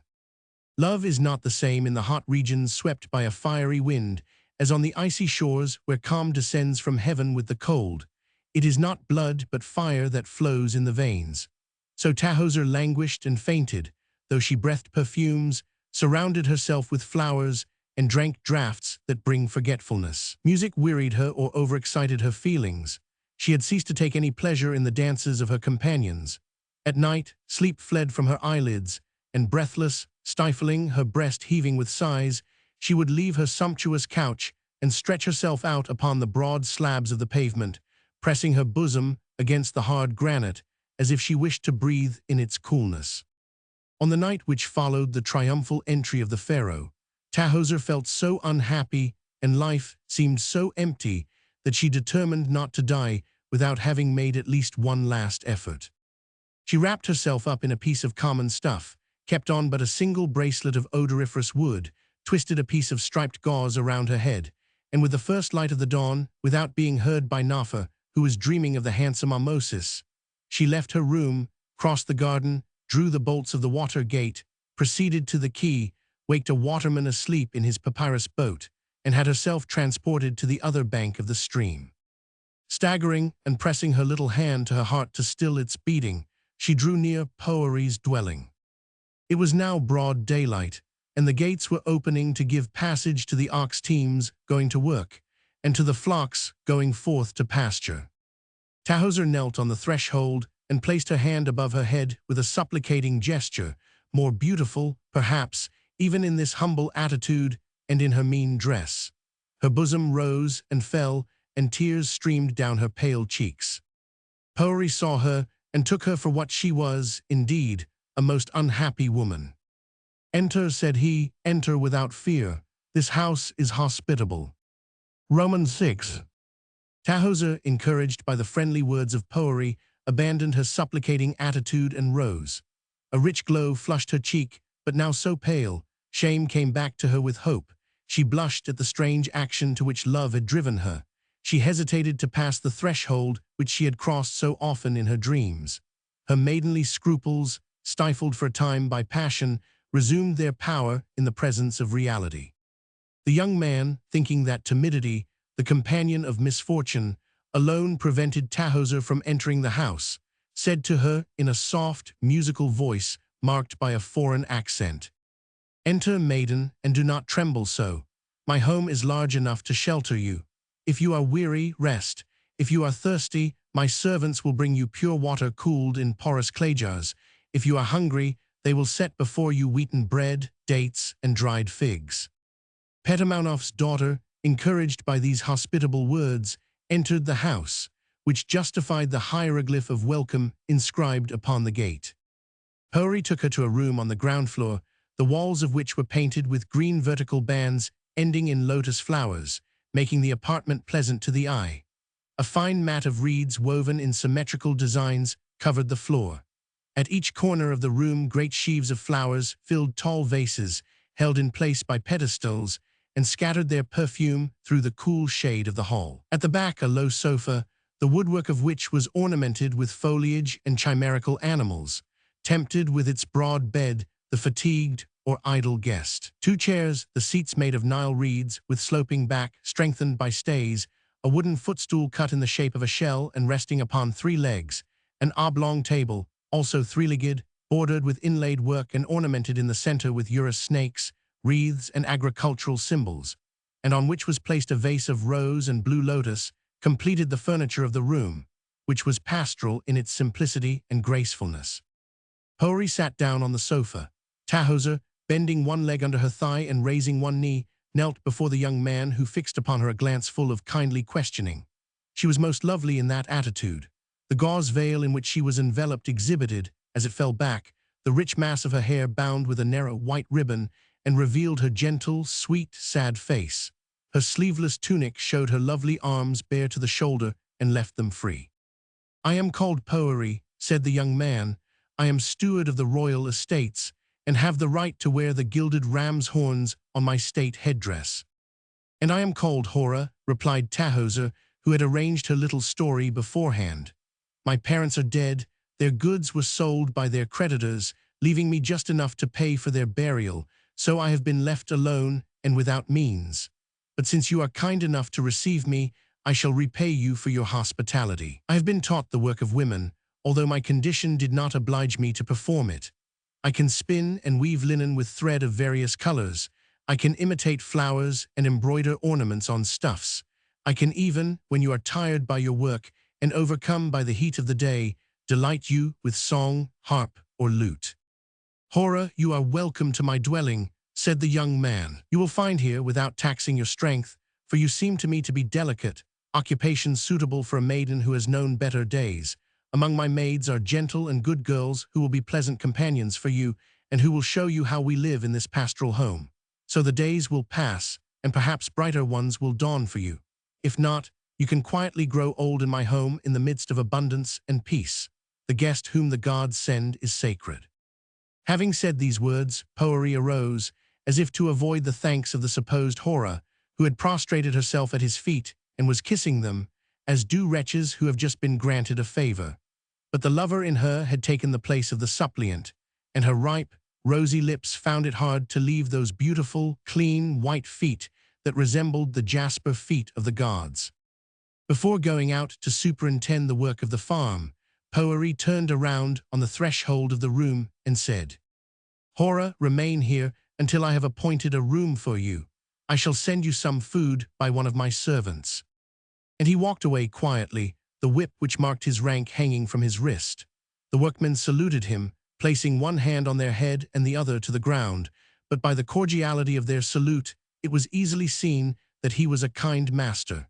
Sometimes he stopped to give an order or a piece of advice, for he was greatly skilled in matters of agriculture and gardening. Then he resumed his walk, looking to the right and left and carefully inspecting everything.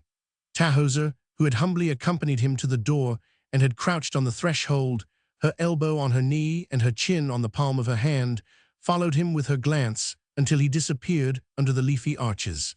She kept on looking long after he had passed out by the gate into the fields. A servant, in accordance with an order which Poeri had given when he went out, brought on a tray a goose leg, onions baked in the ashes, wheaten bread and figs, and a jar of water closed with myrtle flowers. "The master sends you this. Eat, maiden, and regain your strength." Tahoser was not very hungry, but her part required that she should exhibit some appetite, The poor must necessarily devour the food which pity throws them. So she ate and drank a long draught of the cool water. The servant having gone, she resumed her contemplative attitude. Innumerable contradictory thoughts filled her mind. Sometimes with maidenly shame she repented the step she had taken. At others, carried away by her passion, she exulted in her own audacity. Then she said to herself, "Here I am, it is true, under Poëri's roof. I shall see him freely every day. I shall silently drink in his beauty, which is more that of a god than of a man. I shall hear his lovely voice, which is like the music of the soul. But will he, who never paid any attention to me, when I passed by his home dressed in my most brilliant garments, adorned with my richest gems, perfumed with scents and flowers, mounted on my painted and gilded car surmounted by a sunshade, and surrounded like a queen with a retinue of servants, will he pay more attention to the poor suppliant maiden whom he has received through pity and who is dressed in mean stuff? Will my wretchedness accomplish what my wealth could not do? It may be, after all, that I am ugly, and that Nafa flatters me when she maintains that, from the unknown sources of the Nile to the place where it casts itself into the sea, there is no lovelier maid than her mistress. Yet no, I am beautiful. The blazing eyes of men have told me so 1,000 times, and especially have the annoyed airs and the disdainful pouts of the women who passed by me confirmed it. Poëri, who has inspired me with such mad passion, never loved me. He would have received just as kindly an old, wrinkled woman with withered breasts, clothed in hideous rags, and with feet grimy with dust. Anyone but he would at once have recognized, under the disguise of Hora, Tahoser, the daughter of the high priest Petamaunaf. But he never cast his eyes upon me any more than does the basalt statue of a god upon the devotees who offer up to it quarters of antelope and baskets of lotus. These thoughts cast down the courage of Tahoser. Then she regained confidence and said to herself that her beauty, her youth, her love would surely at last move that insensible heart. She would be so sweet, so attentive, so devoted, she would use so much art and coquetry in dressing herself, that certainly Poëri would not be able to resist. Then she promised herself to reveal to him that the humble servant maid was a girl of high rank, possessing slaves, estates, and palaces, and she foresaw, in her imagination, a life of splendid and radiant happiness following upon a period of obscure felicity.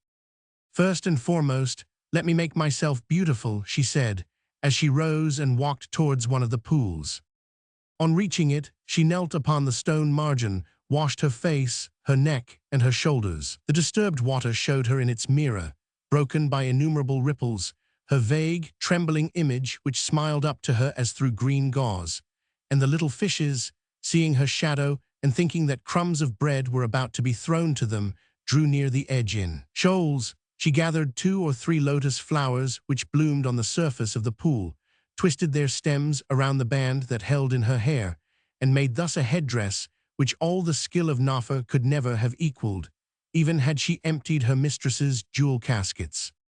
When she had finished, and rose refreshed and radiant, a tame ibis, which had gravely watched her, drew itself up on its 2 long legs, stretched out its long neck, and flapped its wings 2 or 3 times as if to applaud her. Having finished her toilet, Tahoser resumed her place at the door of the house and waited for Poëri. The heavens were of a deep blue, the light shimmered in visible waves through the transparent air, intoxicating perfumes rose from the flowers and the plants, the birds hopped amid the branches, pecking at the berries, the fluttering butterflies chased one another. This charming spectacle was rendered yet more bright by human activity, which enlivened it by the communication of a soul. The gardeners came and went. The servants returned laden with panniers of grass or vegetables. Others, standing at the foot of the fig trees, caught in baskets the fruits thrown to them by monkeys trained to pluck them and perched on the highest branches. Tahoser contemplated with delight this beautiful landscape, the peacefulness of which was filling her soul, and she said to herself, how sweet it would be to be beloved here, amid the light, the scents, and the flowers. Poëri returned. He had finished his tour of inspection and withdrew to his room to spend the burning hours of the day. Tahoser followed him timidly and stood near the door, ready to leave at the slightest gesture, but Poëri signed to her to remain. She came forward timidly and knelt upon the mat. "You tell me, Hora, that you can play the lute. Take that instrument hanging upon the wall, strike its chords and sing me some old air, very sweet, very tender, and very slow." The sleep which comes to one cradled by music is full of lovely dreams. The priest's daughter took down the mandor, drew near the couch on which Poery was stretched, leaned the head of the lute against the wooden bedhead hollowed out in the shape of a half-moon, stretched her arm to the end of the handle of the instrument, the body of which was pressed against her beating heart, let her hand flutter along the strings, and struck a few chords. Then she sang in a true, though somewhat trembling voice, an old Egyptian air, the vague sigh breathed by the ancestors and transmitted from generation to generation, and in which recurred constantly one and the same phrase of a sweet and penetrating monotony. "In very truth," said Poery, turning his dark blue eyes upon the maid, "you know rhythm as does a professional musician, and you might practice your art in the palaces of kings. But you give to your song a new expression. The air you are singing, one would think you are inventing it, and you impart to it a magical charm. Your voice is no longer that of morning. Another woman seems to shine through you as the light shines from behind a veil. Who are you?" "I am Hora," replied Tahoser. "Have I not already told you my story? Only, I have washed from my face the dust of the road. I have smoothed out the folds in my crushed gown and put a flower in my hair. If I am poor, that is no reason why I should be ugly, and the gods sometimes refuse beauty to the rich. But does it please you that I should go on?" "Yes, repeat that air. It fascinates, benumbs me, it takes away my memory like a cup of nepenthe. Repeat it until sleep and forgetfulness fall upon my eyelids." Poery's eyes, fixed at first upon Tahoser, soon were half-closed, and then completely so. The maiden continued to strike the strings of the mandor and sang more and more softly the refrain of her song. Poery slept. She stopped and fanned him with a palm leaf fan thrown on the table. Poery was handsome, and sleep imparted to his pure features an indescribable expression of languor and tenderness. His long eyelashes falling upon his cheeks seemed to conceal from him a celestial vision, and his beautiful, red, half-open lips trembled as if they were speaking mute words to an invisible being. After a long contemplation, emboldened by silence and solitude, Tahoser, forgetting herself, bent over the sleeper's brow, kept back her breath, pressed her heart with her hand, and placed a timid, furtive, winged kiss upon it. Then she drew back ashamed and blushing. The sleeper had faintly felt in his dream Tahoser's lips. He uttered a sigh and said in Hebrew, "O Rahel, beloved Rahel." Fortunately, these words of an unknown tongue conveyed no meaning to Tahoser, and she again took up the palm leaf fan, hoping yet fearing that Poery would awake. Romans 7.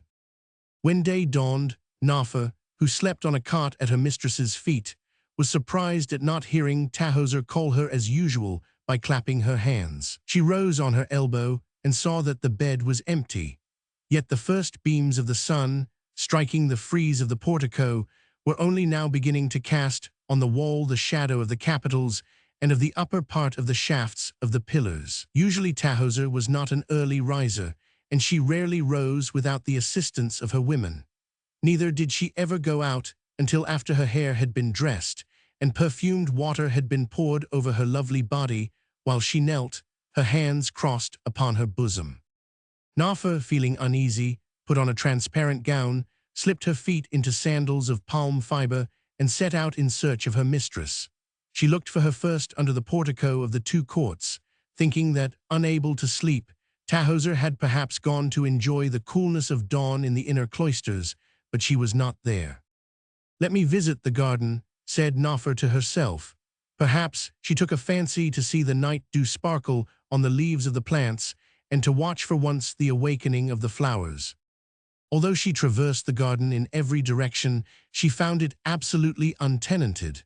Nafa looked along every walk, under every arbor, under every arch, into every grove, but unsuccessfully. She entered the kiosk at the end of the arbor, but she did not find Tahoser.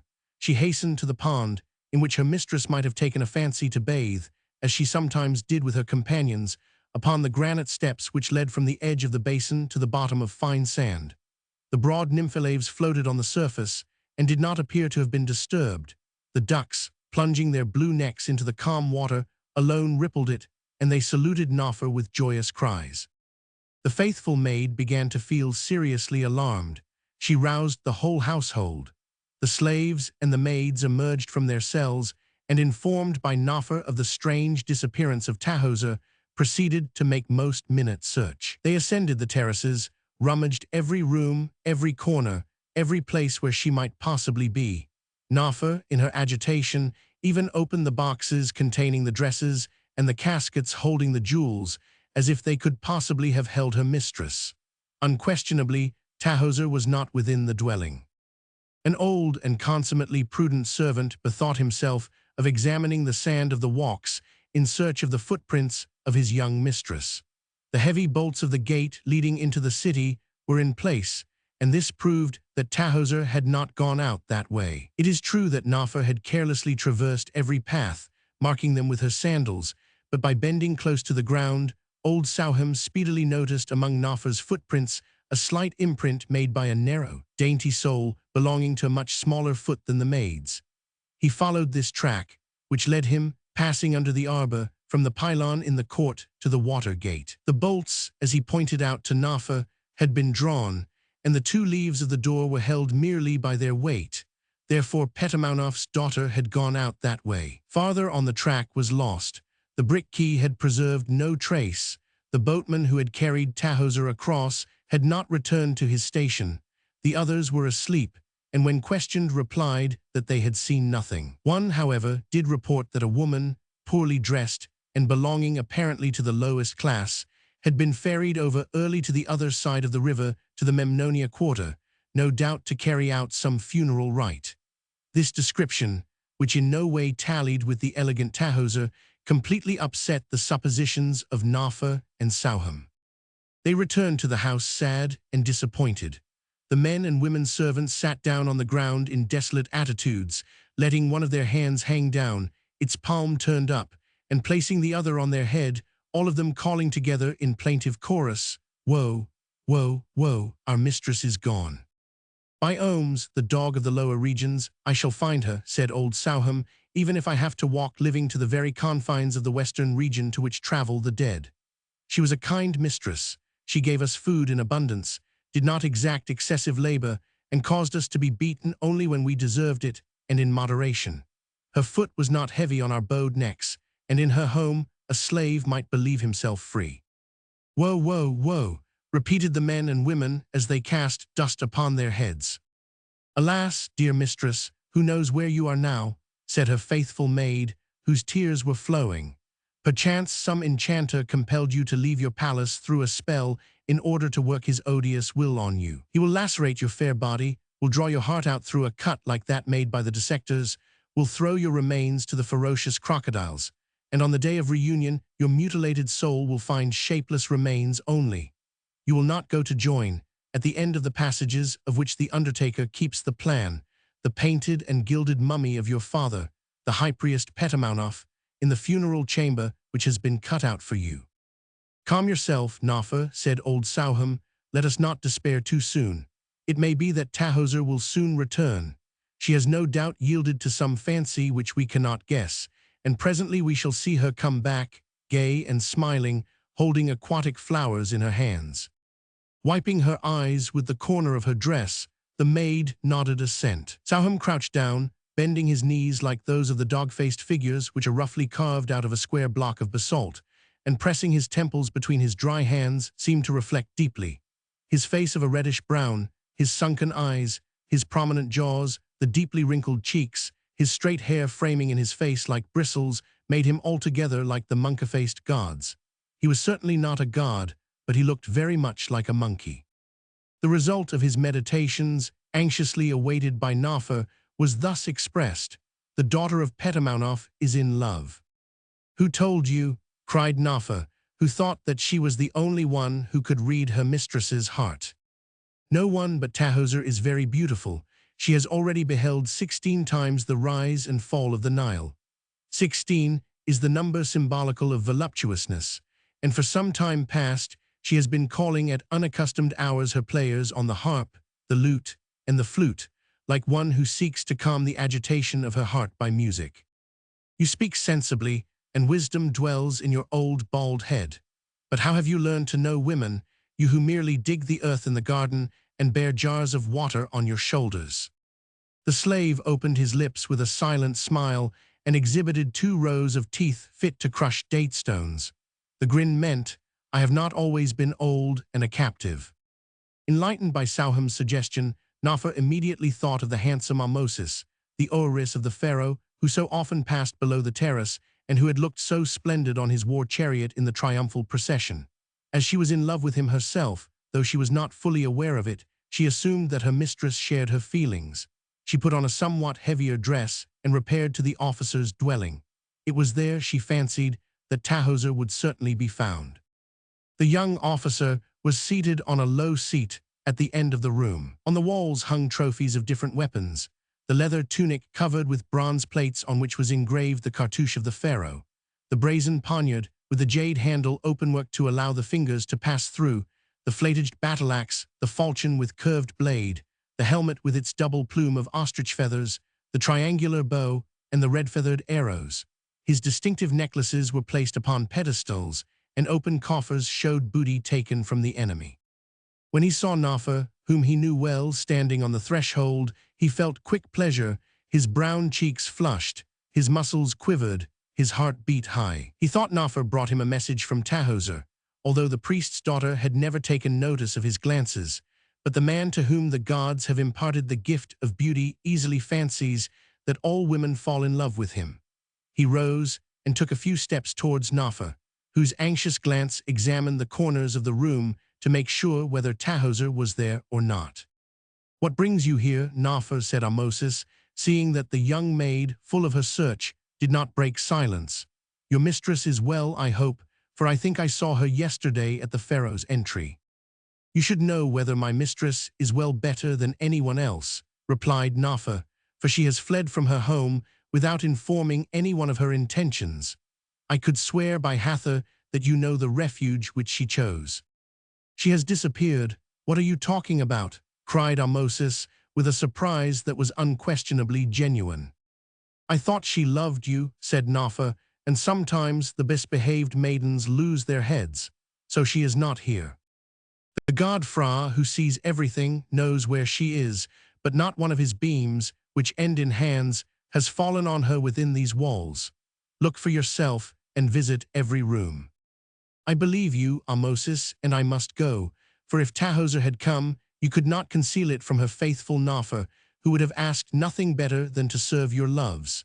You are handsome, she is very rich and a virgin, the gods would have beheld your marriage with pleasure." Nafa returned to the house more anxious and more upset than before. She feared that the servants might be suspected of having killed Tahoser in order to seize on her riches, and that the judges would seek to make them confess, under torture, what they did not actually know. The pharaoh, on his part, was also thinking of Tahoser. After having made the libations and the offerings required by the ritual, he had seated himself in the inner court of the harem and was sunk in thought, paying no attention to the gambols of his women, who, nude and crowned with flowers, were disporting themselves in the transparent waters of the piscina, splashing each other and uttering shrill, sonorous bursts of laughter in order to attract the attention of the master, who had not made up his mind, contrary to his habit, which of them should be the favorite queen that week.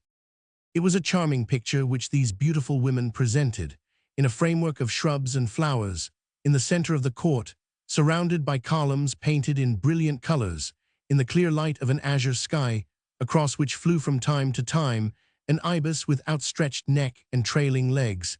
Their shapely bodies shone in the water like submerged statues of jasper. Immense and Twee, weary of swimming, had emerged from the water, and kneeling on the edge of the basin, were spreading out to dry in the sun their thick black hair, the long locks of which made their white skins seem whiter still. A few last drops of water ran down their shining shoulders, and their arms polished like jade. Maids rubbed them with aromatic oil and essences, while a young Ethiopian girl held out the calyx of a large flower so that they might breathe its perfume.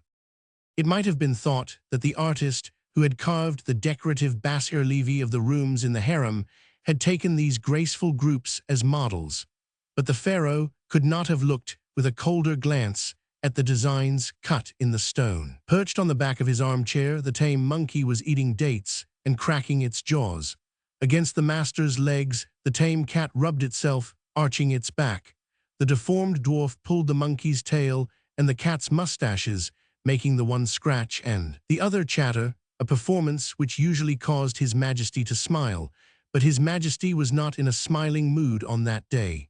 He put the cat aside, made the monkey get off the armchair, smote the dwarf on the head, and walked toward the granite apartments. Each of those rooms was formed of blocks of prodigious size and closed by stone gates which no human power could have forced unless the secret of opening them were known.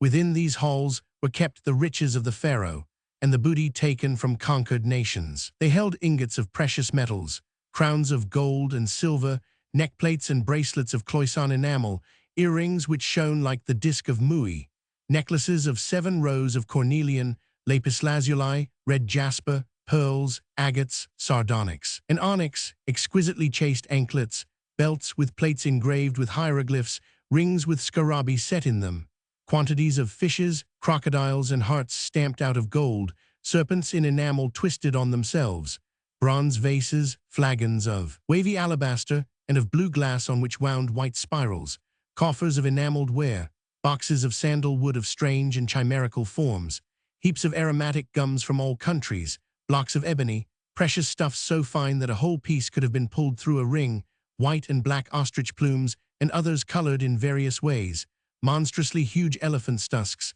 cups of gold, silver, gilded glass, statues marvelous both as regards the material and the workmanship. In every room the pharaoh caused to be taken a litter load borne by 2 robust slaves of Cush and Shido, and clapping his hands, he called Timoft, the servant who had followed Tahoser, and said to him, "Have all these things taken to Tahoser, the daughter of the high priest Petamaunof, from the pharaoh." Timoft placed himself at the head of the procession, which crossed the Nile on a royal barge, and soon the slaves, with their load, reached Tahoser's house. "For Tahoser, from the pharaoh," said Timoft, knocking at the door. At the sight of those treasures, Nafer nearly fainted, half with fear, half with amazement. She dreaded lest the king should put her to death on learning that the priest's daughter was no longer there. "Tahoser has gone," said she tremulously, "and I swear by the 4 sacred geese, Amset, Sis, Saumauts, and Kebesniv, which fly to the 4 quarters of the wind, that I know not where she is. The pharaoh, beloved of free, favorite of Amun-Ra, has sent these gifts. I cannot take them back. Keep them until Tahoser is found. You shall answer for them on your head. Have them put away in rooms and guarded by faithful servants," replied the envoy of the king. When Timoft returned to the palace, and prostrate, his elbows close to his sides, his brow in the dust, said that Tahoser had vanished, the king became very wroth, and he struck the slab of the flooring so fiercely with his scepter that the slab was split. Roman 8. Tahoser, nevertheless, scarce bestowed a thought on Nafer, her favorite maid, or on the anxiety which her absence would necessarily cause. The beloved mistress had completely forgotten her beautiful home in Thebes, her servants, and her ornaments, a most difficult and incredible thing in a woman. The daughter of Petamaunof had not the least suspicion of the pharaoh's love for her. She had not observed the glance full of desire which had fallen upon her from the heights of that majesty which nothing on earth could move. Had she seen it, she would have deposited the royal love as an offering, with all the flowers of her soul, at the feet of Poery. While driving her spindle with her toe to make it ascend along the thread, for this was the task which had been set her, she followed with her glance every motion of the young Hebrew. Her looks enveloped him like a caress. She silently enjoyed the happiness of remaining near him in the building to which he had given her access. If Poery had turned towards her, he would no doubt have been struck by the moist brilliancy of her eyes, the sudden blushes which flushed her fair cheeks, the quick beating of her heart which might be guessed by the rising and falling of her bosom. But seated at a table, he bent over a leaf of papyrus on which, with the help of a reed, taking ink from a hollowed slab of alabaster, he inscribed accounts in demotic numbers. Did Poery perceive the evident love of Tahoser for him, or for some secret reason did he pretend not to perceive it? His manner towards her was gentle and kindly, but reserved, as if he sought to prevent or repel some importunate confession which it would have given him pain to reply to. and yet the sham horror was very beautiful. Her charms, betrayed by the poverty of her dress, were all the more beautiful, and just as in the hottest hours of the day a luminous vapor is seen quivering upon the gleaming earth, so did an atmosphere of love shimmer around her. On her half-open lips her passion fluttered like a bird that seeks to take its flight, and softly, very softly, when she was sure that she would not be heard, she repeated like a monotonous cantilena, "Poery, I love you." It was harvest time, and Poery went out to oversee the workmen. Tahoser, who could no more leave him than the shadow can leave the body, followed him timidly, fearing lest he should tell her to remain in the house. But the young man said to her, in a voice marked by no accent of anger, "Grief is lightened by the sight of the peaceful work of agriculture, and if some painful remembrance of vanished prosperity weighs down your soul, it will disappear at the sight of this joyous activity. These things must be novel to you, for your skin, which the sun has never kissed, your delicate feet, your slender hands, and the elegance with which you drape yourself in the piece of coarse stuff which serves you for a vestment, prove to me that you have always inhabited cities and have lived in the midst of refinement and luxury. Come then and sit down while still turning your spindle under the shadow of that tree where the harvesters have hung up, to keep it cool, the skin which holds their drink." Tahoser obeyed and sat down under the tree, her arms crossed on her knees and her knees up to her chin. From the garden wall, the plain stretched to the foot of the Libyan chain like a yellow sea over which the least breath of air drove waves of gold. The light was so intense that the golden tone of the grain whitened in places and became silvery. In the rich mud of the Nile, the grain had grown strong, straight, and high like javelins, and never had a richer harvest, flaming and crackling with heat, been outspread in the sun. The crop was abundant enough to fill up to the ceiling the range of vaulted granaries which rose near the cellars. The workmen had already been a long while at work, and here and there out of the waves of the corn showed their woolly or close-shaven heads covered with pieces of white stuff, and their naked torsos the color of baked brick. They bent and rose with a regular motion, cutting the grain just below the ear, as regularly as if they had followed a line marked out by a cord. Behind them in the furrows walked the gleaners with esparto bags, in which they placed the harvested ears, and which they then carried on their shoulders, or suspended from a crossbar, and with the help of a companion, to grinding mills situated some distance apart. Sometimes the breathless harvesters stopped to take breath, and putting their sickles under their right arm, drank a draught of water. Then they quickly resumed their work, fearing the foreman's stick. The harvested grain was spread on the threshing floor in layers evened with a pitchfork, and slightly higher on the edges on account of the additional basketfuls which were being poured on. Then Poery signed to the ox driver to bring on his animals. They were superb oxen with long horns, curved like the headdress of Isis, with high withers, deep dewlaps, clean, muscular limbs. The brand of the estate, stamped with a red-hot iron, showed upon their flanks. They walked slowly, bearing a horizontal yoke which bore equally upon the heads of the four. They were driven on to the threshing floor. Urged by the double-lashed whip, they began to trample in a circle, making the grain spring from the ear under their cloven hoofs. The sun shone on their lustrous coats, and the dust which they raised ascended to their nostrils, so that after going around about 20 times, they would lean one against another, and in spite of the hissing whip which lashed their flanks, they would unmistakably slacken their pace. To encourage them, the driver who followed them, holding by the tail the nearest animal, began to sing in a joyous, quick rhythm the old ox song, "Turn for yourselves, O oxen, turn for yourselves, measures for you and measures for your masters." And the team, with new spirit, started on and disappeared in a cloud of yellow dust that sparkled like gold. The work of the oxen done, came servants who, armed with wooden scoops, threw the grain into the air and let it fall to separate it from the straw, the awn, and the shell. The grain thus winnowed was put into bags, the numbers of which were noted by a scribe, and carried to the lofts, which were reached by ladders. Tahoser, under the shadow of her tree, enjoyed this animated and grandiose spectacle, and often her heedless hand forgot to spin the thread. The day was waning, and already the sun, which had risen behind Thebes, had crossed the Nile and was sinking towards the Libyan chain, behind which its disk sets every evening. It was the hour when the cattle returned from the fields to the stable. She watched near Poery the long pastoral procession. First was seen advancing the vast herd of oxen, some white, others red, some black with lighter spots, others piebald, others brindled. They were of all colors and all sizes. They passed by, lifting up their lustrous mouths whence hung filaments of saliva, opening their great, gentle eyes. The more impatient, smelling the stables, half raised themselves for a moment and peered above the horned multitude, with which as they fell they were soon confounded. The less skillful, outstripped by their companions, uttered long, plaintive bellows as if to protest. Near the oxen walked the herds with their whip and their rolled-up cord. On arriving near Poery they knelt down, and, with their elbows close to their sides, touched the ground with their lips as a mark of respect. Scribes wrote down the number of heads of cattle upon tablets. Behind the oxen came the asses, trotting along and kicking under the blows of the donkey drivers. These had smooth-shaven heads and were dressed in a mere linen girdle, the end of which fell between their legs.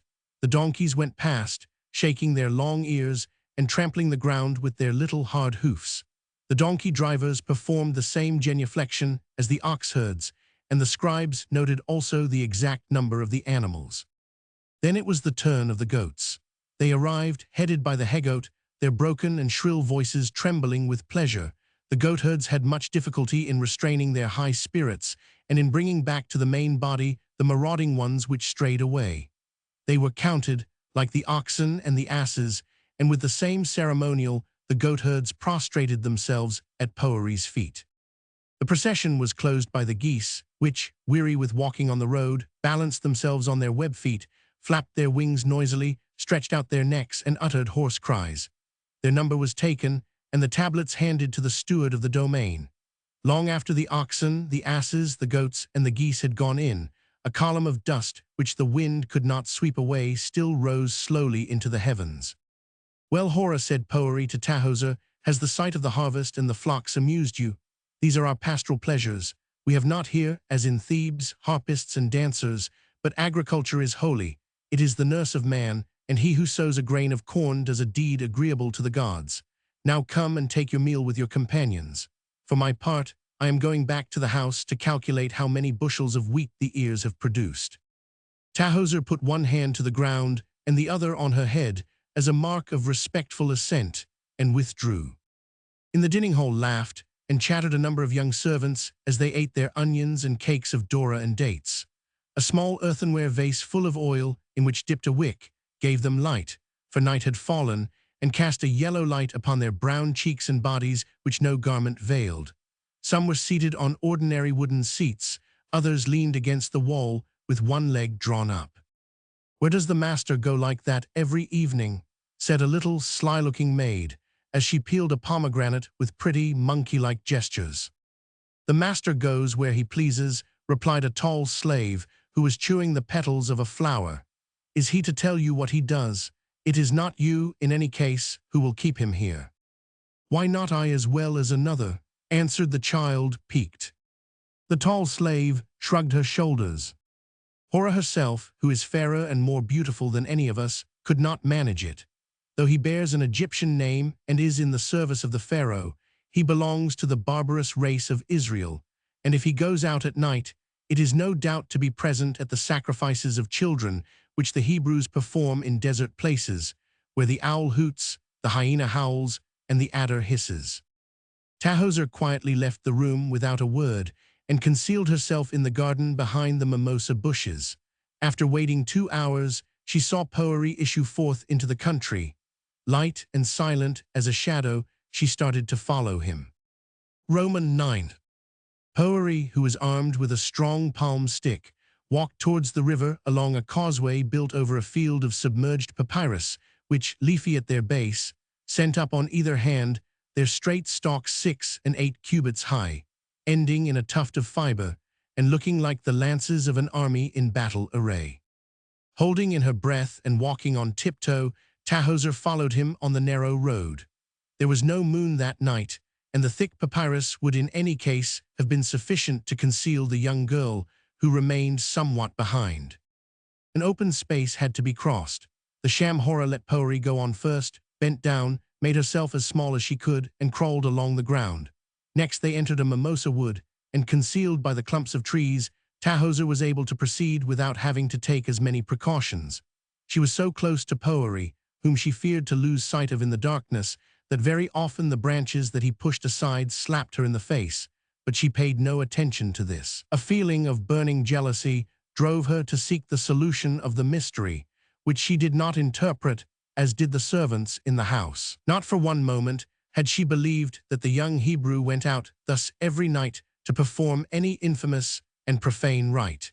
She believed that a woman was at the bottom of these nocturnal excursions, and she wanted to know who her rival was. The cold kindness of Poeri had proved to her that his heart was already won.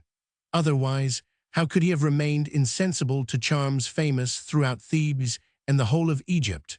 Would he have pretended not to understand a love that would have filled with pride oeris, priests, temple scribes, and even princes of the royal blood?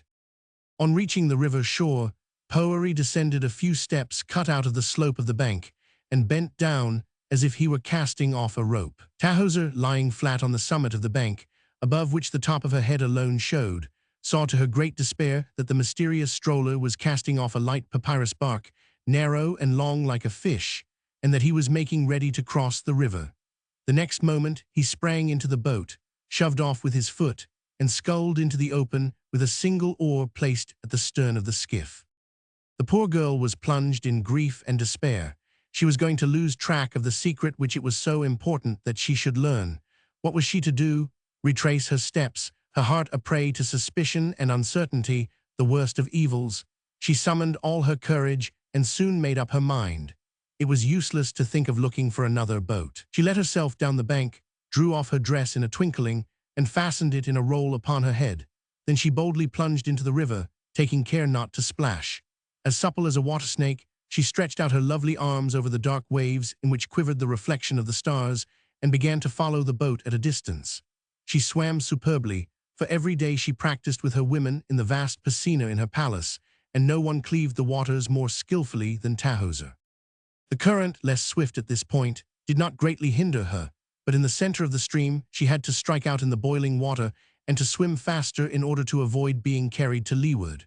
Her breath came shorter and quicker, and yet she held it in lest the young Hebrew should hear her. Sometimes a higher wave lapped with its foam her half-open lips, wetted her hair, and even reached her dress rolled up in a bundle. Happily for her strength was beginning to give way, she soon found herself in stiller water. A bundle of reeds coming down the river touched her as it passed and filled her with quick terror. The dark, green mass looked in the darkness like the back of a crocodile. Tahoser thought she had felt the rough skin of the monster, but she recovered from her terror and said, as she swam on, "What matter if the crocodiles eat me up, if Poeri loves me not?" There was real danger, especially at night. During the day, the constant crossing of boats and the work going on along the quays drove away the crocodiles, which went to shores less frequented by man to wallow in the mud and to sun themselves. But at night, they became bold again. Tahoser did not think of them. Love is no calculator, and even if she had thought of this form of peril, she would have braved it, timid though she was, and frightened by an obstinate butterfly that, mistaking her for a flower, kept fluttering around her. Suddenly the boat stopped, although the bank was still some distance away. Poeri, ceasing to scull, seemed to cast an uneasy glance around him. He had perceived the whitish spot made on the water by Tahoser's rolled-up dress.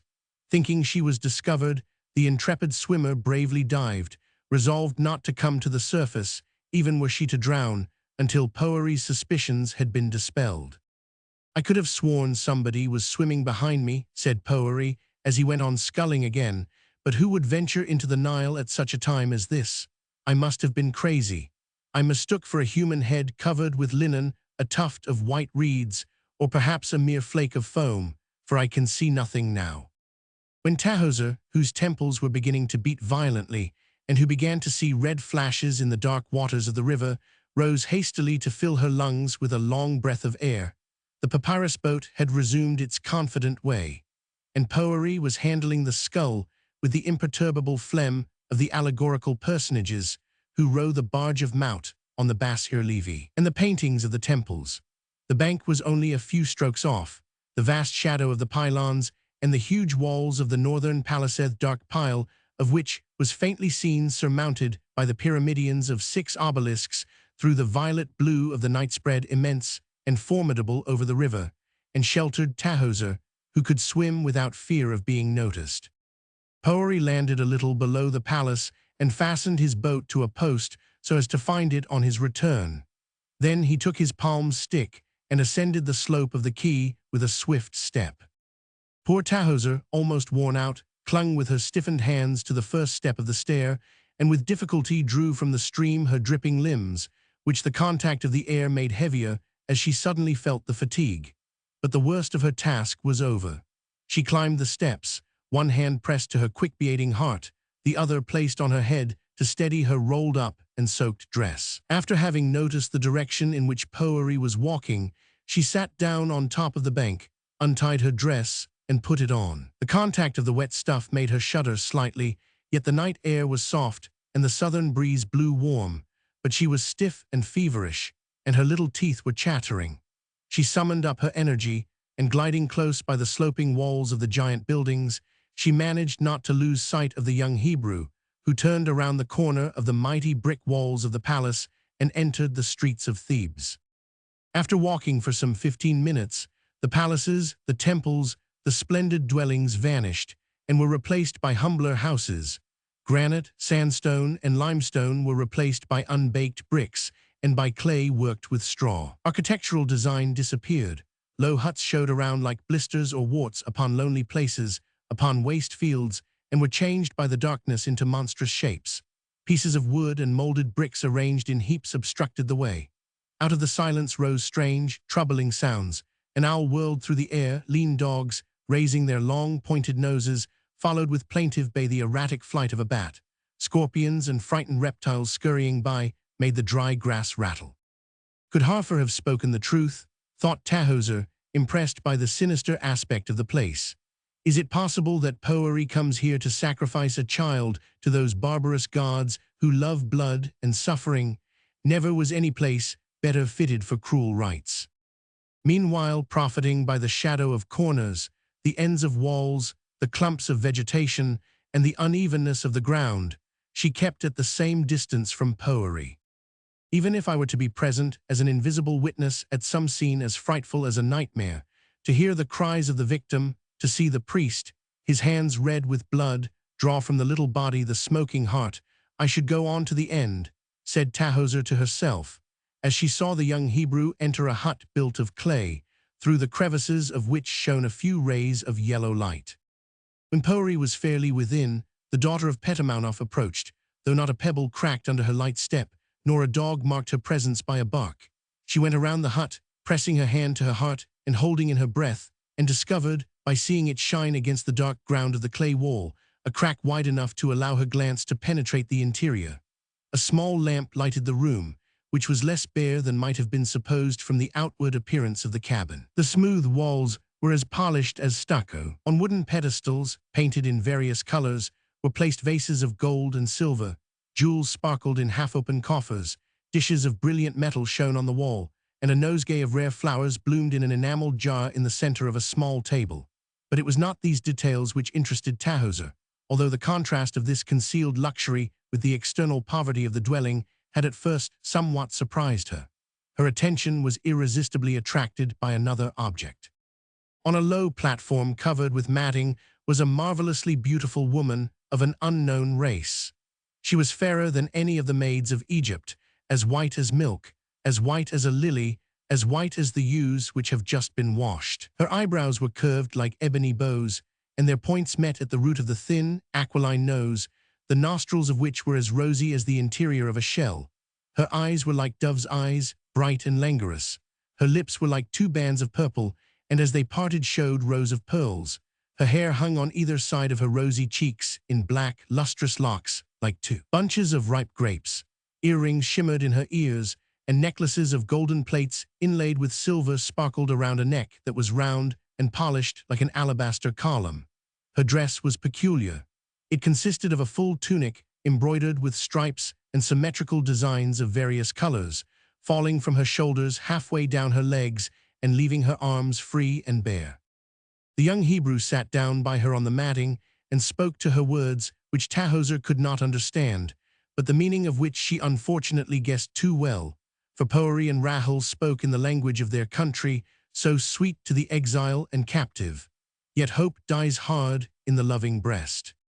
Perhaps it is his sister, said Tahoser, and he goes to see her in secret, being unwilling that it should be known that he belongs to that enslaved race. Then she put her eye to the crevice and listened with painful and intense attention to the harmonious and rhythmic language, every syllable of which held a secret which she would have given her life to learn, and which sounded in her ears vague, swift, and unmeaning like the wind in the leaves and the water on the bank.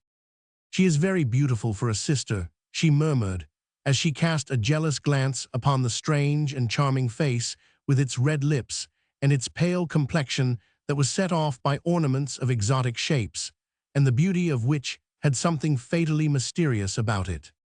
"Oh, Rahel, my beloved Rahel," repeated Poeri often. Tahoser remembered having heard him whisper that name while she was fanning him in his sleep. He thought of her even in his dreams.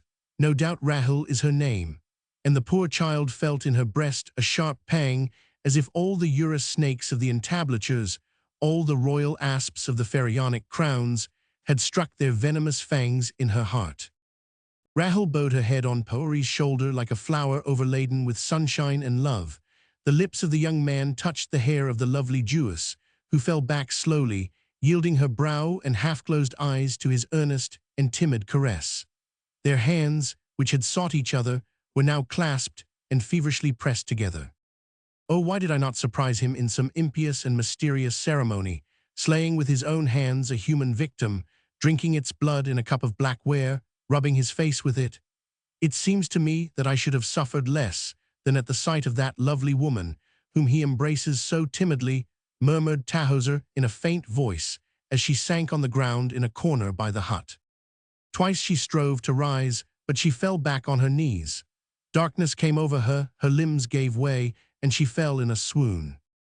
Meanwhile Poeri issued from the hut, giving a last kiss to Rahel. "Thanks." The pharaoh, raging and anxious on hearing of the disappearance of Tahoser, had given way to that desire for change, which possesses a heart tormented by an unsatisfied passion. To the deep grief of Immense, Hont Reché and Tui, his favorites, who had endeavored to retain him in the summer palace by all the resources of feminine coquetry, he now inhabited the northern palace on the other side of the Nile. His fierce preoccupation was irritated by the presence and the chatter of his women. They displeased him because they were not Tahoser. He now thought ugly those beauties who had seemed to him formerly so fair. Their young, slender, graceful bodies, their voluptuous attitudes, their long eyes brightened by antimony and flashing with desire, their purple lips, white teeth, and languishing smiles, everything in them, even the perfume of their cool skin, as delicate as a bouquet of flowers or a box of scent, had become odious to him. He seemed to be angry with them for having loved them, and to be unable to understand how he could have been smitten by such vulgar charms. When Tui touched his breast with the slender, pink finger of her little hand, shaking with emotion, as if to recall the remembrance of former familiarities. When Hont Reché placed before him the draftboard supported by two lions back to back, in order to play a game. When Immense presented him with a lotus flower with respectful, supplicating grace, he could scarcely refrain from striking them with his scepter, and his royal eyes flashed with such disdain that the poor women who had ventured on such boldness withdrew abashed, their eyes wet with tears, and leaned silently against the painted wall, trying by their motionlessness to appear to be part of the paintings on the frescoes. To avoid these scenes of tears and violence, he had withdrawn to the palace of Thebes, alone, taciturn, and somber, and there, instead of remaining seated on his throne in the solemn attitude of the gods and of kings, who, being almighty, neither move nor make a gesture, he walked feverishly up and down through the vast halls. Strange was it to see that tall pharaoh with imposing mien, as formidable as the granite colossi, his like, making the stone floors resound under his curved sandals. When he passed, the terrified guards seemed to be petrified and to turn to stone. They remained breathless, and not even the double ostrich feather in their headgear dared tremble. When he had passed, they scarce ventured to whisper, "What is the matter today with the pharaoh?"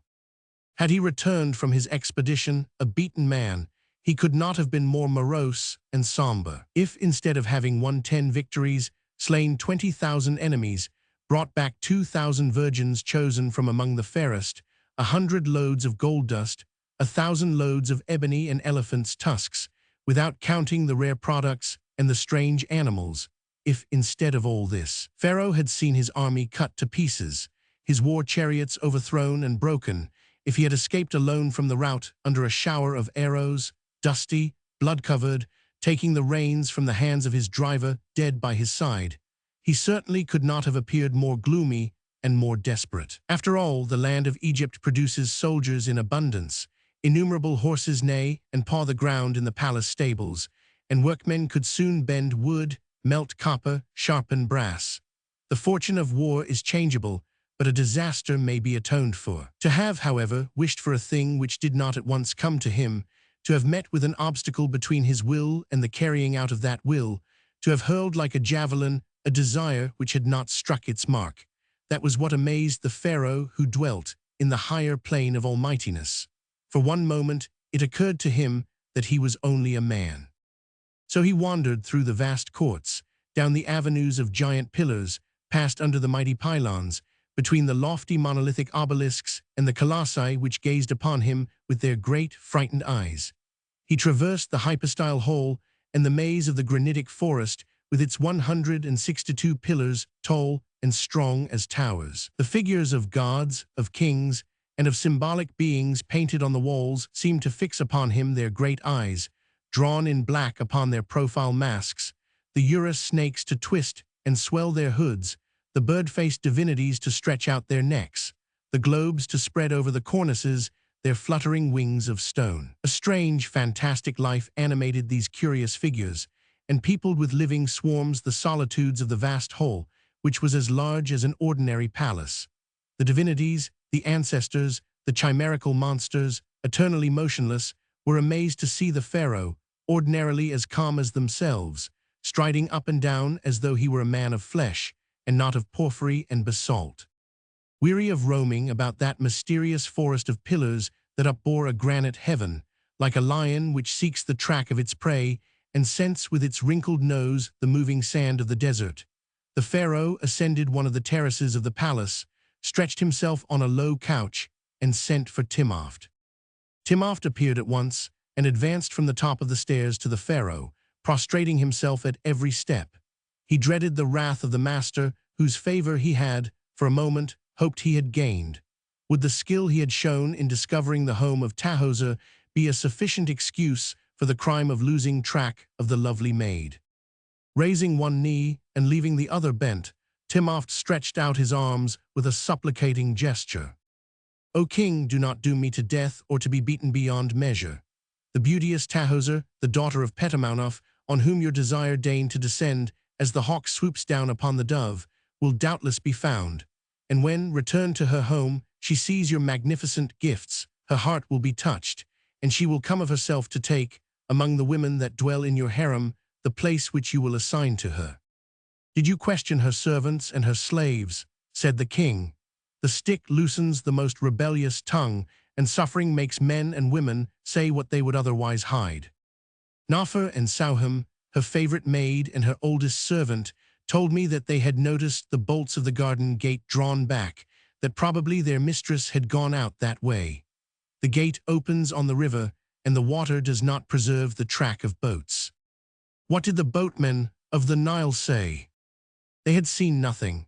One man alone said that a poorly dressed woman crossed the stream with the first light of day, but it could not be the beautiful and rich Tahoser, whose face you have yourself noticed, and who walks like a queen in her superb garments. Timopht's logic did not appear to convince the pharaoh. He leaned his chin on his hand and reflected for a few moments. Poor Timopht waited in silence, fearing an explosion of fury. The king's lips moved as if he were speaking to himself. That mean dress was a disguise. Yes, it must have been. Thus disguised, she crossed to the other side of the river. Timopht is a fool who cannot see anything. I have a great mind to have him thrown to the crocodiles or beaten to death. But what could be her reason? a maid of high birth, the daughter of a high priest, to escape thus from her palace, alone, and without informing anyone of her intention. It may be there is some love affair at the bottom of this mystery. As this thought occurred to him, the pharaoh's face flushed red as if under the reflection of a fire. The blood had rushed from his heart to his face. The redness was followed by dreadful pallor. His eyebrows writhed like the urus in his diadem. His mouth was contracted. He grated his teeth, and his face became so terrible that the terrified Timopht fell on his face upon the pavement as falls a dead man.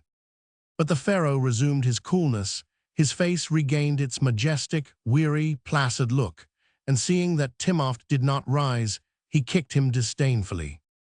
When Timopht, who already saw himself stretched on the funeral bed supported by jackal's feet in the Memnonia quarter, his side open, his stomach emptied, and himself ready to be plunged into a bath of pickle, when Timopht raised himself, he dared not look up to the king, but remained crouched on his heels, a prey to the bitterest anguish. "Come, Timopht," said his majesty, "rise up, run and dispatch emissaries on all sides.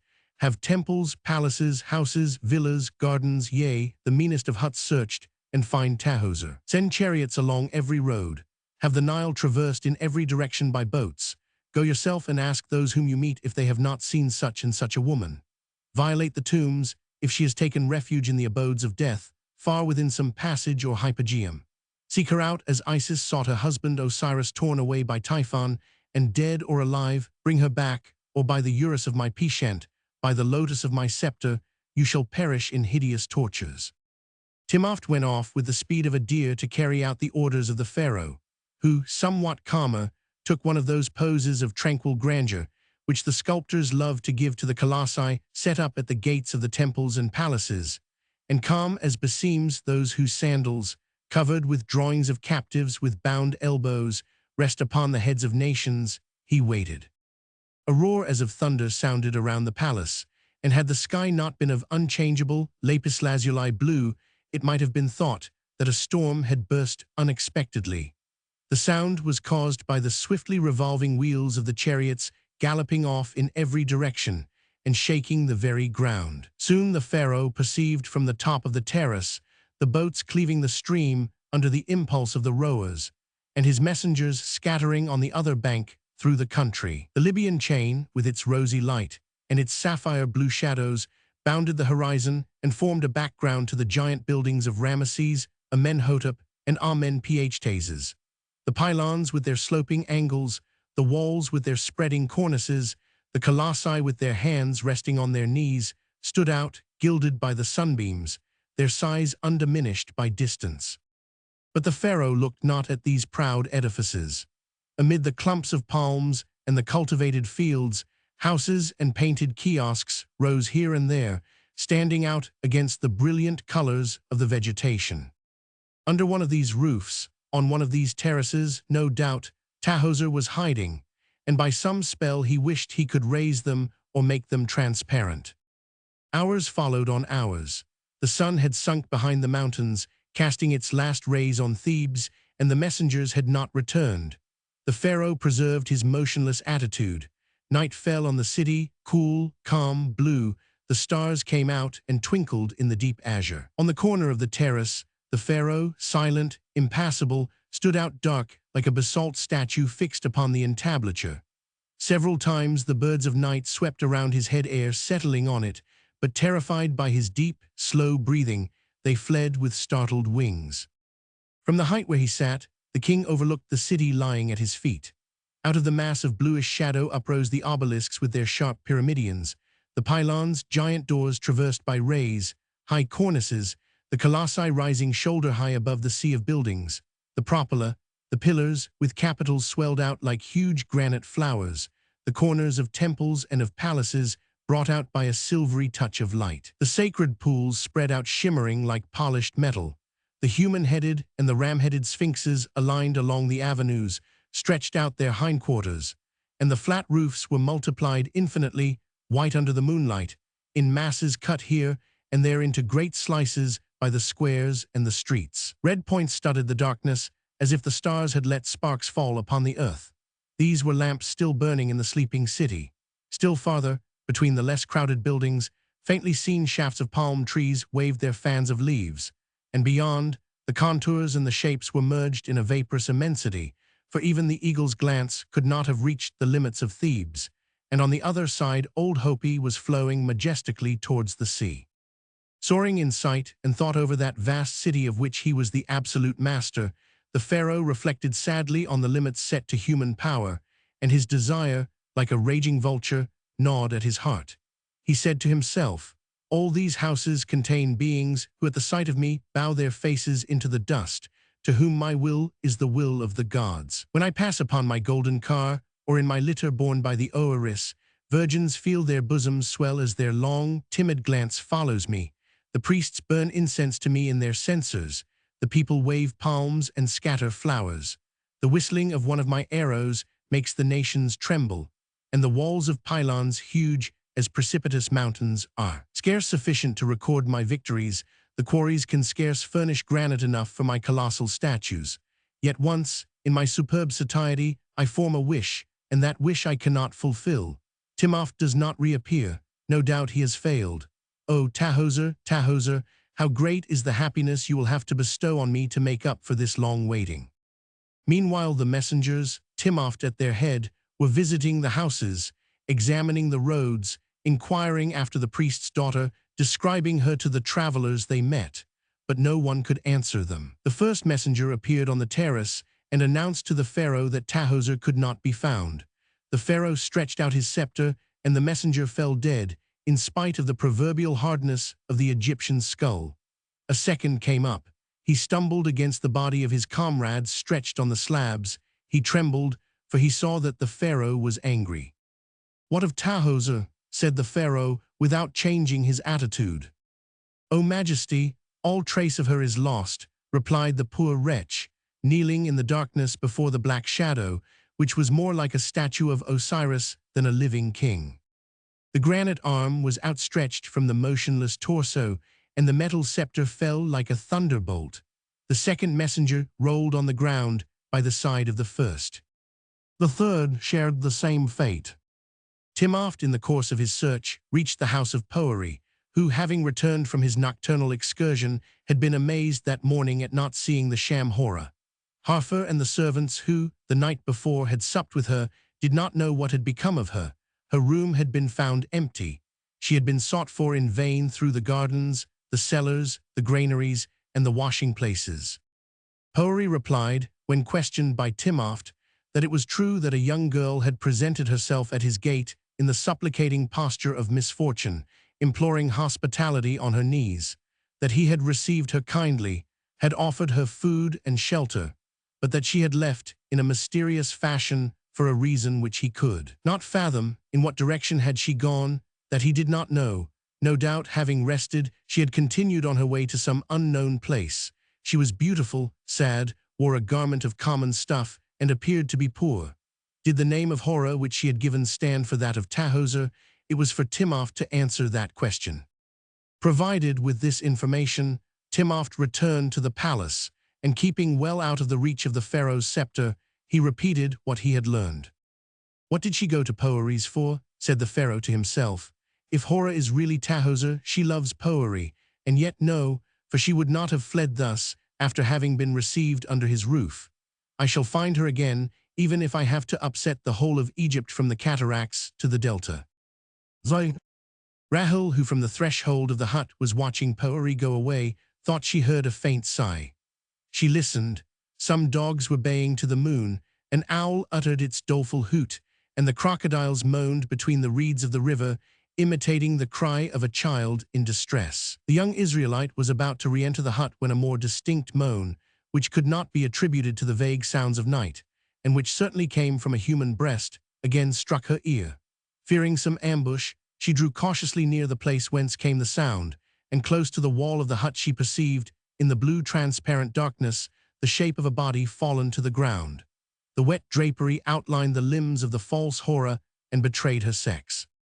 Rahel, seeing that she had to do with a fainting woman only, lost all fear and knelt by her, questioning the breathing of her lips and the beating of her heart.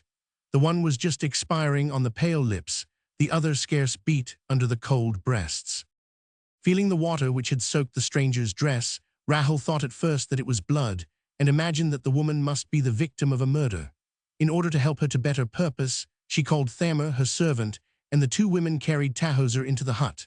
They laid her upon the couch. Thamar held up a lamp, while Rahel, bending over the girl, looked for the wound, but no red streak showed upon the pallor of Tahoser, and her dress had no crimson stain. They stripped off her wet garment, and cast over her a piece of striped wool, the gentle warmth of which soon restored her suspended circulation. Tahoser slowly opened her eyes and cast around her a terrified glance like that of a captured gazelle. It took her some time to regain control of her thoughts. She could not understand how she happened to be in that room on the bed, where but a moment ago she had seen Poery and the young Israelite seated side by side with clasped hands, speaking of love, while she, breathless, amazed, watched through the crack of the wall. But soon memory returned, and with it the feeling of her situation. The light fell full on Rahel's face. Tahoser studied it silently, grieved to find her so perfectly beautiful. In vain, with all the fierceness of feminine jealousy, she tried to note defects in her. She felt herself not vanquished, but equaled. Rahel was the Hebrew ideal, as Tahoser was the Egyptian. Hard though it was to her loving heart, she was compelled to admit that Poery's love was justified and well bestowed. The eyes with their full black eyelashes, the beautiful nose, the red mouth with its dazzling smile, the long, elegant oval face, the arms, full near the shoulders and ending in childish hands, the round, plump neck which, as it turned, formed folds more beautiful than necklaces of gems, all this, set off by a quaint, exotic dress, was sure to please. "I made a great mistake," said Tahoser to herself, "when I presented myself to Poery in the humble attitude of a suppliant, trusting to my charms overpraised by flatterers. Fool that I was! I acted as a soldier who should go to war without breastplate or weapons. If I had appeared in all my splendor, covered with jewels and enamels, standing on my golden car followed by my numerous slaves, I might perhaps have touched his fancy, if not his heart." "How do you feel now?" said Rahel in Egyptian to Tahoser, for by the outline of the face and the dressing of the hair, she had perceived that the maiden did not belong to the Israelitish race.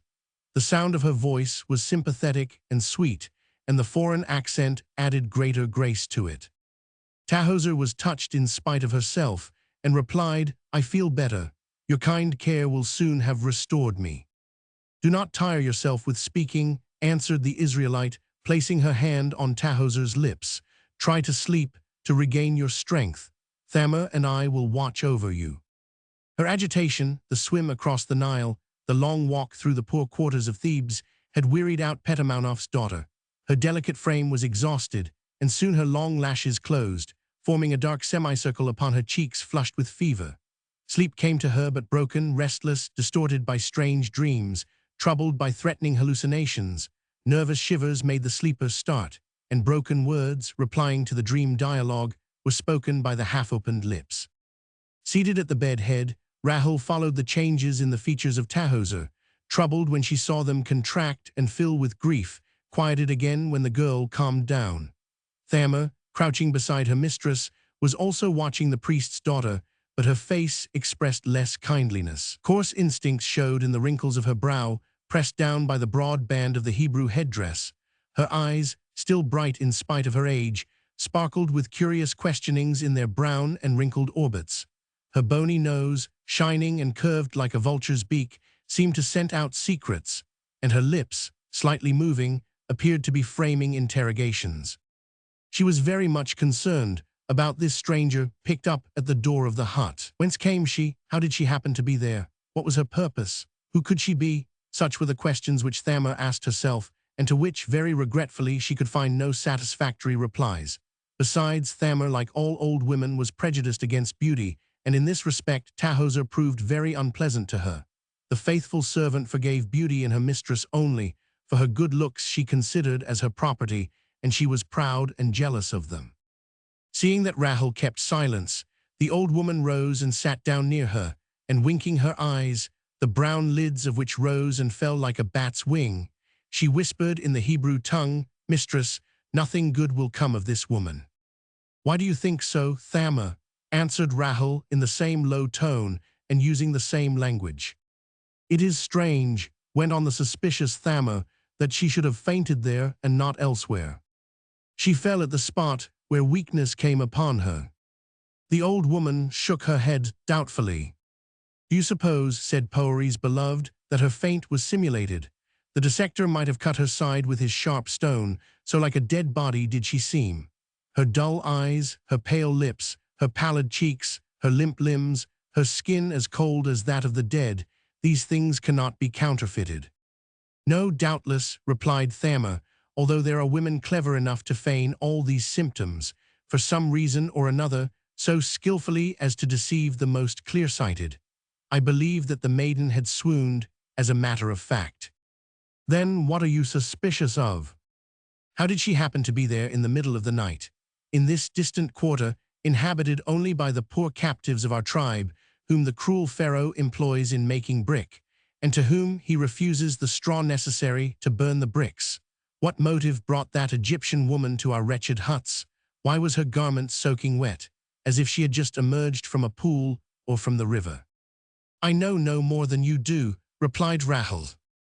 "Suppose she were a spy of our masters," said the old woman, whose fierce eyes were lighted up with hatred. "Great events are preparing. Who knows whether the alarm has not been given? How could that young girl, ill as she is, hurt us? She is in our hands, weak, alone, 99. Besides, we can, at the least suspicious sign, keep her prisoner until the day of deliverance. In any case, she is not to be trusted. See how delicate and soft are her hands." And old Thamar raised one of the arms of the sleeping Tahoser. "In what respect can the fineness of her skin endanger us?"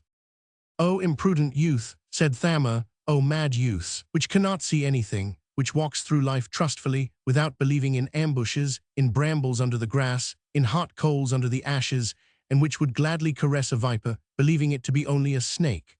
Open your eyes. That woman does not belong to the class of which she seems to be. Her thumb has never been flattened on the thread of the spindle, and that little hand, softened by essences and pomades, has never worked. Her poverty is a disguise." Thamar's words appeared to impress Rahel. She examined Tahoser more attentively. The lamp shed upon her its trembling rays, and the delicate form of the priest's daughter showed, in the yellow light, relaxed in sleep. The arm which Thamar had raised still rested upon the mantle of striped wool, showing whiter by contrast with the dark stuff. The wrist was circled with a bracelet of sandal wood, the commonplace adornment of the coquetry of poverty. But if the ornament was rude and roughly chased, the flesh it covered seemed to have been washed in the perfumed bath of riches. Then Rahel saw how beautiful was Tahoser, but the discovery excited no evil feeling in her heart. Tahoser's beauty softened, instead of irritating her as it did Thamar. She could not believe that such perfection concealed a vile and perfidious soul, and in this respect her youthful candor judged more correctly than the long experience of her maid. Day at last dawned, and Tahoser's fever grew worse. She was delirious at times, and then would fall into a prolonged slumber. "If she were to die here," said Thamar, "we should be accused of having killed her." "She will not die," replied Rahel, putting a cup of cool water to the lips of the sick girl.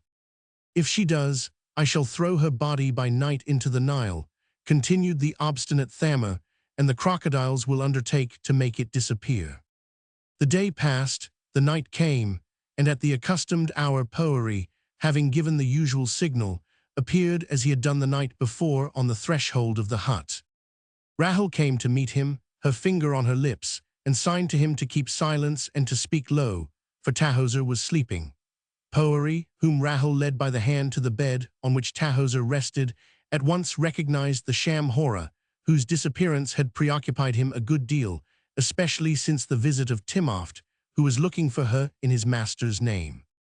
Marked astonishment showed in his face as he rose, after having bent over the bed to make quite certain that the young girl who lay there was the one whom he had welcomed, for he could not understand how she happened to be in this place. His look of surprise smote Rahel to the heart.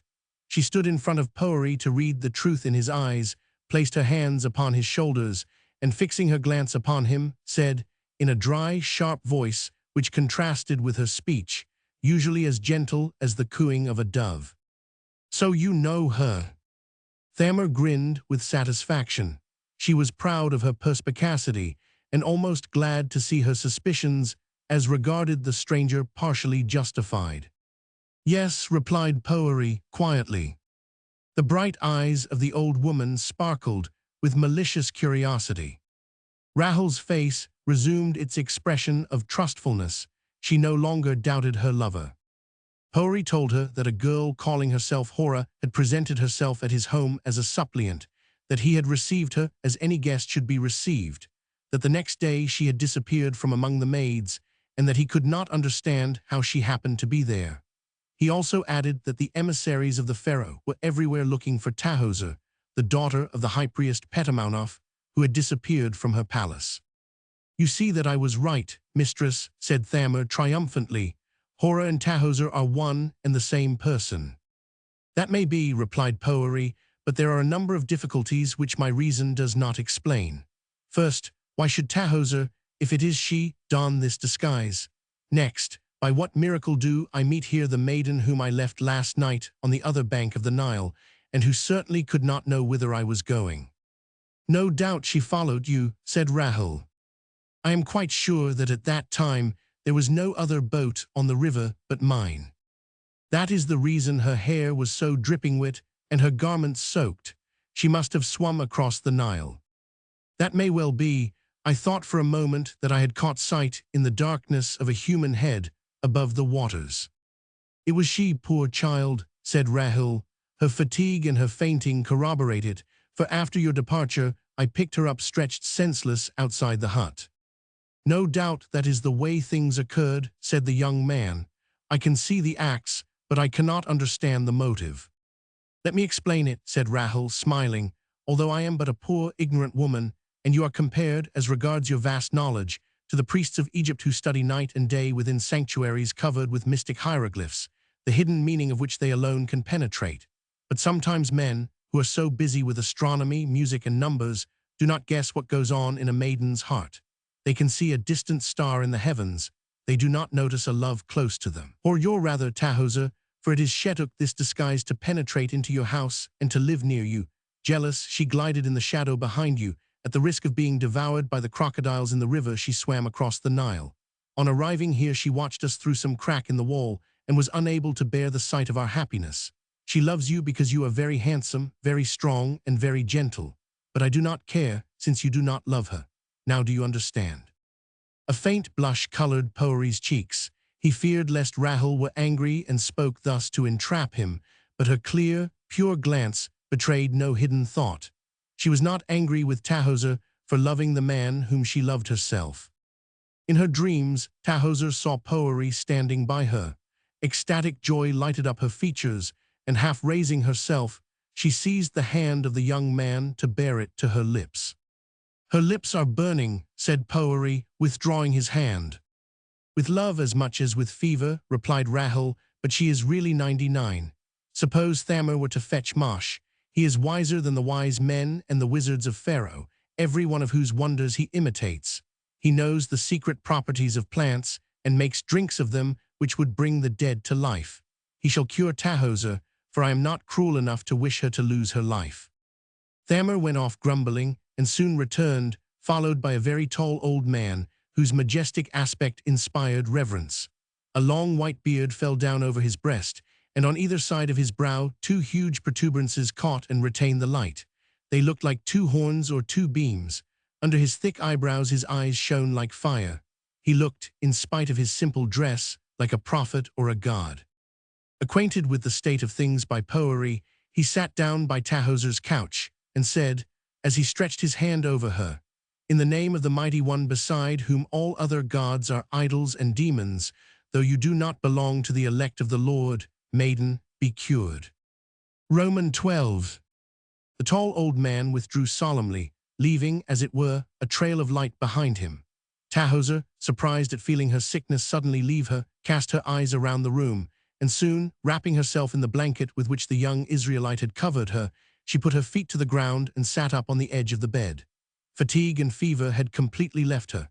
She was as fresh as after a long rest, and her beauty shone in all its purity. Pushing back with her little hands the plaited masses of her hair behind her ears, She showed her face lighted up with love, as if she desired Poëri to read it. But seeing that he remained motionless near Rahel without encouraging her by a sign or a glance, she rose slowly, drew near the young Israelite girl, and threw her arms around her neck. She remained thus, her head in Rahel's bosom, wetting it with her hot tears. Sometimes a sob she could not repress shook her convulsively upon her rival's breast. The complete yielding up of herself and her evident misery touched Rahel. Tahoser confessed herself beaten and implored her pity by mute supplication, appealing to her womanly generosity. Rahel, much moved, kissed her and said, "Dry your tears and be not so sorrowful. You love Poëri? Well, love him, and I shall not be jealous. Jacob, a patriarch of our race, had 2 wives. One was called Rahel as I am, and the other Lee. Jacob preferred Rahel, and yet Lee, who was not beautiful like you, lived happily with him." Tahoser knelt at Rahel's feet and kissed her hand. Rahel raised her and put her arm around her waist. They formed a charming group, these 2 women of different races, exhibiting, as they did, the characteristic beauty of each. Tahoser elegant, graceful, and slender, like a child that has grown too fast. Rahel dazzling, blooming, and superb in her precocious maturity. "Tahoser," said Poëri, "for that is your name, I think, Tahoser, daughter of the high priest Petamounoph." The young girl nodded assent. "How is it that you, who live in Thebes in a rich palace, surrounded by slaves, and whom the handsomest among the Egyptians desire, how is it you have chosen to love me, a son of a race reduced to slavery, a stranger who does not share your religious beliefs, and who is separated from you by so great a distance?" Rahel and Tahoser smiled, and the high priest's daughter replied, "That is the very reason. Although I enjoy the favor of the pharaoh, although I am the steward of his domains and wear gilded horns in the festivals of agriculture, I cannot rise to you. In the eyes of the Egyptians, I am but a slave, and you belong to the priestly caste, the highest and most venerated. If you love me, I cannot doubt that you doyu must give up your rank. Have I not already become your servant?" Hora kept nothing of Tahoser, not even the enameled collars and the transparent gauze calasiris. "That is why you thought me ugly. You will have to give up your country and follow me to unknown regions, through the desert where burns the sun, where blows the firewind, where the moving sand tangles and effaces the paths, where no tree grows, where no well springs, through the lost valleys of death strewn with whitened bones that mark the way." "I shall go," said Tahoser quietly. "That is not all," continued Poëri. "Your gods are not mine, your gods of brass, basalt, and granite, fashioned by the hand of man, your monstrous idols with heads of eagle, monkey, ibis, cow, jackal, and lion, which assume the faces of beasts as if they were troubled by the human face on which rests the reflection of Jehovah. It is said, thou shalt worship neither stone nor wood nor metal. Within these temples cemented with the blood of oppressed races grin and crouch the hideous, foul demons which usurp the libations, the offerings, and the sacrifices. One only God, infinite, eternal, formless, colorless, fills the immensity of the heavens which you people with a multitude of phantoms. Our God has created us, you have created your gods." Although Tahoser was deeply in love with Poëri, his words affected her strangely, and she drew back in terror. The daughter of the high priest had been brought up to venerate the gods whom the young Hebrew was boldly blaspheming. She had offered up on their altars bouquets of flowers, and she had burned perfumes before their impassible images. Amazed and delighted, she had walked through their temples splendid with brilliant paintings. She had seen her father performing the mysterious rites. She had followed the procession of priests who bore the symbolic bari through the enormous pylons and the endless Sphinx avenues. She had admired tremblingly the psychostases where the trembling soul appears before Osiris, armed with the whip and the pedum, and she had noted with a dreamy glance the frescoes representing the emblematic figures traveling towards the regions of the West. She could not thus yield up all her beliefs. She was silent for a few moments, hesitating between religion and love. Love won the day, and she said, "You shall tell me of your God. I will try to understand him." "It is well," said Poëri, "you shall be my wife. Meanwhile remain here, for the pharaoh, no doubt in love with you, is having you sought everywhere by his emissaries. He will never discover you under this humble roof, and in a few days we shall be out of his power. But the night is waning, and I must depart." Poery went off, and the two young women, lying side by side on the soft bed, soon fell asleep, holding each other's hands like two sisters. Thamar, who during the foregoing scene had remained crouched in her corner of the room, looking like a bat hanging from a corner by its talons, and had been muttering broken words and frowning, now unfolded her bony limbs, rose to her feet, and bending over the bed, listened to the breathing of the two sleepers. When the regularity of their breathing convinced her that they were sound asleep, she went towards the door, walking with infinite precaution. Once outside, she sprang with swift steps in the direction of the Nile, shaking off the dogs who hung on with their teeth at the edge of her tunic, or dragging them through the dust until they let go, or she glared at them with such fierce eyes that they drew back with frightened yelps and let her pass by. She had soon passed the dangerous and deserted places inhabited at night by the members of the Thieves' Association and entered the wealthy quarter of Thebes. 3 or 4 streets bordered with tall buildings, the shadows of which fell in great angles, led her to the outer wall of the palace, which was the object of her trip. The difficulty was to enter, no easy matter at that time of the night for an old Hebrew servant with dusty feet and shabby garments. Copyright 1901 by George 500, Sproul. Copyright 1901 by George 500. Sproul Gilbo Co. The Pharaoh slew but a short time ago 3 messengers with a blow of his scepter. Gilbo Co. The Pharaoh slew but a short time ago 3 messengers with a blow of his scepter.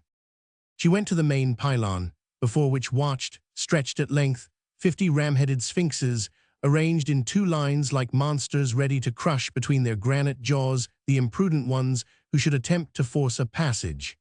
The sentinels stopped her, struck her roughly with the shafts of their javelins, and then asked her what she wished. "I want to see the pharaoh," replied the old woman, rubbing her back. "That's right, very nice. Waken for this witch the pharaoh, favorite of free, beloved of Amun-Ra, the destroyer of nations," said the soldiers, laughing loudly. Thamar repeated obstinately, "I want to see the pharaoh at once." "A very good time you have chosen for it. The pharaoh slew but a short time ago 3 messengers with a blow of his scepter. He sits on his terrace, motionless and sinister like Typhon, the god of evil," said a soldier who condescended to give this explanation. Rahul's maid endeavored to force her way through. The javelins rattled on her head like hammers on an anvil. She began to yell like a bird plucked alive. An officer came out on hearing the tumult. The soldiers stopped beating Thamar. "What does this woman want?" said the officer, "and why are you beating her in this way?" "I want to see the pharaoh," cried Thamar, dragging herself to the knees of the officer. "Out of the question," replied the latter. "It is out of the question, even if, instead of being a low wretch, you were one of the greatest personages in the kingdom." "I know where is Tahoser," whispered the old woman in his ear, laying stress on each syllable. On hearing this, the officer took Thamar by the hand, led her through the first pylon and through the avenue of pillars and the hypostyle hall into a second court, where rose the granite sanctuary with its 2 outer columns with lotus capitals. There, calling Timopht, he handed Thamar over to him. Timopht led the servant to the terrace where sat the pharaoh, gloomy and silent. "Keep well out of the reach of his scepter," was the advice Timopht gave to the Israelite. As soon as she perceived the king through the darkness, Thamar threw herself with her face to the stone flags, by the side of the bodies which had not yet been removed, and then sitting up, she said in a firm voice, "O Pharaoh, do not slay me, I bring you good news." "Speak without fear," replied the king, whose fury had passed away.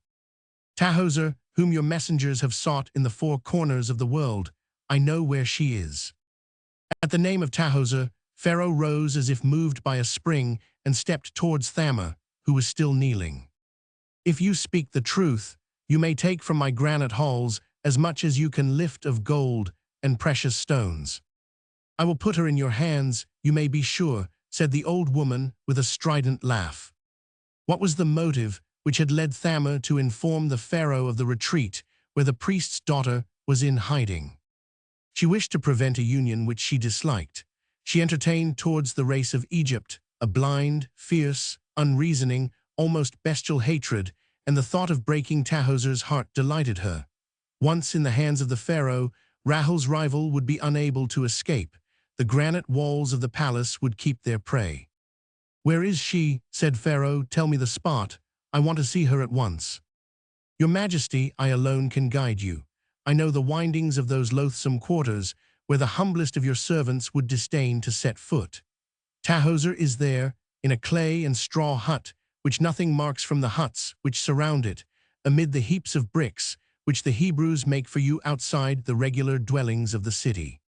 "Very well, I will trust you. Timopht, have a chariot brought around." Timopht disappeared. Soon the wheels were heard rolling over the stones of the court, and the horses stamping and pawing as the equerries fastened them to the yoke. The pharaoh came down, followed by Thamur. He sprang up on the chariot, took the reins, and seeing that Thamur hesitated, "Come, get up," he said. He clucked his tongue, and the horses started. The awakened echoes gave back the sound of the wheels, which sounded like low thunder through the vast halls in the midst of the night silence. The hideous old woman, clinging with her bony fingers to the rim of the chariot by the side of the godlike pharaoh, presented a strange sight, which fortunately was seen by none but the stars twinkling in the deep blue heavens. She resembled one of the evil genii of mysterious face, which accompany the guilty souls to Hades. "Is this the way?" said the pharaoh to the woman at the forks of a street. "Yes," replied Thamur, stretching her withered hand in the right direction. The horses, urged on by the whip, sprang forward, and the chariot leaped upon the stones with a noise of brass. Meanwhile Tahoser slept by the side of Rahul. A strange dream filled her sleep. She seemed to be in a temple of immense size. Huge columns of prodigious height upbore the blue ceiling, studded with stars like the heavens. Innumerable lines of hieroglyphs ascended and descended along the walls between the panels of symbolic frescoes painted in bright colors. All the gods of Egypt had met in this universal sanctuary, not as brass, basalt, or porphyry effigies, but as living shapes. In the first rank were seated the gods Neph, Buto, Phta, Pan, Mendes, Hathor, Free, Isis.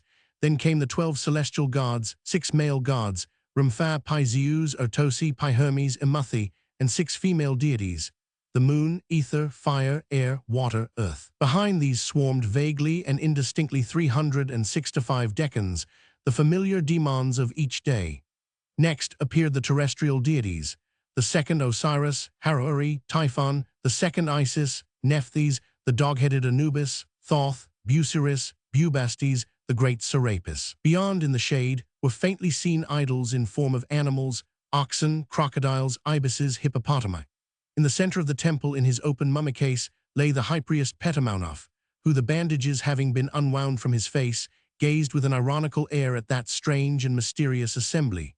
He was dead, not living, and spoke, as it often happens in dreams, and he said to his daughter, "Question them and ask them if they are gods."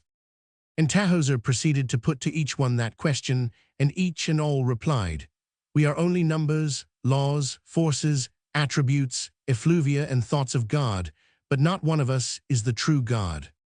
Then Poeri appeared on the threshold of the temple and took Tahoser by the hand and led her to a light so brilliant that in comparison with it, the sun would have seemed black, and in the center of which blazed in a triangle words unknown to her.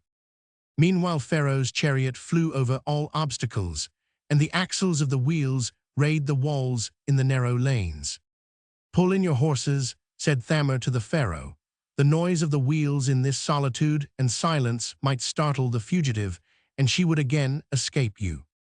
The pharaoh thought this advice sound, and in spite of his impatience, made his horses slacken their impetuous pace.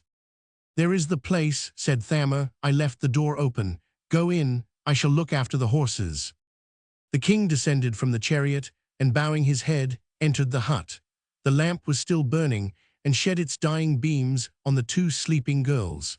The pharaoh caught up Tahoser in his strong arms and walked towards the door of the hut.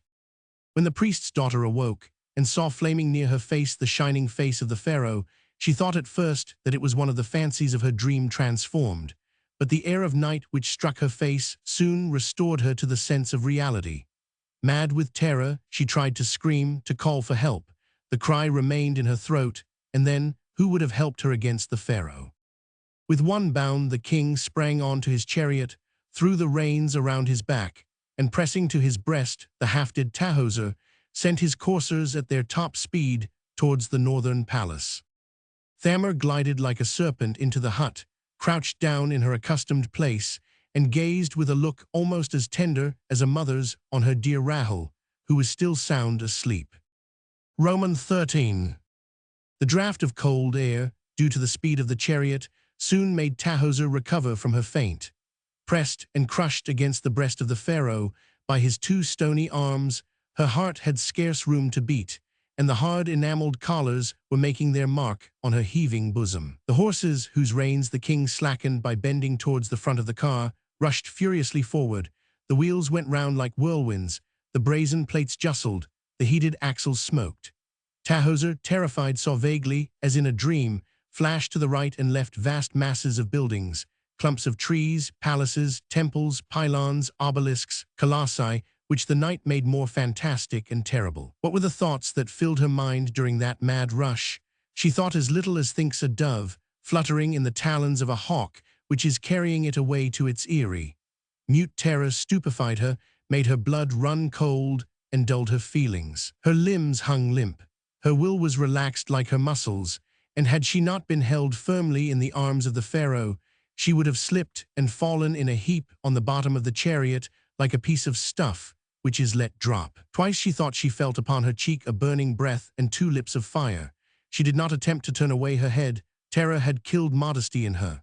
When the chariot struck violently against a stone, a dim instinct of self-preservation made her cling with her hands to the shoulder of the king and press closer to him. Then she let herself go again and leaned with her whole weight, light though it was, upon those arms which held her. The chariot entered the avenue of sphinxes, at the end of which rose a giant pylon crowned with a cornice on which the symbolic globe displayed its wings. The lessening darkness allowed the priest's daughter to recognize the king's palace. Then despair filled her heart. She struggled, she strove to free herself from the embrace which held her close. She pressed her frail hands against the stony breast of the pharaoh, stiffened out her arms, throwing herself back over the edge of the chariot. Her efforts were useless, her struggles were vain. Her ravisher brought her back to his breast with an irresistible, slow pressure as if he would have driven her into it. She tried to scream, her lips were closed with a kiss. Meanwhile, the horses in 3 or 4 strides reached the pylon, under which they passed at full gallop, glad to return to the stable, and the chariot rolled into the vast court. The servants hastened up and sprang to the heads of the horses, whose bits were white with foam. Tahoser cast a terrified glance around her. High brick walls formed a vast square enclosure in which rose on the east a palace, on the west a temple, between 2 great pools, the piscine of the sacred crocodiles. The first rays of the sun, the orb of which was already rising behind the Arabian mountains, flushed with rosy light the top of the buildings, the lower portions of which were still plunged in bluish shadows. There was no hope of flight. The buildings, though in no wise gloomy, had a look of irresistible strength, of absolute will, of eternal persistence. A world catastrophe alone could have opened an issue through these thick walls, through these piles of hard sandstone. To overthrow the pylons built of fragments of mountains, the earth itself would have had to quake. Even a conflagration could only have licked with its fiery tongues those indestructible blocks. Poor Tahoser did not have at her command such violent means, and she was compelled to allow herself to be carried like a child by the pharaoh, who had sprung from his chariot. 4 high columns with palm-leaf capitals formed the propylum of the palace into which the king entered, still pressing to his breast the daughter of Petamaunoph. When he had passed through the door, he gently placed his burden on the ground, and seeing Tahoser stagger, he said to her, "Be reassured. You rule the pharaoh, and the pharaoh rules the world." These were the first words he had spoken to her. If love followed the dictates of reason, Tahoser would certainly have preferred the pharaoh to Poeri. The king was endowed with supreme beauty. His great, clean, regular features seemed to be chiseled, and not the slightest imperfection could be detected in them. The habit of command had given to his glance that penetrating gleam which makes divinities and kings so easily recognizable. His lips, one word from which would have changed the face of the world and the fate of nations, were of a purple red, like fresh blood upon the blade of a sword, and when he smiled, they possessed that grace of terrible things which nothing can resist. His tall, well-proportioned, majestic figure presented the nobility of form admired in the temple statues, and when he appeared solemn and radiant, covered with gold, enamels, and gems, in the midst of the bluish vapor of the censers, he did not seem to belong to that frail race which from generation to generation falls like leaves, and is stretched, sticky with bitumen, in the dark depths of the mummy pits. What was poor Poery by the side of this demigod? Nevertheless, Tahoser loved him. The wise have long since given up attempting to explain the heart of woman. They are masters of astronomy, astrology, and arithmetic. They know the origin of the world, and can tell where were the planets at the very moment of creation. They are sure that the moon was then in the constellation of Cancer, the sun in that of the Lion, Mercury in that of the Virgin, Venus in the Balance, Mars in the Scorpion, Jupiter in Sagittarius, Saturn in Capricorn. They trace on papyrus or granite the direction of the celestial ocean, which goes from the east to the west. They have summed up the number of stars strewn over the blue robe of the goddess Neith, and make the sun travel in the lower or the superior hemisphere with the 12 diurnal and the 12 nocturnal baries under the conduct of the hawk-headed pilot and of Nebwa, the lady of the bark. They know that in the second half of the month of Tobai, Orion influences the left ear and Sirius the heart. But they are absolutely ignorant why woman prefers one man to another, a wretched Israelite to an illustrious pharaoh. After having traversed several halls with Tahoser, whom he led by the hand, the king sat down on a seat in the shape of a throne in a superbly decorated room. Golden stars gleamed in the blue ceiling, and against the pillars which supported the cornice were placed the statues of kings wearing the patient, their legs merging into the block of stone and their arms crossed on their chest, looking into the room with frightful intensity out of their black-lined eyes. Between every two pillars burned a lamp placed upon a pedestal, and on the base of the walls was represented a sort of ethnographic procession. The nations of the 4 quarters of the world were represented there with their particular faces and their particular dress. At the head of the series, guided by Horus the shepherd of the nations, walked the man of men, the Egyptian, the Retenno with a gentle face, slightly aquiline nose, plaited hair, and his dark red skin brought out by the whiteness of the loincloth. Next came the Negro or Nahasi, with his black skin, thick lips, protruding cheekbones, and woolly hair. Then the Asiatic or Namu, with yellow flesh color, strongly aquiline nose, thick black beard cut to a point, wearing a striped skirt fringed with tufts. Then the European or Tamhu, the least civilized of all, differing from the others by his white complexion, his red beard and hair, his blue eyes, an undressed ox-skin cast over his shoulder, and his arms and legs tattooed. The other panels were filled with various subjects, scenes of war and triumph, and hieroglyphic inscriptions. In the center of the room, on a table supported by prisoners bound by the elbows, so skillfully carved that they seemed to live and suffer, bloomed a vast bouquet of flowers whose sweet scent perfumed the atmosphere. So in this vast hall, surrounded by the effigies of his ancestors, all things spoke and sang of the glory of the pharaoh. The nations of the world walked behind Egypt and acknowledged her supremacy, and he governed Egypt. Yet the daughter of Petamaunoph, far from being dazzled by this splendor, thought of the rustic villa of Poery, and especially of the mean hut of mud and straw in the Hebrew quarter, where she had left Rahel, from henceforward the happy and only spouse of the young Hebrew. The pharaoh held the tips of the fingers of Tahoser, who stood before him, and he fixed upon her his hawk eyes, the eyelids of which never moved. The young girl had no other garment than the drapery substituted by Rahel for the dress which had been soaked during the swim across the Nile, but her beauty was in no wise impaired. She remained thus, half-nude, holding with one hand the coarse stuff which slipped, and the whole upper portion of her beautiful body appeared in its golden fairness. When she was adorned with her jewels, one was tempted to regret that any part of her form should be concealed by her necklaces, her bracelets, and her belts of gold or of gems. But on seeing her thus devoid of all ornament, admiration was satisfied, or rather exalted. Certainly many very beautiful women had entered the pharaoh's harem, but not one of them comparable to Tahoser. And the eyes of the king flashed such burning glances that, unable to bear their brilliancy, she was obliged to cast down her eyes. In her heart, Tahoser was proud of having excited love in the pharaoh, for who is the woman, however perfect she may be, who has not some vanity? Yet she would have preferred to follow the young Hebrew into the desert. The king terrified her. She felt herself dazzled by the splendor of his face, and her limbs gave way under her. The pharaoh noticed her emotion and made her sit down at his feet on a red cushion adorned with tufts. "O Tahoser," he said, kissing her hair, "I love you. When I saw you from the top of my triumphal palanquin, borne higher than the heads of men by the generals, an unknown feeling entered into my soul. I, whose every desire is forestalled, desired something. I understood that I was not everything.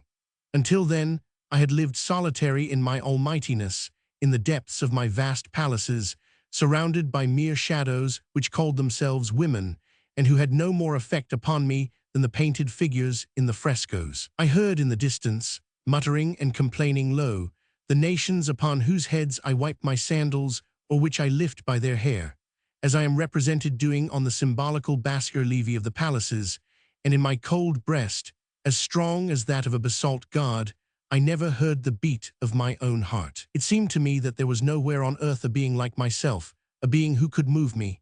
In vain, I brought back from my expeditions into foreign lands choice virgins and women famous for their beauty in their own country. I cast them aside like flowers, after having breathed their scent for a moment. None inspired me with a desire to see her again. When they were present, I scarce glanced at them. When they were absent, I immediately forgot them. Tui tea immense haunt riche, whom I have kept to avoid the disgust of having to find others who the next day would have been as indifferent as themselves, have never been, when in my arms, aught but vain phantoms, perfumed and graceful forms, beings of another race with whom my nature could not mingle any more than the leopard can mate with the gazelle, the dweller in the air with the dweller in the waters. I had come to think that, placed by the gods apart from and above all mortals, I was never to share either their pains or their joys. Fearful weariness, like that which no doubt tires the mummies, who, wrapped up in their bands, wait in their caves in the depths of the hypogea until the soul shall have finished the cycle of migrations, a fearful weariness had fallen upon me on my throne, for I often remained with my hands on my knees like a granite colossus, thinking of the impossible, the infinite, the eternal. How many a time have I thought of raising the veil of Isis at the risk of falling blasted at the feet of the goddess. Perhaps, I said to myself, that mysterious face is the one I have been dreaming of, the one which is to inspire me with love. If earth refuses me happiness, I shall climb to heaven. But I saw you. I felt a strange, unaccustomed sensation. I understood that there existed outside myself a being necessary, imperious, and fatal to me, whom I could not live without, and who possessed the power of making me unhappy. I was a king, almost a god, and you, O Tahoser, have made of me a man. Never, perhaps, had the pharaoh uttered so long a speech. Usually a word, a gesture, a motion of the eye sufficed to manifest his will, which was immediately divined by 1,000 attentive, restless eyes. Performance followed his thought, as the lightning follows the thunderclap. But with desire he seemed to have given up his granitic majesty. He spoke and explained himself like a mortal.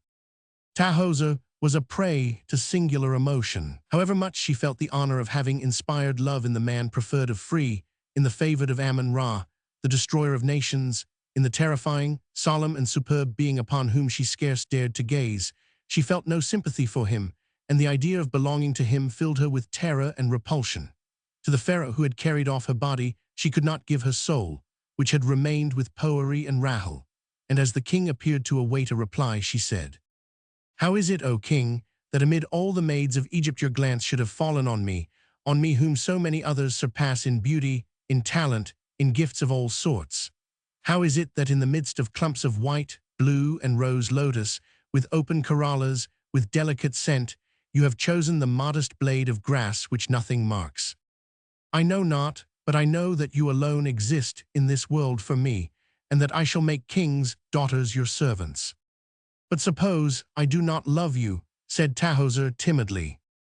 "What care I if I love you?" replied the pharaoh. "Have not the most beautiful women in the world thrown themselves down upon my threshold weeping and moaning, tearing their cheeks, beating their breasts, plucking out their hair, and have they not died imploring a glance of love which never fell upon them?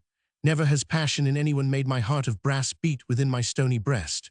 Resist me, hate if you will only be more charming. For the first time an obstacle will have come in the way of my will, and I shall know how to overcome it. But suppose I love another, continued Tahoser more boldly. At this suggestion, the eyebrows of the pharaoh were bent. He violently bit his lower lip, in which his teeth left white marks, and he pressed to the point of hurting her the fingers of the maid which he still held. Then he cooled down again and said in a low, deep voice, "When you shall have lived in this palace, in the midst of these splendors, surrounded by the atmosphere of my love, you will forget everything as does he who eats nepenthe. Your past life will appear to you like a dream, your former feelings will vanish as incense upon the coals of the censer. The woman who is loved by the king no longer remembers men. Go come, accustom yourself to pharaonic magnificence, help yourself as you please to my treasures, make gold flow, heap up gems, order, make, unmake, raise, destroy, be my mistress, my wife, my queen. I give you Egypt with its priests, its armies, its toilers, its numberless population, its palaces, its temples and cities. Crumple it up as you would crumple up gauze. I will win other kingdoms for you, larger, fairer, and richer. If the world is not sufficient, I will conquer planets for you. I will dethrone the gods. You are she whom I love. Tahoser, the daughter of Petamounoph, is no more." Roman 14. When Rahel awoke, she was amazed not to find Tahoser by her side, and cast her glance around the room, thinking the Egyptian had already risen. Crouching in a corner, her arms crossed on her knees, her head upon her arms, which formed a bony pillow, Thamar slept, or rather pretended to sleep, for through the long locks of her disordered hair which fell to the ground might have been seen her eyes as yellow as those of an owl, gleaming with malicious joy and satisfied wickedness. "Thamar," cried Rahel, "what has become of Tahoser?" The old woman, as if startled into wakefulness by the voice of her mistress, slowly uncoiled her spider-like limbs, rose to her feet, rubbed several times her brown eyelids with the back of her left hand, yellower than that of a mummy, and said with a well-assumed air of astonishment, "Is she not there?" "No," replied Rahel, "and did I not yet see her place hollowed out on the bed by the side of my own, and hanging on that peg the gown which she threw off, I could believe that the strange events of the past night were but an illusion and a dream." Though she was perfectly well aware of the manner of Tahoser's disappearance, Thamar raised a piece of the drapery stretched in the corner of the room, as if the Egyptian might have been concealed behind it. She opened the door of the hut, and standing on the threshold, minutely explored the neighborhood with her glance. Then turning towards the interior, she signed negatively to her mistress. "It is strange," said Rahel thoughtfully. "Mistress," said the old woman, drawing near the Israelite, with a gentle, petting tone, "you know that I disliked the foreign woman." "You dislike everyone, Thamar," replied Rahel, smiling. "Except you, mistress," answered the old woman, placing to her lips one of the young woman's hands. "I know it, you are devoted to me. I never had any children, and sometimes I fancy that I am your mother." "Good Thamar," said Rahel, moved. "Was I wrong," continued Thamar, "to consider her appearance so strange? Her disappearance explains it. She said she was Tahoser, the daughter of Petamounoph. She was nothing but a fiend which took that form to seduce and tempt a child of Israel. Did you see how troubled she was when Poery spoke against the idols of wood, stone, and metal, and how difficult it was for her to say, 'I will try to believe in your God'? It seemed as though the words burnt her lips like hot coals. The tears which fell upon my breast were genuine tears, a woman's tears," said Rahel. "Crocodiles weep when they want, and hyenas laugh to attract their prey," continued the old woman. "The evil spirits which prowl at night in the stones and ruins know many a trick and play every part. So, according to you, poor Tahoser was nothing but a phantom raised up by hell." "Unquestionably," replied Thamar. "Is it likely that the daughter of the priest Petamounoph would have fallen in love with Poery and preferred him to the pharaoh, who, it is said, loves her?" Rahel, who did not admit that anyone in the world was superior to Poery, did not think this unlikely.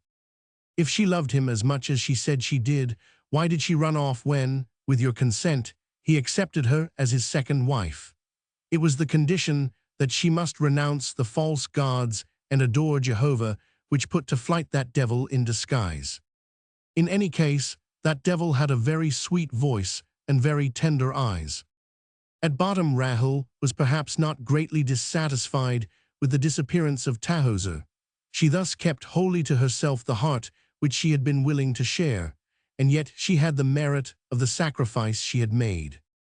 Under pretext of going to the market, Thamar went out and started for the king's palace, her cupidity not having allowed her to forget his promise. She had provided herself with a great bag of coarse cloth, which she proposed to fill with gold. When she appeared at the palace gate, the soldiers did not beat her as they had done the first day. She enjoyed the king's favor, and the officer of the guard made her enter at once. Timopht brought her to the pharaoh. When he perceived the vile old hag crawling towards his throne like a crushed insect, the king remembered his promise and gave orders to open one of the granite chambers of the treasury and to allow her to take as much gold as she could carry away. Timopht, whom Pharaoh trusted and who knew the secret of the lock, opened the stone gate. The vast mass of gold sparkled in the sunbeams, but the brilliancy of the metal was no brighter than the glance of the old woman. Her eyes turned yellow and flashed strangely. After a few moments of dazzled contemplation, she pulled up the sleeves of her patched tunic and bared her withered arms, on which the muscles stood out like cords, and which were deeply wrinkled above the elbow. Then she opened and closed her curved fingers, like the talons of a griffin, and sprang at the mass of golden bars with fierce and bestial avidity. She plunged her arms amid the ingots, moved them, stirred them round, rolled them over, threw them up. Her lips trembled, her nostrils swelled, and down her spine ran convulsive tremors. Intoxicated, mad, shaken by trepidation and spasmodic laughter, she cast handfuls of gold into her bag, saying more, more, more, so that soon it was full up to the mouth. Timopht, amused at the sight, let her have her way, not dreaming that such a skinny spectre could move so enormous a weight. But Thamar bound the mouth of her sack with a cord, and to the great surprise of the Egyptian, lifted it on her back. Avarice lent to that broken-down frame unexpected strength of muscles. All the nerves and fibers of the arms, the neck, the shoulders, strained to breaking, bore up under a mass of metal which would have made the most robust Nahasi porter bow down. Her brows bent, like those of an ox when the plowshare strikes a stone. Thamar staggered out of the palace, knocking up against the walls, walking almost on all fours. For every now and then she put her hands out to save herself from being crushed under her burden. But at last she got out, and the load of gold was her legitimate property. Breathless, exhausted, covered with sweat, her back bruised and her fingers cut, she sat down at the palace gate upon her beloved sack, and never did any seat appear to her so soft. After a short time, she perceived a couple of Israelites passing by with a litter on which they had been bearing a burden. She called them, and promising them a handsome reward, induced them to take up the sack and to follow her. The Israelites, preceded by Thamar, went down the streets of Thebes, reached the waste places studded with mud huts, and placed the sack in one of them. Thamar paid them grumblingly the promised reward. Meanwhile, Tahoser had been installed in a splendid apartment, a regal apartment as beautiful as that of the pharaoh. Elegant pillars with lotus capitals upbore the starry roof, framed in by a cornice of blue palm branches painted upon a golden background. Panels of a tender lilac color with green lines ending in flower buds showed symmetrically on the walls. Fine matting covered the stone slabs of the flooring. Sofas, inlaid with plates of metal alternating with enamels, and covered with black stuffs, adorned with red circles, armchairs. With lion's feet, with cushions that fell over the back, stools formed of swans' necks interlaced, piles of purple leather cushions filled with thistledown, seats which could hold 2 persons, tables of costly woods supported by statues of Asiatic captives, formed the furniture of the room. On richly carved pedestals rested tall porcelain vases and great golden bowls, the workmanship of which was even more precious than the material. One of them, with a slender base, was supported by 2 horses' heads with fringed hoods and harness. The handles were formed of 2 lotus stalks gracefully falling over 2 rose ornaments. On the cover were ibises with erect ears and sharp horns, and on the body of the vase were represented gazelles flying from the dogs amid stalks of papyrus. Another, no less curious, had for cover a monstrous typhon head, adorned with palms and grimacing between two vipers. The sides were ornamented with leaves and denticulated bands. One of the bowls, supported by two figures wearing mitres and dressed in robes with broad borders, with one hand upbearing the handle and with the other the foot, amazed by its huge size and the perfection and finish of the ornamentation. The other, smaller and more perfect in shape perhaps, spread out gracefully, the slender and supple bodies of jackals whose paws rested upon the edge as if the animals sought to drink, formed the handles. Metal mirrors, framed with deformed faces, as though to give the beauty who looked into them the pleasure of contrast, coffers of cedar or sycamore wood painted and ornamented, caskets of enameled ware, flagons of alabaster, onyx, and glass, boxes of perfumes, all these testified to the magnificence that the pharaoh lavished upon Tahoser.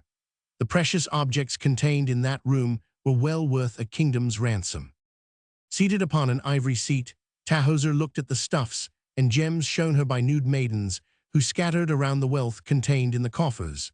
Tahoser had just emerged from the bath, and the aromatic oils with which she had been rubbed still further softened her delicate, satin-like skin.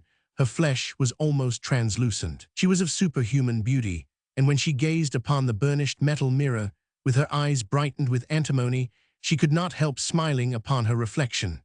A full gauze robe enveloped her fair form without veiling it. For sole ornament, she wore a necklace composed of lapis lazuli hearts surmounted by crosses, hanging from a string of gold and pearls. The pharaoh appeared on the threshold of the hall. A golden asp bound his thick hair, and a calasiris, the folds of which, brought forward, formed a point, enclosed his body from the belt to the knees. A single necklace encircled his unconquered, muscular neck. On perceiving the king, Tahoser rose from her seat to prostrate herself, but the pharaoh came to her, raised her up, and made her sit down. "Do not thus humble yourself, Tahoser," he said in a gentle voice. "I will you to be my equal. I am weary of being alone in the universe. Although I am almighty and possess you, I shall wait until you love me as if I were but a man. Put away all fear. Be a woman with a woman's will, sympathies, antipathies, and caprices. I have never seen one. But if your heart at last speaks in my favor, hold out to me, when I enter your room, in order that I may know it, the lotus flower out of your hair." Though he strove to prevent it, Tahoser threw herself at the knees of the pharaoh and let fall a tear upon his bare feet. "Why is my soul poeries?" she said to herself as she resumed her place upon the ivory seat. Timopht, putting one hand on the ground and the other on his head, entered the room. "O king," he said, "a mysterious personage seeks to speak to you. His gray beard falls down to his waist, shining horns emerge from his bare brow, and his eyes shine like fire. An unknown power precedes him, for all the guards fall back and all the gates open before him. What he says must be done, and I have come to you in the midst of your pleasures, even were death to be the punishment of my audacity." "What is his name?" said the king. "Marsh," replied Timopht. Roman 15. The king passed into another hall to receive Marsh, and sat down on a throne, the arms of which were formed of lions, hung a broad pectoral ornament on his breast, and assumed a pose of supreme indifference. Marsh appeared, accompanied by another Hebrew called Aharon. August though the pharaoh was, as he sat on his golden throne, surrounded by his officers and his fanbearers, within that high hall with its huge columns, against that background of paintings which depicted the deeds of his ancestors or his own, Marsh was no less imposing. In him, the majesty of age equaled the majesty of sovereignty. Although he was 70 years old, he seemed endowed with manly vigor, and nothing in him showed decadence into senility. The wrinkles on his brow and his cheeks, like the marks of the chisel on the granite, made him venerable without telling his age. His brown and wrinkled neck was joined to his powerful shoulders by gaunt but still powerful muscles, and a network of sinewy veins showed upon his hands, which did not tremble as old men's hands generally do. A soul more energetic than a human soul vivified his body, and on his face shone in the shadow a strange light. It seemed like the reflection of an invisible sun. Without prostrating himself, as was the custom when men approached the king, Marsh drew near the throne of the Pharaoh and said to him, "Thus saith the Lord God of Israel, Let my people go, that they may hold a feast unto me in the wilderness." The Pharaoh replied, "Who is the Lord, that I should obey his voice to let Israel go? I know not the Lord, neither will I let Israel go." Without being intimidated by the king's words, the tall old man replied unhesitatingly, for the stuttering which had formerly affected him had disappeared. "The God of the Hebrews hath met with us. Let us go, we pray thee, 3 days' journey into the desert, and sacrifice unto the Lord our God, lest he fall upon us with pestilence or with the sword." Aharon confirmed by a nod the demand of Marsh. "Wherefore do ye, Marsh and Aharon, let the people from their works?" replied the Pharaoh. "Happily for you I am today in a clement humor, for I might have had you beaten with rods, had your tongues and ears cut off, or thrown you living to the crocodiles. No, for I tell you so, there is no other God than Ammon-Ra, the supreme and primeval being, at once male and female, who is his own father and his own mother, whose husband he is also, from whom come all the other gods which unite heaven to earth, and which are but forms of those two obscure principles. The wise know it, and the priests, who have long studied mysteries in the colleges and in the temples consecrated to his diverse representations. Do not, therefore, allege another god of your own invention to move the Hebrews to revolt, and to prevent them from doing their appointed work. Your pretext of sacrifice is plain. You wish to flee, withdraw from before me, and continue to mold clay for my royal and priestly buildings, for my pyramids, my palaces, and my walls. Go, I have spoken." Marsh, seeing that he could not move the Pharaoh's heart, and that if he insisted he would excite his wrath, withdrew in silence, followed by Aharon in dismay.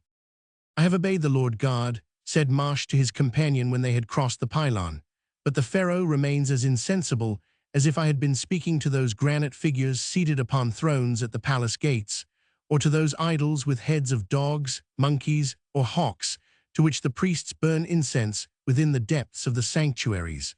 What shall we reply to the people when they question us on the result of our mission?"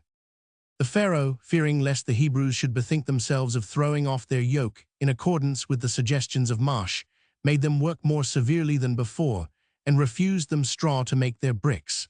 Thenceforth the children of Israel spread throughout Egypt, plucking the stubble and cursing their tyrants, for they were very unhappy, and they said that the advice of Marsh had increased their misery. One day Marsh and Aharon reappeared in the palace, and once again called upon the king to let the Hebrews go to sacrifice unto the Lord in the wilderness. "What proof have I," replied the Pharaoh, "that it is the Lord who sends you to me to tell me these things, and that you are not, as I fancy, vile impostors?" Aharon threw down his wand before the king, and the wood began to twist, to curl, to grow scales, to move its head and tail, to rise up, and to utter horrible hissings. The wand had been changed into a serpent. Its rings grated over the flags, it swelled its hood, it whipped out its forked tongue, and rolling its red eyes, seemed to select the victim which it was about to bite. The officers and servants ranged around the throne remained motionless and mute with terror at the sight of this prodigy. The bravest half drew their swords. But the Pharaoh was in no wise moved. A disdainful smile flitted over his lips, and he said, "Is that all you can do? The miracle is slight, and the prodigy poor. Send for my wise men, my sorcerers, and my magicians." They came. They were men of venerable and mystic appearance, with shaven heads, wearing sandals of byblos, dressed in long linen robes, holding in their hands wands on which were engraved hieroglyphs.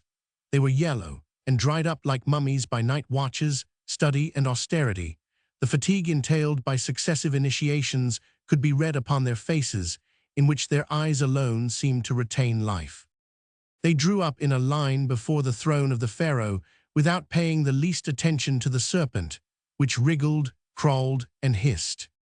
"Can you," said the king, "change your wands into reptiles as Aharon has done?" "O king, is it for such child's play," said the oldest of the band, "that you have sent for us from the recesses of the secret chambers, where under the starry ceilings, by the light of the lamps, we are meditating, bending over undecipherable papyri, kneeling before the hieroglyphic stele with their mysterious, deep meanings, forcing the secrets of nature, calculating the power of numbers, bearing our trembling hand to the border of the veil of the great Isis. Let us go back, for life is short, and the wise man has scarce time to tell to another the word which he has learned. Let us go back to our laboratories. The merest juggler, the first charmer of serpents who plays the flute on the public squares, will suffice to satisfy you. Inanna, do what I wish, said the pharaoh to the chief of the wise men and the magicians. Old Inanna turned towards the band of sages, who remained standing motionless, their minds already lost again in deep meditations. Cast down every man your rod as you whisper the magic word. The rods fell together with a sharp sound upon the stone slabs, and the wise men resumed their perpendicular attitude like the statues placed against the pillars of the tombs. They did not even deign to look at their feet to see if the miracle were being wrought, so sure were they of the power of their formula. And then was seen a strange and horrible sight. The rods twisted like branches of green wood in the fire, the ends flattened out into the shape of heads, thinned out into the shape of tails. Some remained smooth, others became scaly, according to the kind of serpent. All these swarmed and crawled and hissed, interlaced and knotted into hideous knots. There were vipers bearing the mark of the spearhead upon their low brows, horned snakes with menacing protuberances, greenish, viscous hydras, asps with movable fangs, yellow trigonoseful orvits or blind serpents, crotalid with short heads, black skins, and rattles on their tails, amphispina, which can glide forward or backward, boas opening mouths wide enough to swallow an ox, serpents with eyes surrounded with discs like those of owls. The pavement of the hall was covered with them. Tahoser, who shared the throne of the pharaoh, raised her beautiful bare feet and pulled them back under her, pale with terror. Well, said the pharaoh to Mash, you see that the skill of my magicians equals and even surpasses yours. Their rods have turned into serpents like that of Aharon. Invent another prodigy if you seek to convince me. Mash stretched forth his hand, and Aharon's serpent glided towards the 24 reptiles. The struggle was not long. It soon had swallowed the hideous things, real or seeming creations of the wise men of Egypt. Then it resumed its former wand shape. This result seemed to amaze Inanna. He bent his head, thought for a moment, and said, like a man who perceives something, I shall find the word and the sign. I have interpreted wrongly the fourth hieroglyph of the fifth perpendicular line in which is the spell of serpents. O king, do you still need us? Said the chief of the wise men aloud. I long to resume the reading of Hermes Trismegistus, which contains more important secrets than these sleight-of-hand tricks. The pharaoh signed to the old man that he might withdraw, and the silent procession returned to the depths of the palace. The king re-entered the harem with Tahoser. The priest's daughter, terrified and still trembling at these prodigies, knelt down before him and said, O Pharaoh, do you not fear to anger by your resistance the unknown God who has ordered these Israelites to go a 3 days' journey into the desert to sacrifice unto him? Let Mash and his Hebrews depart to fulfill their rites, for perhaps the Lord, as they call him, will afflict the land of Egypt and bring death upon us. What, does that reptile jugglery frighten you? Replied the Pharaoh. Did you not see that my wise men produced serpents with their wands? Yes, but Aharon's devoured them, and that is an ill omen. What matters it? Am I not the favorite of Free, the preferred of Ammon-Ra? Have I not under my sandals the effigies of conquered nations? With one breath I shall sweep away when I please the whole of that Hebrew race, and I shall see if their God can protect them. Beware, Pharaoh, said Tahoser, who remembered Poeri's words about the power of Jehovah. Do not allow pride to harden your heart. Mash and Aharon terrify me. They must be supported by a more powerful God, for they braved your wrath. If their God is so powerful, said the Pharaoh, answering the fear expressed by Tahoser, would he leave them thus captives, humiliated and bowing like beasts of burden under the harvest labor? Let us forget these vain prodigies and live in peace. Think rather of the love I bear you, and remember that the Pharaoh is more powerful than the Lord, the fanciful God of the Hebrews. Yes, you are the destroyer of the nations and the ruler of thrones, and men are before you like grains of sand blown by the southern wind. I know it, replied Tahoser. And yet I cannot make you love me, said the Pharaoh with a smile. The ibex fears the lion, the dove dreads the hawk, the eye shrinks from the sun, and I can see you yet only through terror and blazing light.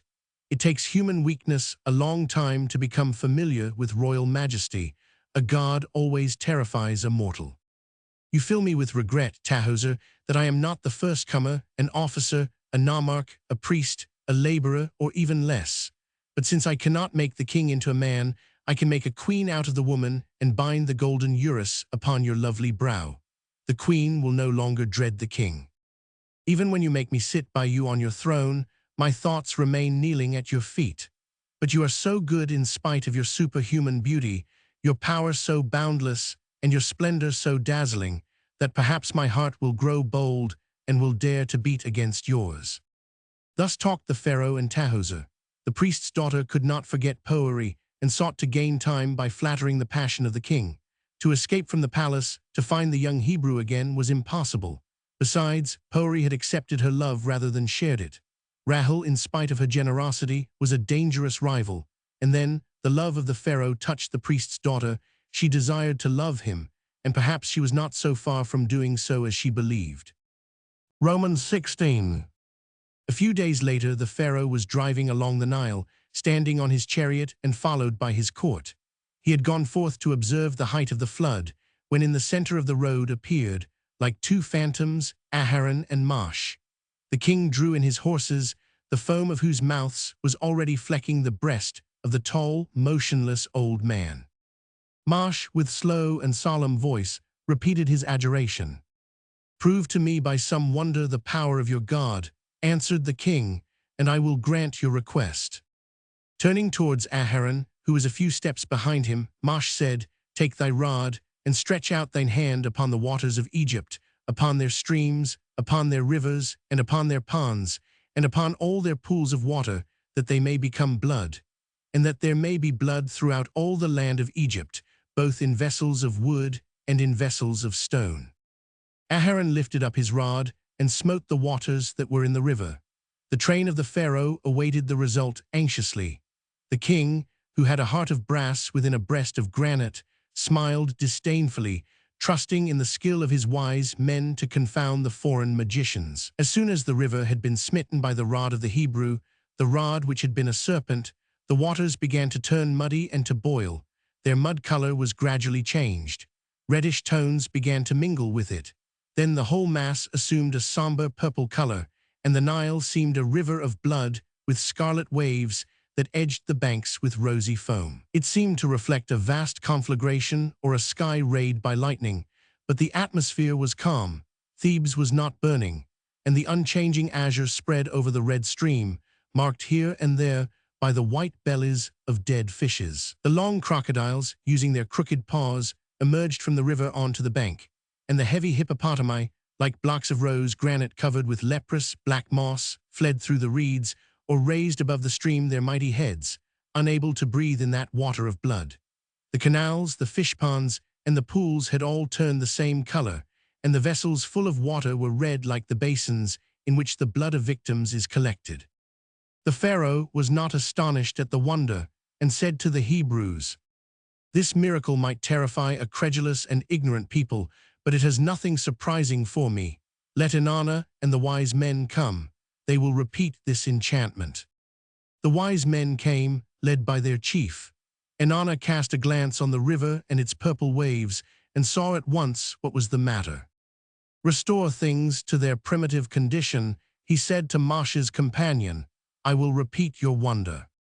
Aharon again smote the stream, which at once resumed its natural color. Inanna nodded briefly, like an impartial expert who does justice to the skill of a colleague. He considered the enchantment was well wrought for one who had not had, like himself, the opportunity of studying wisdom in the mysterious chambers of the labyrinth, where very few of the initiated can alone enter, so trying are the tests which have to be undergone. "It is my turn now," he said, and he stretched out over the Nile his rod engraved with hieroglyphic signs, muttering a few words of a tongue so old that it had probably ceased to be understood even in the days of Mene, the first king of Egypt, a language spoken by sphinxes with syllables of granite. A vast red flood stretched suddenly from one bank to the other, and the Nile again rolled in sanguine waves to the sea. The 24 magicians saluted the king as if they were about to withdraw. "Remain," said the pharaoh. They resumed their impassible countenances. "Have you no other proof of your mission than that? My wise men, you see, imitate your wonders very well." Without appearing discouraged by the ironical words of the king, Mosh replied, "In 7 days' time, if you have not made up your mind to let Israel go into the desert to sacrifice to the Lord according to their rites, I shall return and perform another wonder before you." At the end of 7 days, Mosh reappeared. He spoke to his servant Aharon the words of the Lord. "Stretch out thine hand with thy rod over the streams, over the rivers, and over the ponds, and cause the frogs to come up upon the land of Egypt." As soon as Aharon had done as he was bidden, millions of frogs emerged from the canals, the rivers, and the marshes. They covered the fields and the roads. They hopped upon the steps of the temples and the palaces. They invaded the sanctuaries and the most secret chambers. Legions of other frogs followed those which had first appeared. They were found in the houses, in the kneading troughs, in the ovens, in the coffers. No one could step anywhere without crushing some. As if moved by springs, they jumped between people's legs, to the right and the left, forward and backward. As far as the eye could reach, they were seen rippling, hopping, jumping past one another, for they already lacked room, and their numbers grew, their ranks became denser, they formed heaps here and there. Innumerable greenbacks turned the countryside into a sort of animated green meadow, on which their yellow eyes shone like flowers. The animals, horses, asses, goats, terrified and startled, fled across the fields, but everywhere came upon the loathsome swarms. The pharaoh, who from the threshold of his palace beheld this rising tide of frogs with weariness and disgust, crushed as many as he could with the end of his scepter and pushed back the others with his curved sandals, but his labor was lost. More frogs came no one knew whence, and took the places of the dead, swarming more than they did, croaking more than they did, more loathsome, more uncomfortable, bolder, showing the vertebrae on their backs, staring at him with their big, round eyes, spreading out their webbed feet, wrinkling the white skin of their throats. The vile animals seemed endowed with intelligence, and they formed denser shoals around the king than anywhere else. The swarming flood grew and still grew, on the knees of the colossi, on the cornices of the palaces, on the backs of the sphinxes, on the entablatures of the temples, on the shoulders of the gods, on the pyramidions of the obelisks. The hideous reptiles, with swollen backs and indrawn feet, had taken up their places. The ibises, which at first had rejoiced at this unexpected treat and had lanced them with their long beaks, now alarmed by this mighty invasion, fled to the upper regions of the sky, snapping their long bills. Aharon and Mosh triumphed. Inanna, having been summoned, was sunk in thought. His finger placed upon his bald brow, his eyes half-closed, he seemed to be seeking within his memory for a forgotten magic formula. The pharaoh, somewhat uneasy, turned towards him. "Well, Inanna, have you lost your mind by dint of thought? Is this wonder beyond the reach of your wisdom?" "In no wise, O king, but when a man is engaged in measuring the infinite and calculating eternity, and in spelling out the incomprehensible, it may happen that he does not at once recall the odd word which rules reptiles, makes them live, or destroys them. Watch, all this vermin is about to vanish." The old magician waved his wand and whispered a few words. In an instant the fields, the squares, the roads, the quays along the stream, the streets in the city, the courts of the palaces, the rooms of the houses, were cleansed of their croaking guests, and restored to their primitive condition. The king smiled, proud of the power of his magician. "It is not enough to have broken the spell of Aharon," said Inanna. "I shall repeat it." Inanna waved his wand in the opposite direction and muttered the contrary formula. Immediately the frogs reappeared in greater numbers than before, leaping and croaking. In a twinkling the whole land was covered with them, and then Aharon stretched out his rod, and the Egyptian magician was unable to dispel the invasion called up by his enchantment. In vain he spoke the mysterious words. The incantation had lost its power. The bands of wise men withdrew, pursued by the loathsome scourge, and the brows of the pharaoh were bent with anger. But he hardened his heart and would not grant the prayer of Mosh. his pride strove to struggle and to fight against the unknown God of Israel. However, unable to get rid of the terrible reptiles, Pharaoh promised Mash, if he would intercede for him with his God, to grant the Hebrews permission to go into the desert to sacrifice. The frogs died or returned to the waters, but the Pharaoh hardened his heart, and in spite of the gentle remonstrances of Tahoser, he did not keep his promise. Then was let loose upon Egypt a multitude of scourges and plagues. A fierce warfare was waged between the wise men and the two Hebrews whose wonders they reproduced. Mash changed all the dust in Egypt into lice. Enana did the same. Mash took 2 handfuls of ashes of the furnace and sprinkled them toward the heaven in the sight of the Pharaoh, and immediately they became a boil breaking forth with blains upon man and upon beast among the Egyptians, but not upon the Hebrews. Imitate that wonder, cried the Pharaoh, beside himself with anger, and as red as if he were standing in front of a fiery furnace, as he addressed himself to the chief of the wise men. It would be useless, replied the old man in a tone of discouragement. The finger of the unknown is in all this. Our vain formal cannot prevail against that mysterious power. Submit, and let us return to our sanctuaries to study this new God, this Lord, who is more powerful than Ammon-Ra, Osiris, and Typhon. The learning of Egypt has been overcome, the riddle of the Sphinx cannot be answered, and the vast mystery of the Great Pyramid covers nothingness only. As the Pharaoh still refused to let the Hebrews go, all the cattle of the Egyptians were smitten with death. The Israelites lost not a single head. A wind from the south arose and blew all night long, and in the morning when day dawned, a vast red cloud concealed the whole of the heavens. Through the dun-colored fog, the sun shone red like a buckler in the forge, and seemed to have lost its beams. The cloud was different from other clouds. It was a living cloud. The noise of its wings was heard. It alighted on the earth, not in the shape of great drops of rain, but in shoals of rose, yellow, and green grasshoppers, more numerous than the grains of sand in the Libyan desert. They followed each other in swarms like the straw blown about by the storm. The air was darkened. They filled up the ditches, the ravines, the streams. They put out by their mere mass the fires lighted to destroy them. They struck against obstacles and then heaped up and overcame them. If a man opened his mouth, he breathed one in. They found their way into the folds of the clothing, into the hair, into the nostrils. Their dense columns made chariots turn back. They overthrew the solitary passerby and soon covered him. Their formidable army, springing and flying, marched over Egypt from the cataracts to the delta, over an immense breadth of country, destroying the grass, reducing the trees to the condition of skeletons, devouring plants to the roots, leaving behind but a bare earth trodden down like a threshing floor. At the request of the Pharaoh, Mash made the scourge cease. An extremely violent west wind carried all the grasshoppers into the sea of weeds, but the Pharaoh's obstinate heart, harder than brass, porphyry, or basalt, would not relent.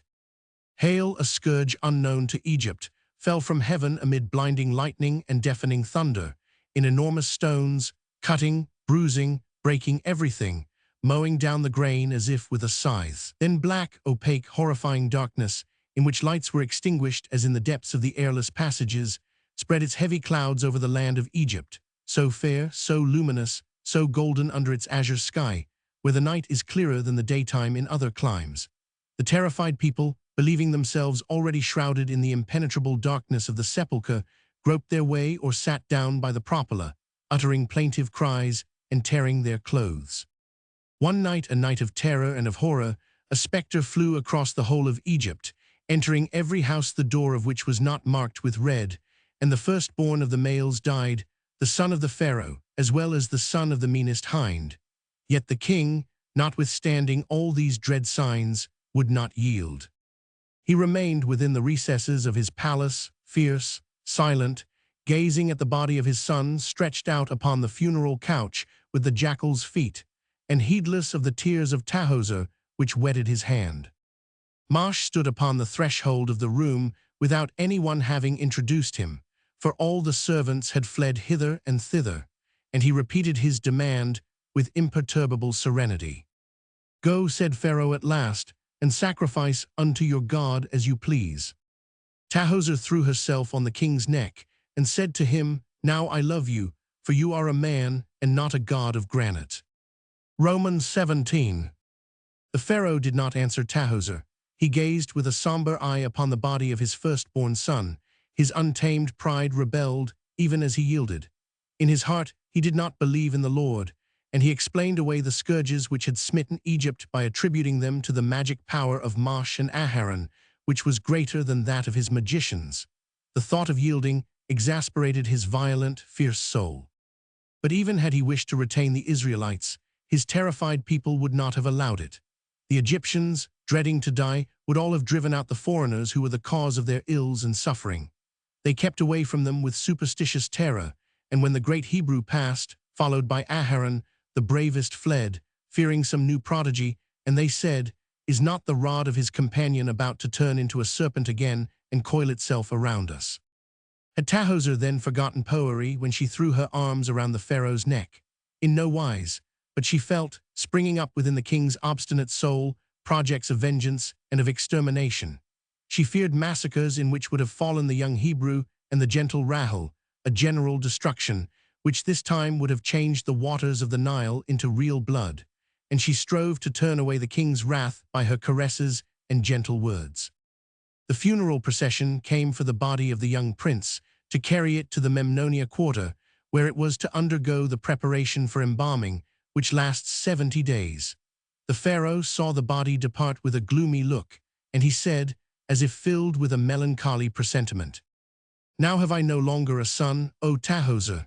If I die, you will be queen of Egypt." "Why speak of death?" said the priest's daughter. "Years will follow years without leaving a trace of their passage upon your robust body, and generations will fall around you like the leaves around a tree which remains standing." "Have I not been vanquished, I who am invincible?" replied the pharaoh. "Of what use are the bas-reliefs of the temples and the palaces which represent me armed with a scourge and a scepter, driving my war chariot over bodies, and dragging by their hair subject nations, if I am obliged to yield to the spells of a foreign magician?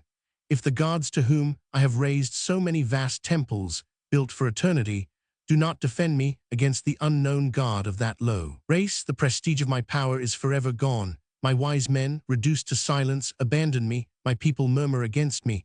I am only a mighty simulacrum. I willed, and I could not perform. You were right when you said just now, Tahoser, that I am a man. I have come down to the level of men. But since you love me now, I shall try to forget. I shall wed you when the funeral ceremonies are over." Fearing lest the pharaoh should recall his word, the Hebrews were getting ready for departure, and soon their cohorts started, led by a cloud of smoke during the day and a pillar of fire by night. They took their way through the sandy wastes that lie between the Nile and the Sea of Weeds, avoiding the tribes which might have opposed their passage. One after another, the Hebrew tribes defiled in front of the copper statue made by the magicians, which possessed the property of stopping escaping slaves. But this time, the spell, which had been invincible for centuries, failed to work. The Lord had destroyed it. The vast multitude advanced slowly, covering the land with its flocks, its beasts of burden laden with the riches borrowed from the Egyptians, dragging the enormous baggage of a nation which is suddenly migrating. The human eye could see neither the head nor the tail of the column, which disappeared on either horizon in a cloud of dust. If anyone had sat down by the roadside to see past the whole procession, he would have seen the sun rise and set more than once. Men came and came and came always. The sacrifice to the Lord was a vain pretext. Israel was leaving the land of Egypt forever, and the mummy of Yusuf, in its painted and gilded case, was carried along on the shoulders of bearers who were relieved at regular intervals.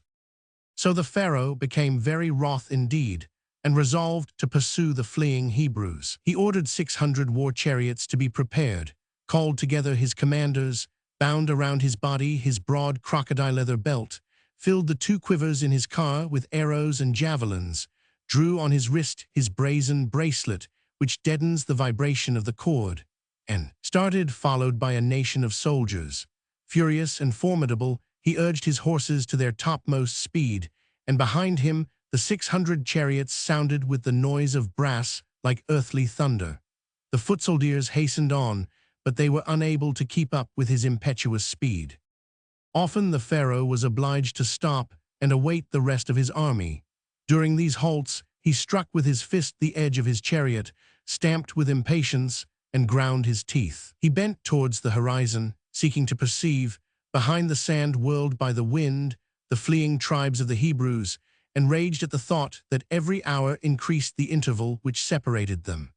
Had not his officers held him back, he would have driven straight before him, at the risk of finding himself single-handed against a whole people. They were no longer traversing the green valley of Egypt, but plains varied with many changing hills and barred with undulations like the surface of the sea. The framework of the land was visible through the thin soil. Jagged rocks, broken into all sorts of shapes, as if giant animals had trampled them underfoot when the earth was still in a condition of mud. On the day when it emerged from chaos, broke the stretches here and there, and relieved from time to time by their abrupt breaks the flat horizon line which merged into that of the sky in a zone of reddish mist. At vast distances grew palm trees, outspreading their dusty leaves near some spring, frequently dried up, and in the mud of which the thirsty horses plunged their bloodshot nostrils. But the pharaoh, insensible to the rain of fire which fell from the white-hot heavens, at once gave the signal for departure, and horsemen and footmen started again on the march. Bodies of oxen or beasts of burden lying on either side, with spirals of vultures sweeping around above them, marked the passage of the Hebrews and prevented the angry king from losing their track. A swift army, practiced to marching, goes faster than a migrating people, which drags with it women, children, old men, baggage, and tents. So the distance was rapidly diminishing between the Egyptian troops and the Israelite tribes. It was near Pihahiroth that the Egyptians came up with the Hebrews. The tribes were camped on the shore, but when the people saw shining in the sun the golden chariot of the pharaoh, followed by his war chariots and his army, they uttered a mighty shout of terror and began to curse Mosh, who had led them to destruction. In point of fact, their situation was desperate.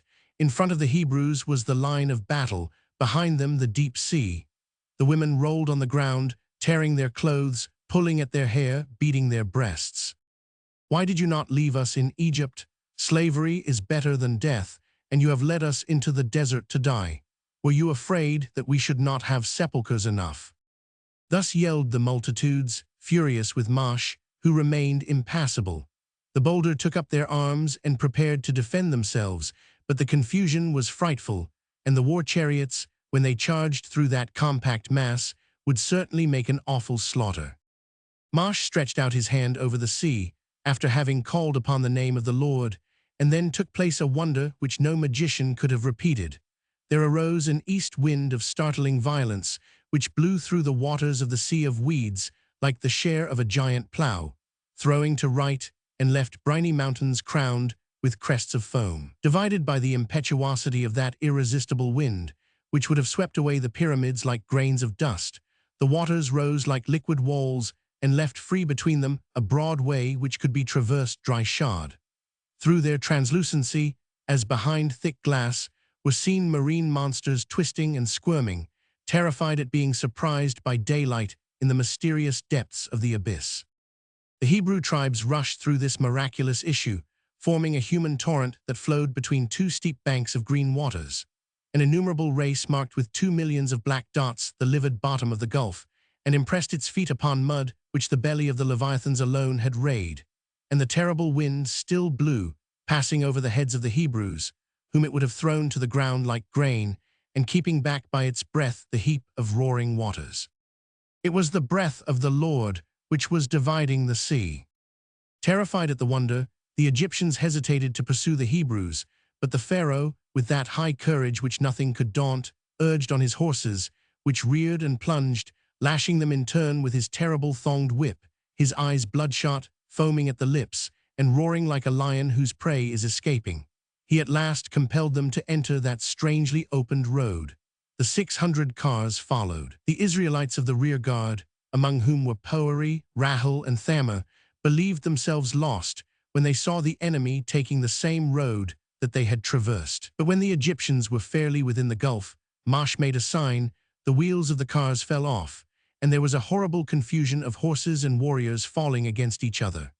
Then the mountains of water, miraculously sustained, suddenly fell, and the sea closed in, whirling in its foam men and animals and chariots like straw caught by the eddies in the current of a river. Alone the pharaoh, standing within his chariot, which had come to the surface, shot, drunk with pride and anger, the last arrows of his quiver against the Hebrews, who were now reaching the other shore. Having exhausted his arrows, he took up his javelin, and although already nearly half engulfed, with his arm alone above the water, he hurled it, a powerless weapon, against the unknown god whom he still braved from the depths of the abyss. A mighty billow, which rolled 2 or 3 times over the edge of the sea, engulfed the last remains. Nothing was left of the glory and of the army of the pharaoh. On the other bank Miriam, the sister of Aharon, exulted and sang as she played on the timbrel, and all the women of Israel beat time upon onager skins. 2 millions of voices were singing the hymn of deliverance. Roman 18. Tahoser in vain awaited Pharaoh and then reigned over Egypt. Then she also died after a short time. She was placed in the magnificent tomb which had been prepared for the king, whose body was never found, and her story, written upon papyrus, with the headings of the pages in red characters, by Kekfu, a scribe of the double chamber of light and keeper of the books, was placed by her side under the network of bands. Was it the pharaoh or poery she regretted? Kekfu the scribe does not tell us, and Dr. Rumphius, who translated the hieroglyphs of the Egyptian grammar, did not venture to settle the question. As for Lord Evandale, he never married, although he was the last of his race.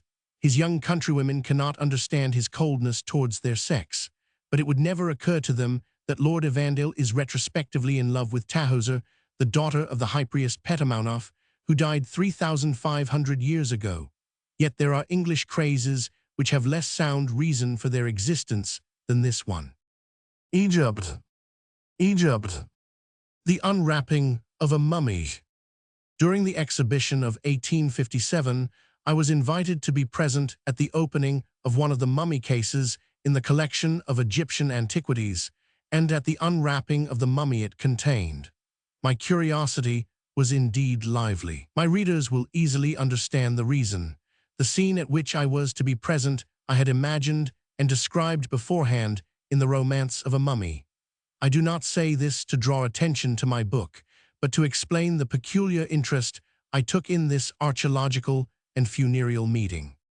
When I entered the room, the mummy, already taken from the case, was laid on a table, its human shape showing indistinctly through the thickness of the wrappings.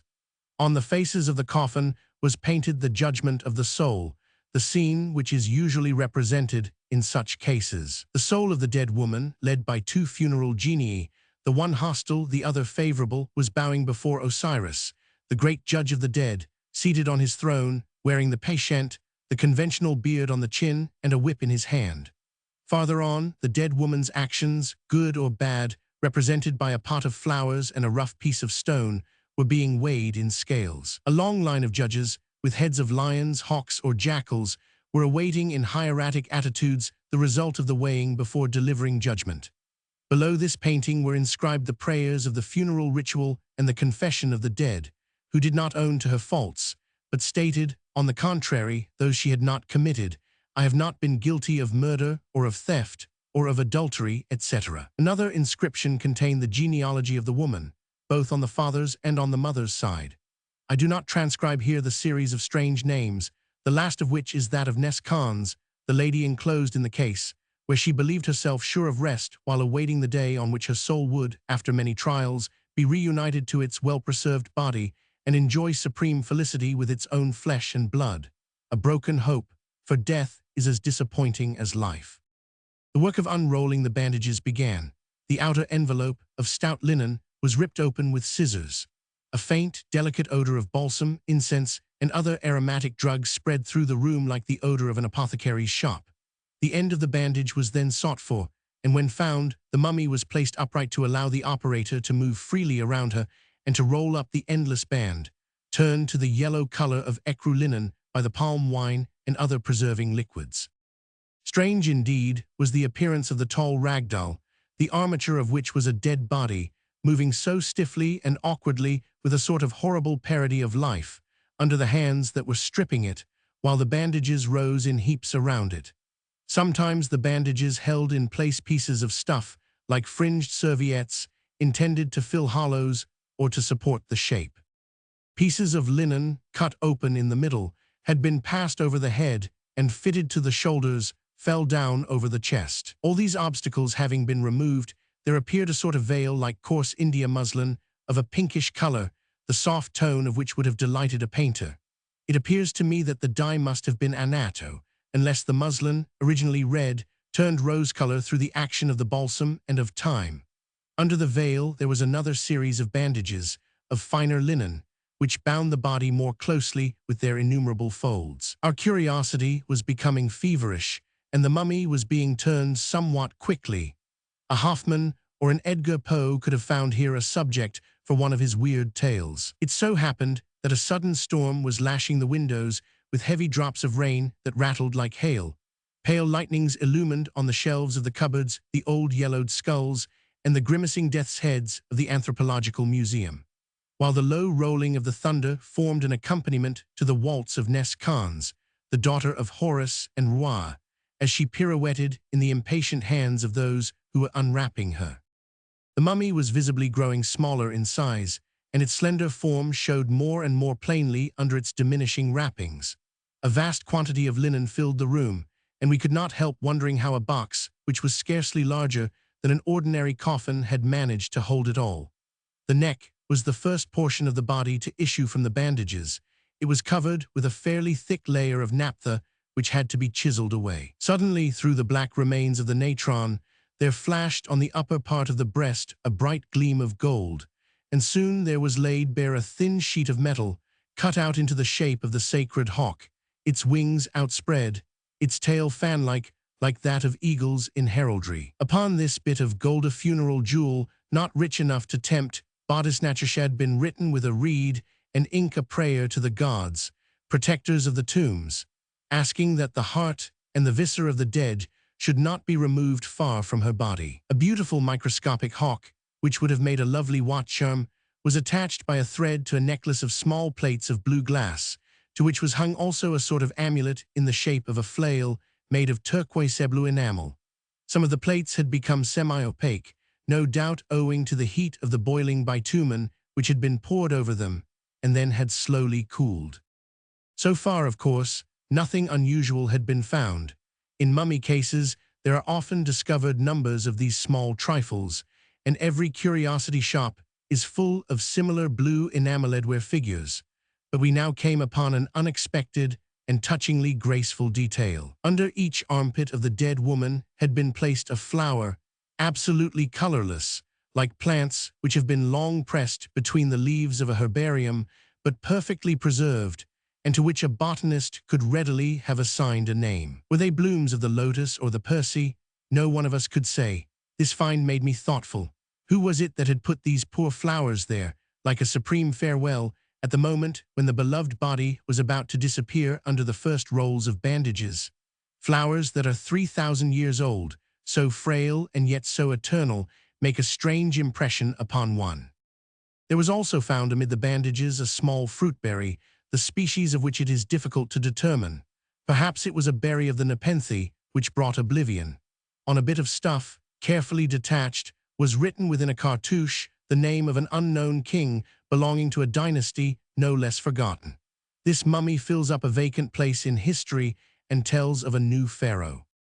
The face was still hidden under its mask of linen and bitumen, which could not be easily detached, for it had been firmly fixed by an indefinite number of centuries. Under the pressure of the chisel, a portion gave way, and two white eyes with great black pupils shone with fictitious life between brown eyelids. They were enameled eyes, such as it was customary to insert in carefully prepared mummies. The clear, fixed glance, gazing out of the dead face, produced a terrifying effect. The body seemed to behold with disdainful surprise the living beings that moved around it.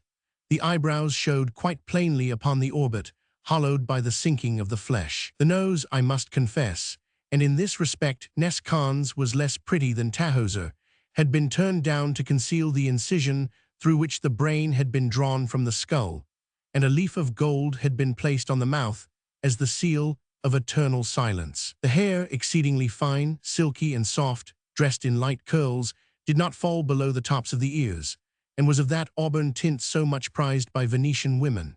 It looked like a child's hair dyed with henna, as one sees it in Algeria. I do not think that this color was the natural one. Neskhans must have been dark like other Egyptians, and the brown tone was doubtless produced by the essences and perfumes of the embalmer. Little by little, the body began to show in its sad nudity. The reddish skin of the torso, as the air came in contact with it, assumed a bluish bloom, and there was visible on the side the cut through which had been drawn the entrails, and from which escaped, like the sawdust of a ripped-up doll, the sawdust of aromatic wood, mixed with resin in grains that looked like colophony. The arms were stretched out, and the bony hands with their gilded nails imitated with sepulchral modesty the gesture of the Venus of Medici. The feet, slightly contracted by the drying up of the flesh and the muscles, seemed to have been shapely and small, and the nails were gilded like those of the hand. What was she, after all, this Neskhans, daughter of Horus and Ra, called lady in her epitaph? Young or old, beautiful or ugly, it would be difficult to say.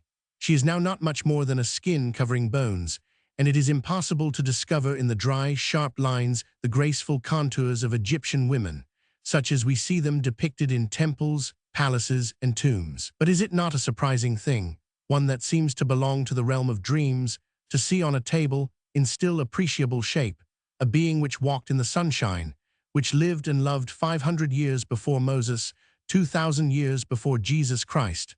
For that is the age of the mummy, which the caprice of fate drew from its cartonnage in the midst of the universal exposition, amid all the machinery of our modern civilization. From Alexandria to Cairo.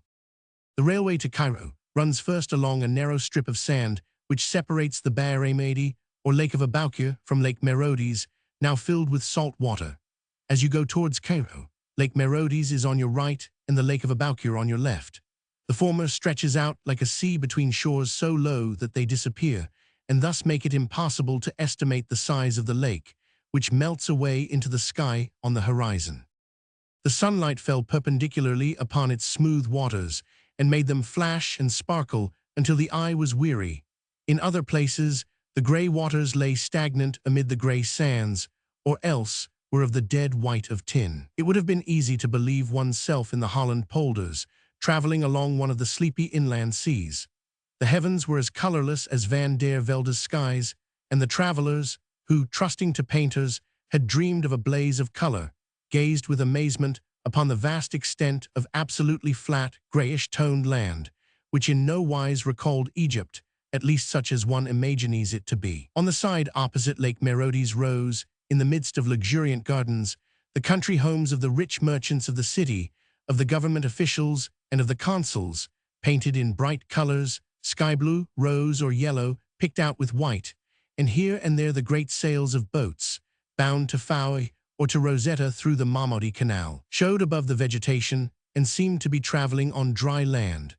This curious effect, which always causes surprise, is often met with in the neighborhood of Leiden, Dordrecht, and Haarlem, and in swampy countries where the water lies level with the ground, and sometimes even, kept in by dikes, is higher than the level of the country by several yards. Where the salt water ends, the aspect of the country changes, not gradually but suddenly, on the one hand absolute barrenness, on the other exuberant vegetation, and wherever irrigation brings a drop of water, plants spring up, and the sterile dust becomes fertile soil. The contrast is most striking. We had passed Lake Merodes, and on either side of the railroad stretched fields of doura or maize, of cotton plants in various stages of growth, some opening their pretty yellow flowers, others shedding the white silk from their pods. Gutters full of muddy water rayed the black ground with lines that shone here and there in the light. These were fed by broader canals connected with the Nile. Small dikes of earth, easily opened with a blow of a pickaxe, dammed up the waters until watering time. The rough wheels of the sakis, turned by buffaloes, oxen, camels, or asses, raised the water to higher levels. Sometimes even two robust fellows, perfectly naked, tawny and shining like Florentine bronzes, standing on the edge of a canal and balancing like a swing a basket of waterproof, a Sparta, suspended from two ropes of which they held the ends, skimmed the surface of the water and dashed it into the neighboring field with amazing dexterity. Fellows in short blue tunics were plowing, holding the handle of a primitive plow drawn by a camel and a humpbacked Soudanese ox. Others gathered cotton and maize, others dug ditches, others again dragged branches of trees by way of a harrow over the furrows which the inundation had scarce left. Everywhere was seen an activity not much in accord with the traditional Oriental idleness. The first fellahin villages, seen on the right and left of the road, impress one curiously. They are collections of huts of unbaked brick, cemented with mud, with flat roofs occasionally topped with a sort of whitewashed turret for pigeons, the sloping walls of which faintly recall the outline of a truncated Egyptian pylon. A door as low as that of a tomb, and 2 or 3 holes pierced in the wall, are the only openings in these huts, which look more like the work of termites than that of men. Often half the village, if such a name can be given to these earthen hutches, been washed away by the rains or sapped by the flood, but no great harm is done. With a few handfuls of mud, the house is soon rebuilt, and 5 or 6 days of sunshine suffice to make it inhabitable. This description, scrupulously exact, does not give a very attractive idea of a fellahin village, but plant by the side of these cubes of grey earth a clump of date palms, have a camel or 2 kneel down in front of the doors, which look like the mouths of warrens, let a woman come out from one of them draped in her long blue gown, holding a child by the hand and bearing a jar of water on her head, light it all up with sunlight, and you have a charming and characteristic picture. The thing which strikes the most inattentive traveler as soon as he steps into this Lower Egypt, where from time immemorial the Nile has been accumulating its mud in thin layers, is the close intimacy of the fellah and the earth. Autochthone is the name that best fits him.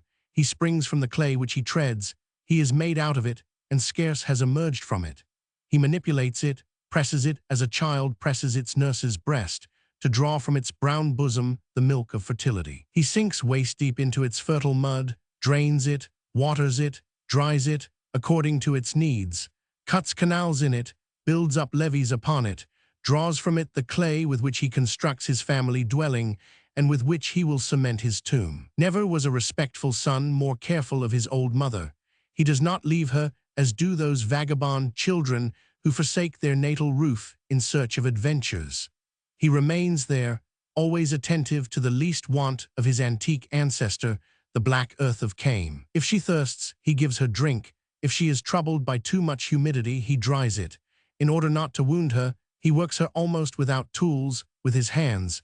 His plow merely scratches the telluric skin, which the inundation covers each year with a new epidermis. As you watch him going and coming upon that soaking ground, you feel that he is in his element. In his blue garment, which resembles a pontiff's robe, he presides over the marriage of earth and water. He unites the two principles which, warmed by the sun, give birth to life. Nowhere is this harmony between man and the soil so visible. Nowhere does the earth play so important a part. It imparts its color to everything. The houses have the earth tint. The bronze complexion of the fellahs recalls it. The trees covered with fine dust, the waters laden with mud, conform to that fundamental harmony. The animals themselves wear its livery. The dun-colored camel, the gray ass, the slate-blue buffalo, the ash-colored pigeon, and the reddish birds all fit in with the general tone. Another thing which surprises one is the animation visible throughout the country. On the levees along the canals, and on those which traverse the inundated portions, there moves a mob of passers-by and of travelers. There is no road so frequented in France, even in the neighborhood of a populous city. Eastern people do not remain much in their houses, and the smallest pretext is sufficient for them to set forth, especially as they have not to think, as we have, of the weather.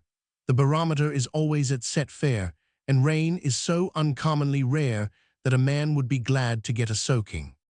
There is nothing more enjoyable, more varied and instructive than the procession of people who are going about their business, and who show in succession in the opening of the carriage window, as in a frame in which engravings or watercolors are constantly changing.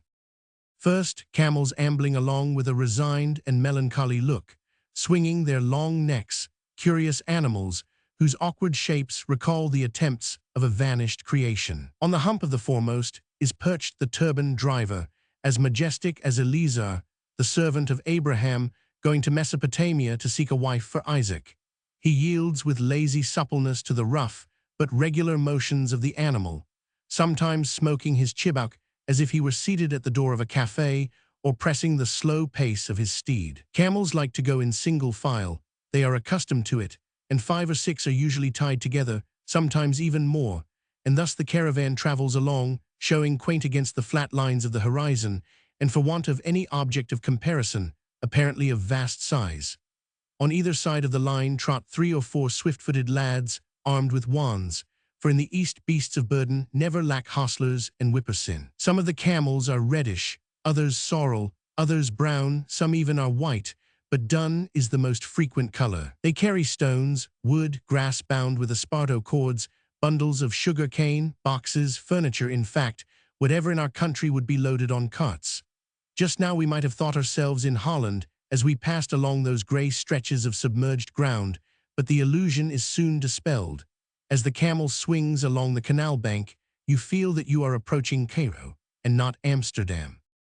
Next come horsemen, bestriding thin but spirited horses, droves of small donkeys, their masters perched on their cruppers, almost on their tails, their legs almost touching the ground, ready to be used in case the tricky animal falls or jibs, or even indulges, as it often does, in a roll in the dust of the road. In the East the ass is neither contemned nor considered ridiculous as it is in France. It has preserved its Homeric and biblical nobility, and everyone bestrides it without hesitation, the rich and the poor, the old and the young, women as well as men. Now along the canal comes a charming group, a young woman robed in a long blue mantle, the folds of which fall chastely around her, is seated upon an ass which a man, still vigorous, but whose beard is already streaked with gray and white hairs, leads carefully. In front of the mother, who supports it with one hand, is a naked child, exquisitely beautiful, happy and delighted at his trip. It is a picture of the flight into Egypt. The figures lack nothing but a fine golden halo around their heads. The Virgin, the child Jesus, and Saint Joseph must have looked like that, and so must their flight have been in the living and simple reality. Their equipage was not much finer. What a pity that some great painter, Perugino, Raphael, or Albert Dürer, does not happen to be here. Damenhur, which the railroad traverses, looks very much as must have looked the ancient cities of Egypt, now buried under the sand or fallen into dust. It is surrounded by sloping walls built of unbaked bricks or of pies, which preserves its earthy color. The flat-roofed houses rise one above another like a collection of cubes dotted with little black holes. A few dovecotes, the cupolas of which are whitewashed, and 1 or 2 minarets striped with red and white, alone impart to the antique appearance of that city the modern aspect of Islamism. On the top of the terraces, women, squatting on mats or standing in their long robes of brilliant colors, are looking at us, no doubt attracted by the passing of the train. As they show against the sky, they are wondrously elegant and graceful. They look like statues erected on the top of buildings or the front of temples. The moment the train stopped, it was invaded by a band of women and children, offering fresh water, bitter oranges, and honey confections to the travelers. And it was delightful to see these brown faces showing at the carriage window their bright smile and their white teeth. I should have liked to remain some time in Damenhur, but travel, like life, is made up of sacrifices. How many delightful things one is compelled to leave by the roadside if one wishes to reach the end. A man cannot see everything and must be satisfied with seeing a few things. So I had to leave Damenhur and to behold that dream from afar without being able to traverse it. As far as I could see, even through my glass, the land reached to the horizon line, intersected by canals, broken by gutters, shimmering with pools of water, with scattered clumps of sycamore trees and date palms, with long strips of cultivated ground, water wheels rising here and there, and enlivened by the incessant coming and going of the laborers who followed, on the backs of camels, horses, or asses, or on foot, the narrow road bordering the levees. At intervals there arose, under the shade of a mimosa, the white cupola of a tomb. Sometimes a nude child stood motionless on the edge of the water in the attitude of unconscious reverie, not even turning his head to see the train fly along. This deep gravity in childhood is peculiar to the East. What could that boy, standing on his lump of earth as a skylights on his pillar, be thinking of? From time to time, flocks of pigeons, busy feeding, flew off with a sudden whir as the train passed by and alighted farther away on the plain. Aquatic birds swam swiftly through the reeds that outstretched behind them. Pretty wagtails hopped about, wagging their tails on the crest of the levees. And in the heavens at a vast height soared hawks, falcons, and gerfalcons, sweeping in great circles. Buffaloes wallowed in the mud of the ditches, and flocks of black sheep with hanging ears, very like goats, were hurrying along driven by the shepherds. The antique simplicity of the costume of the young herdsmen, with their short tunics, white or blue, faded by the sun, their bare legs, their dusty, naked feet, their felt caps, their crooks, recalled the patriarchal scenes of the Bible. At the next station we stopped, and I got out to have a look at the landscape. I had scarcely gone a few steps when a wondrous sight met my astonished eyes. Before me was the Nile, old happy, to give it its ancient Egyptian name, the inexhaustible father of waters. Through one of those involuntary plastic impressions which act upon the imagination, the Nile called up to my mind the colossal marble god in one of the lower halls of the Louvre, carelessly leaning on his elbow and with paternal kindliness allowing himself to be climbed over by the little children which represent cubits and the various phases of the inundation. Well, it was not under this mythological aspect that the great river appeared to me for the first time. It was flowing in flood, spreading out broadly like a torrent of reddish mud which scarcely looked like water as it swelled and rushed by irresistibly. It looked like a river of soil. Scarcely did the reflection of the sky imprint here and there upon the gloomy surface of its tumultuous waves a few light touches of azure. It was still almost at the height of its rise, but the flood had the tranquil power of a regular phenomenon and not the convulsive disorder of a scourge. The majesty of that vast sheet of water laden with fertilizing mud produces an almost religious impression. How many vanished civilizations have been reflected for a time in that ever-flowing wave? I remained absorbed as I gazed at it, sunk in thought, and feeling that strange sinking of the heart which one experiences after desire has been fulfilled, and reality has taken the place of the dream. What I was looking at was indeed the Nile, the real Nile, the river which I had so often endeavored to discover by intuition. A sort of stupor nailed me to the bank, and yet it was a very natural thing that I should come across the Nile in Egypt in the very center of the delta. But man is subject to such artless astonishment.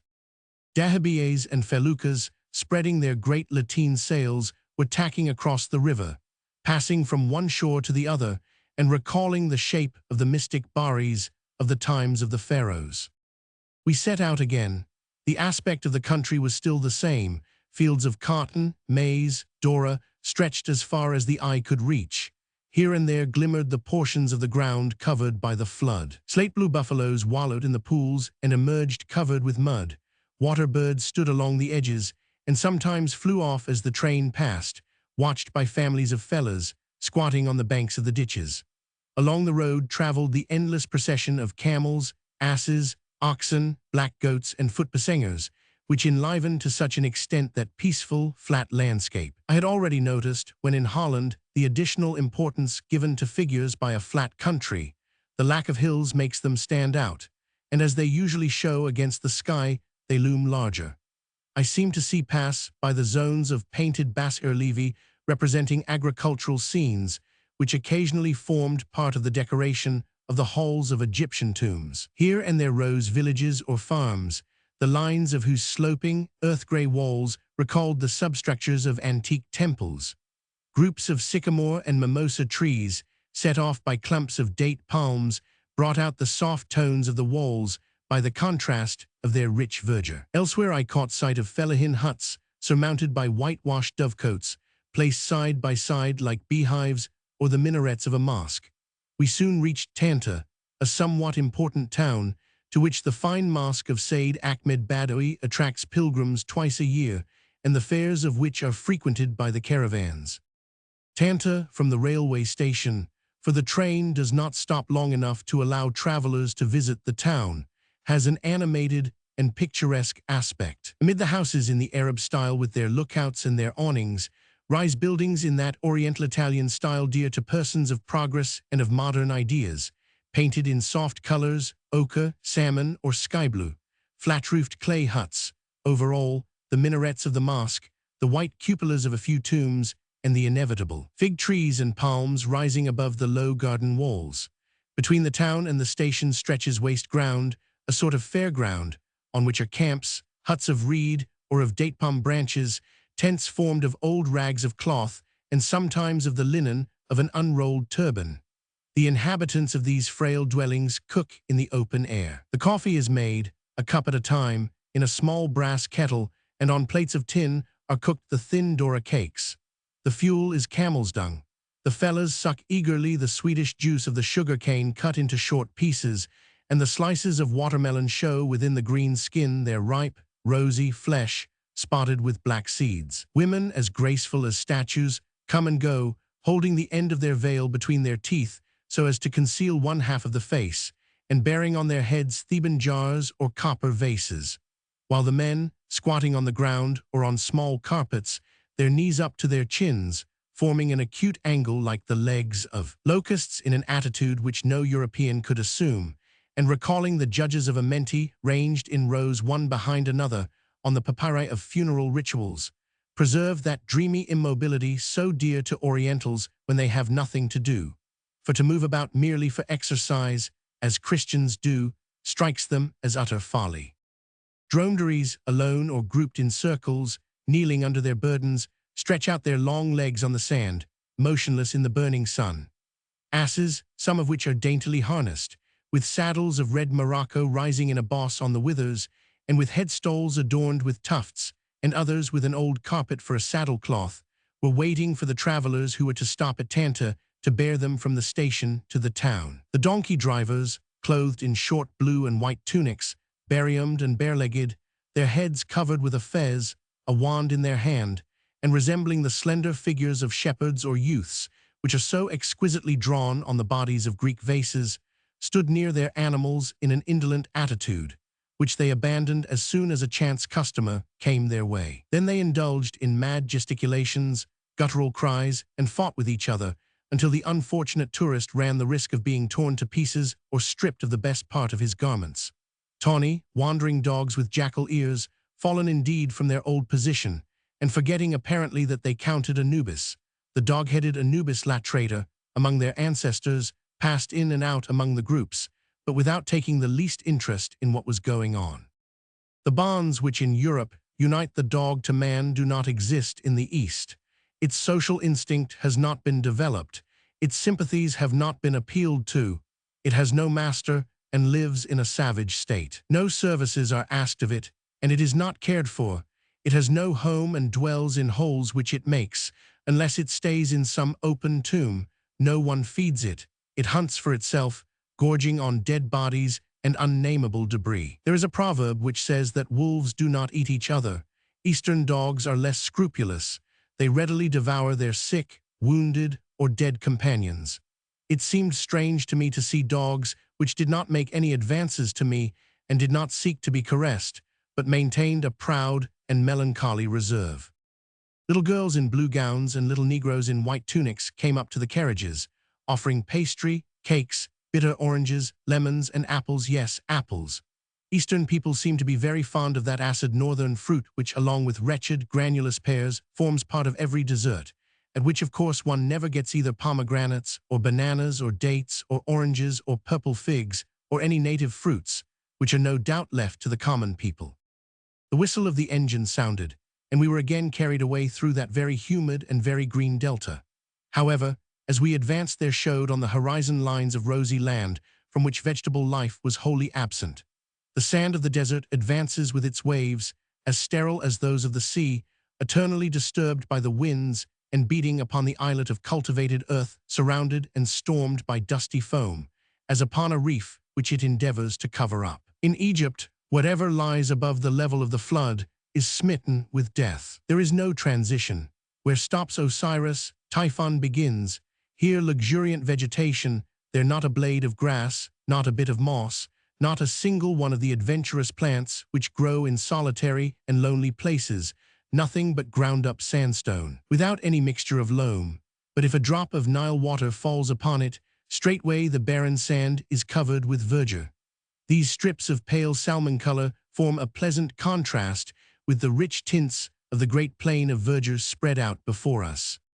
Soon we came upon another arm of the Nile, the Phatnitic branch, which flows into the sea near Damietta. It is crossed by the railway, and on the other side lie the ruins of ancient Athribes, over which has been built a fellahin village. The train sped along, and soon on the right, above the line of green, turning almost black in the dazzling light, showed in the azure distance the triangular silhouette of the pyramids of Cheops and Chephren, appearing, from where I first beheld them, like a single mountain with a piece taken out of the summit. The marvelous clearness of the atmosphere made them appear nearer, and had I not been aware of the real distance, I should have found it difficult to estimate it correctly. It is quite natural to catch sight of the pyramids as one approaches Cairo. It is to be expected, and it is expected, yet the sight causes extraordinary emotion and surprise.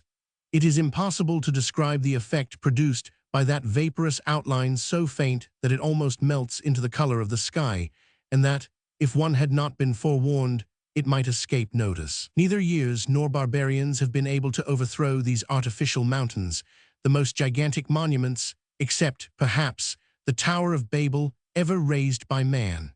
For 5,000 years they have been standing there, almost as old as the world, according to the biblical account. Even our own civilization, with its powerful methods of destruction, could scarcely manage to tear them down.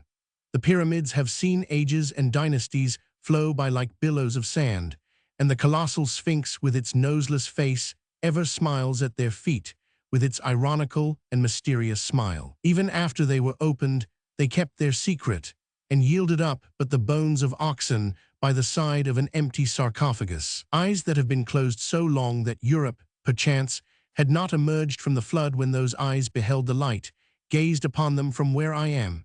They are contemporaneous with vanished empires, with strange races of men since swept from the surface of the earth. They have beheld civilizations that we know nothing of, heard spoken the tongues which men seek to make out in hieroglyphics, known manners which would appear to us as strange as a dream. They have been there so long that the stars have changed their places, and they belong to a past so prodigiously fabulous that behind them the dawn of the world seems to shine. While these thoughts flashed through my mind, we were rapidly approaching Cairo, of which I had talked so often with poor Gerard de Nerval, with Gustave Flaubert and Maxime Ducamp, whose tales had excited my curiosity to the highest pitch. In the case of cities, which one has desired to see from childhood, and which one has long inhabited in dreams, one is apt to conceive a fantastic notion which it is very difficult to efface, even in presence of reality. The sight of an engraving, of a picture, often forms a starting point.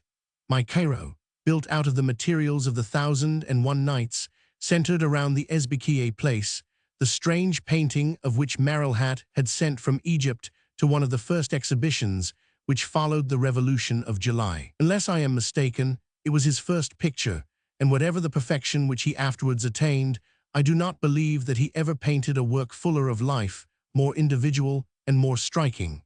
It made a deep and curious impression upon me. I went time and again to see it.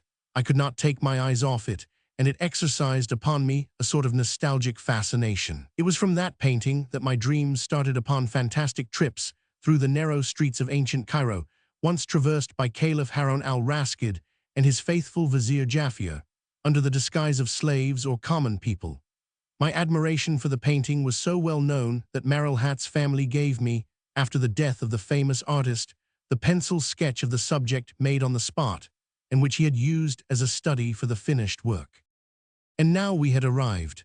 A great mob of carriages, asses, donkey drivers, porters, guides, dragomans rioted in front of the railway station, which is at Bula, a short distance from Old Cairo. When we had recovered our luggage, and I had been installed with my friend in a handsome open carriage preceded by a sais, it was with secret delight that I heard the Egyptian providence which watched over us in its Nizam uniform and its magenta fez call out to the coachman, Hotel Shefford, Esbekieh Place. I was going to lodge in my dream. Esbekiyeh Square. A few minutes later, the carriage stopped before the steps of the Hotel Shefford, which has a sort of veranda provided with chairs and sofas for the convenience of travelers who desire to enjoy the cool air. We were received cordially and given a fine room, very high-ceiled, with 2 beds provided with masquetonettes and a window looking out upon the Esbekiyeh Square. I did not expect to find Marilhat's painting before me, unchanged, and merely enlarged to the proportions of reality.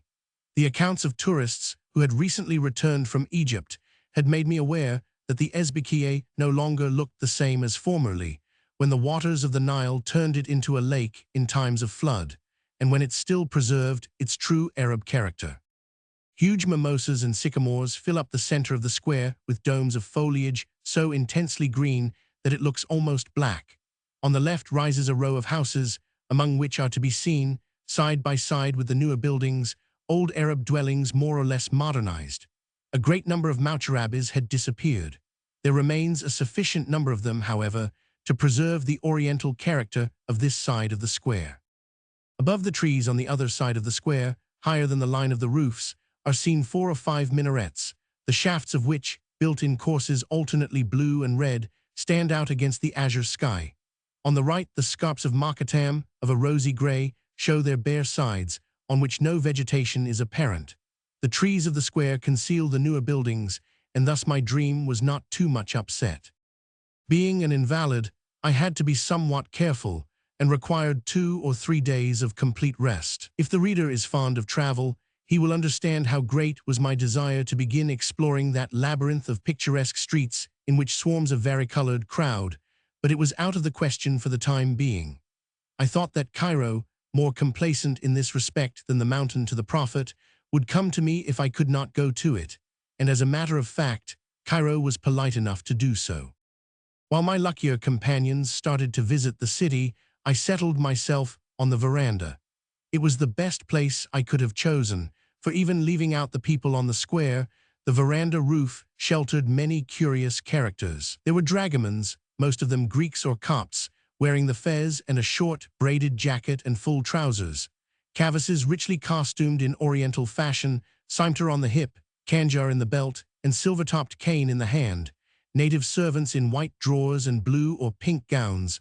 Little Negroes, bare-armed and bare-legged, dressed in short tunics striped with brilliant colors. Dealers selling kufiyehs, gandaras, and oriental stuffs manufactured in Lyon, photographic views of Egypt and of Cairo, or pictures of national types, to say nothing of the travelers themselves, who, having come from all parts of the world, certainly deserved to be looked at. Opposite the hotel, on the other side of the road, stood in the shade of the mimosas the carriages placed at the disposal of the invited guests by the splendid hospitality of the Khedive. An inspector, blind in one eye, with a turban rolled around his head and wearing a long blue kaftan, called them up and gave the drivers the orders of the travelers. There also stood the battalion of donkey drivers with their longered steeds. I am told that there are no less than 80,000 donkeys in Cairo. That number does not seem to be exaggerated. There are donkeys at every corner, around every mosque, and in the most deserted places, there suddenly appear from behind a wall a donkey driver and a donkey that place themselves at your service. These asses are very pretty, spirited, and bright-tempered. They have not the piteous look and the air of melancholy resignation of the asses of our own country, which are ill-fed, beaten, and contemned. You feel that they think as much of themselves as other animals do, and that they are not the whole day long abut for stupid jokes. Perhaps they are aware that Homer compared Ajax to an ass, a comparison which is ridiculous in the West, and they also remember that one of their ancestors bore Miriam, the virgin mother of Isa, under the sycamore of Matari. Their coat varies from dark brown to white, through all the shades of dun and gray. Some have white stars and fetlocks. The handsomest are clipped with ingenious coquetry so as to make around the legs patterns which make them look as if they were wearing open-worked stockings. When they are white, the end of the tail and the mane are dyed with henna. Of course, this is only in the case of thoroughbred animals, of the aristocracy of the asinine race, and is not indulged in with the common herd. Their harness consists of a headstall adorned with tresses, tufts of silk and wool, sometimes coral beads or copper plates, and of a Morocco saddle, usually red, rising up in front to prevent falls, but without any cantle. The saddle is placed upon a piece of carpet or striped stuff, and is fastened by a broad girth which passes diagonally under the animal's tail like a crupper strap. Another girth fastens the saddle cloth, and two short stirrups flap against the animal's sides. The harness is more or less rich, according to the means of the donkey driver and the rank of his customers, but I am speaking merely of asses which stand for hire. No one in Cairo considers it undignified to ride an ass. Old men, grown men, dignitaries, townspeople, all use them. Women ride astride, a fashion which in no wise compromises their modesty, thanks to the enormous folds of their broad trousers which almost completely conceal their feet. They often carry before them, placed upon the saddlebow, a small, half-nude child which they steady with one hand, while with the other they hold the bridle. It is usually women of importance who indulge in this luxury, for the poor fellahin women have no other means of locomotion than their little feet. These beauties, as we may suppose them to be, since they are masked more closely than society ladies at the opera ball, wear over their garments a habara, a sort of black taffeta sack, which fills with air and swells in the most ungraceful fashion if the animal's pace is quickened. In the East, a rider, whether on horseback or on an ass, is always accompanied by 2 or 3 footmen. One runs on ahead with a wand in his hand to clear the way, the second holds the animal's bridle, and the third hangs on by its tail, or at least puts his hand on the crupper. Sometimes there is a fourth who flits about and stirs up the animal with a switch. Every minute decamps Turkish patrol, that startling painting which made such a sensation in the exhibition of 1831, passed before me amid a cloud of dust and made me smile, but no one appeared to notice the comicality of the situation. A stout man, dressed in white with a broad belt around his waist, perched on a little ass and followed by 3 or 4 poor devils, thin and tanned, with hungry mien, who through excess of zeal and in hope of bakshish seemed to carry along the rider and his steed. I must be forgiven all this information about the asses and their drivers, but these occupy so large a space in life at Cairo that they are entitled to the importance which they really possess. Ancient Egypt. The solemn title must not terrify the reader. 1000.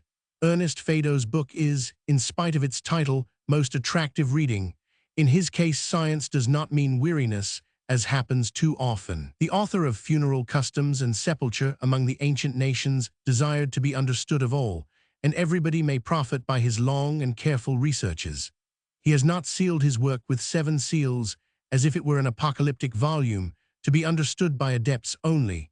He has sought clearness, distinctness, color, and he has given to archaeology the plastic form which it almost always lacks. What is the use of heaping together materials in disorder, stones which are not made to form part of a building, colors which are not turned into pictures? What does the public, for whom, after all, books are meant, get out of so many obscure works, cryptic dissertations, deep researches, with which learned authors seem to mask entrances? As the ancient Egyptians' comparison is a proper one, here masked the entrances to their tombs and their mummy pits, so that no one might penetrate into them. What is the use of carving in darkness endless panels of hieroglyphs, which no eye is to behold, and the key to which one keeps for oneself? 1000. Ernest Feydeau is bold enough to desire to be an artist as well as a scholar, for picturesqueness in no wise detracts from accuracy, though erudites generally affect to believe the contrary. Did not Augustin Thierry draw his intensely living, animated, dramatic, and yet thoroughly true stories of the Merovingian times from the colorless, diffuse, ill-composed history of Gregory of Tours? Did not Sauval's unreadable work become Notre Dame de Paris in Victor Hugo's hands? Did not Walter Scott, by his novels, Shakespeare by his dramas, render the greatest services to history by giving life to dead chronicles, by putting into flesh and blood heroes on whom forgetfulness had scattered its dust in the solitude of libraries? Does anyone suppose that the chroniclers of the future will not consult Balzac to advantage, and look upon his work as a precious mine of documents? How great would be the interest excited by a similar account, domestic, intimate, and familiar, by a Greek or a Roman author, We can have some idea of this from the fragments of Petronius and the tales of Apuleius, which tell us more about life in the days of antiquity than the gravest writers, who often forget men while dwelling upon facts. In an essay on the history of manners and customs, which forms the introduction to his book, 1000, Ernest Feydeau has discussed this question of color applied to science with much spirit, logic, and eloquence. He proves that it is possible, without falling into novel writing, without indulging in imaginativeness, and while preserving the gravity and the authority of history, to group around facts, by the intelligent reading of texts, by the study and the comparison of the monuments, the manners, the customs, the books of vanished races, to show man at a particular time, to put as a background to each event the landscape, the city or the interior in which it occurred, and in the conqueror's hand the weapon which he really carried. Ideas have forms, events take place amid certain surroundings, individuals wear costumes which archaeology, properly understood, can restore to them. That is its proper task. History draws the outline with a graver, archaeology must fill it in with color. Understood in this way, history makes the past present. The innovating archaeologist, by an apparently paradoxical inspiration, has asked of death the secret of life. He has studied the tomb, which has yielded up to him not only the mysteries of destruction, but the customs and the national life of all the nations of antiquity. The sepulchre has faithfully preserved what the memory of man has forgotten and what has been lost in scattered libraries. The tomb alone, opening its somber lips, has replied to the questions of today. It knows what historians do not know. It is impartial and has no interest in lying, apart from the innocent imposture of the epitaph. Each generation, as it sinks forever under the ground, after having lived and moved for a few moments on its surface, inscribes upon the walls of its funeral dwelling the true expression of its acts, its beliefs, its customs, its arts, its luxuries, its individuality, all that was seen then and that shall never again be seen. And then the hand of man rolls boulders. The desert heaps up sand, the waters of the stream deposit mud upon the forgotten entrance to the necropolis. The pits are filled up, the subterranean passages are effaced, the tombs sink and disappear under the dust of empires. 1,000, 2,000, 3,000, 4,000 years pass by, and a lucky stroke of the pick reveals a whole nation within a coffin.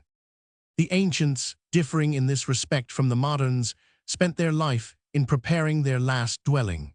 The history of their funerals contains, therefore, the germ of their whole history. But that history, full of intimate details, mysterious facts, and documents at times enigmatical, is not to be written like the other form of history which men are satisfied to repeat from age to age. It is amazing how many years the author had to spend in study and research in order to write his book, to bring together his materials, to analyze, and to compare them. After having clearly defined what he means by archaeology, the author enters upon his subject. Going back to the beginnings of the world, he depicts the amazement and the grief of man when for the first time he saw his fellowman die. The entrance on earth of that unknown and terrible power which has since been called death is solemn and tragical. The body is lying there motionless and cold amid its brethren, who are amazed at the sleep which they cannot break, at the livid pallor and the stiffness of the limbs. Horror succeeds surprise when the signs of decomposition become visible. The body is concealed under leaves, under stones heaped up within caverns, and each one wonders with terror whether that death is an exceptional case, or whether the same fate awaits everyone in a more or less distant future. Deaths become more numerous as the primitive family grows older, and at last the conviction comes that it is an inevitable fate. The remembrance of the ancestors, the apparition of their ghosts in the wonders of dreams, the anxiety as to the fate of the soul after the destruction of the body, give rise, along with the presentiment of another life, to the first idea of God. Death teaches eternity and proves irrefragably the existence of a power superior to that of man. The belief in metempsychosis, in the migration of the soul, in other spheres, in reward and punishment according to the works done by men in the flesh, arose among nations in accordance with the degree of civilization which they had attained.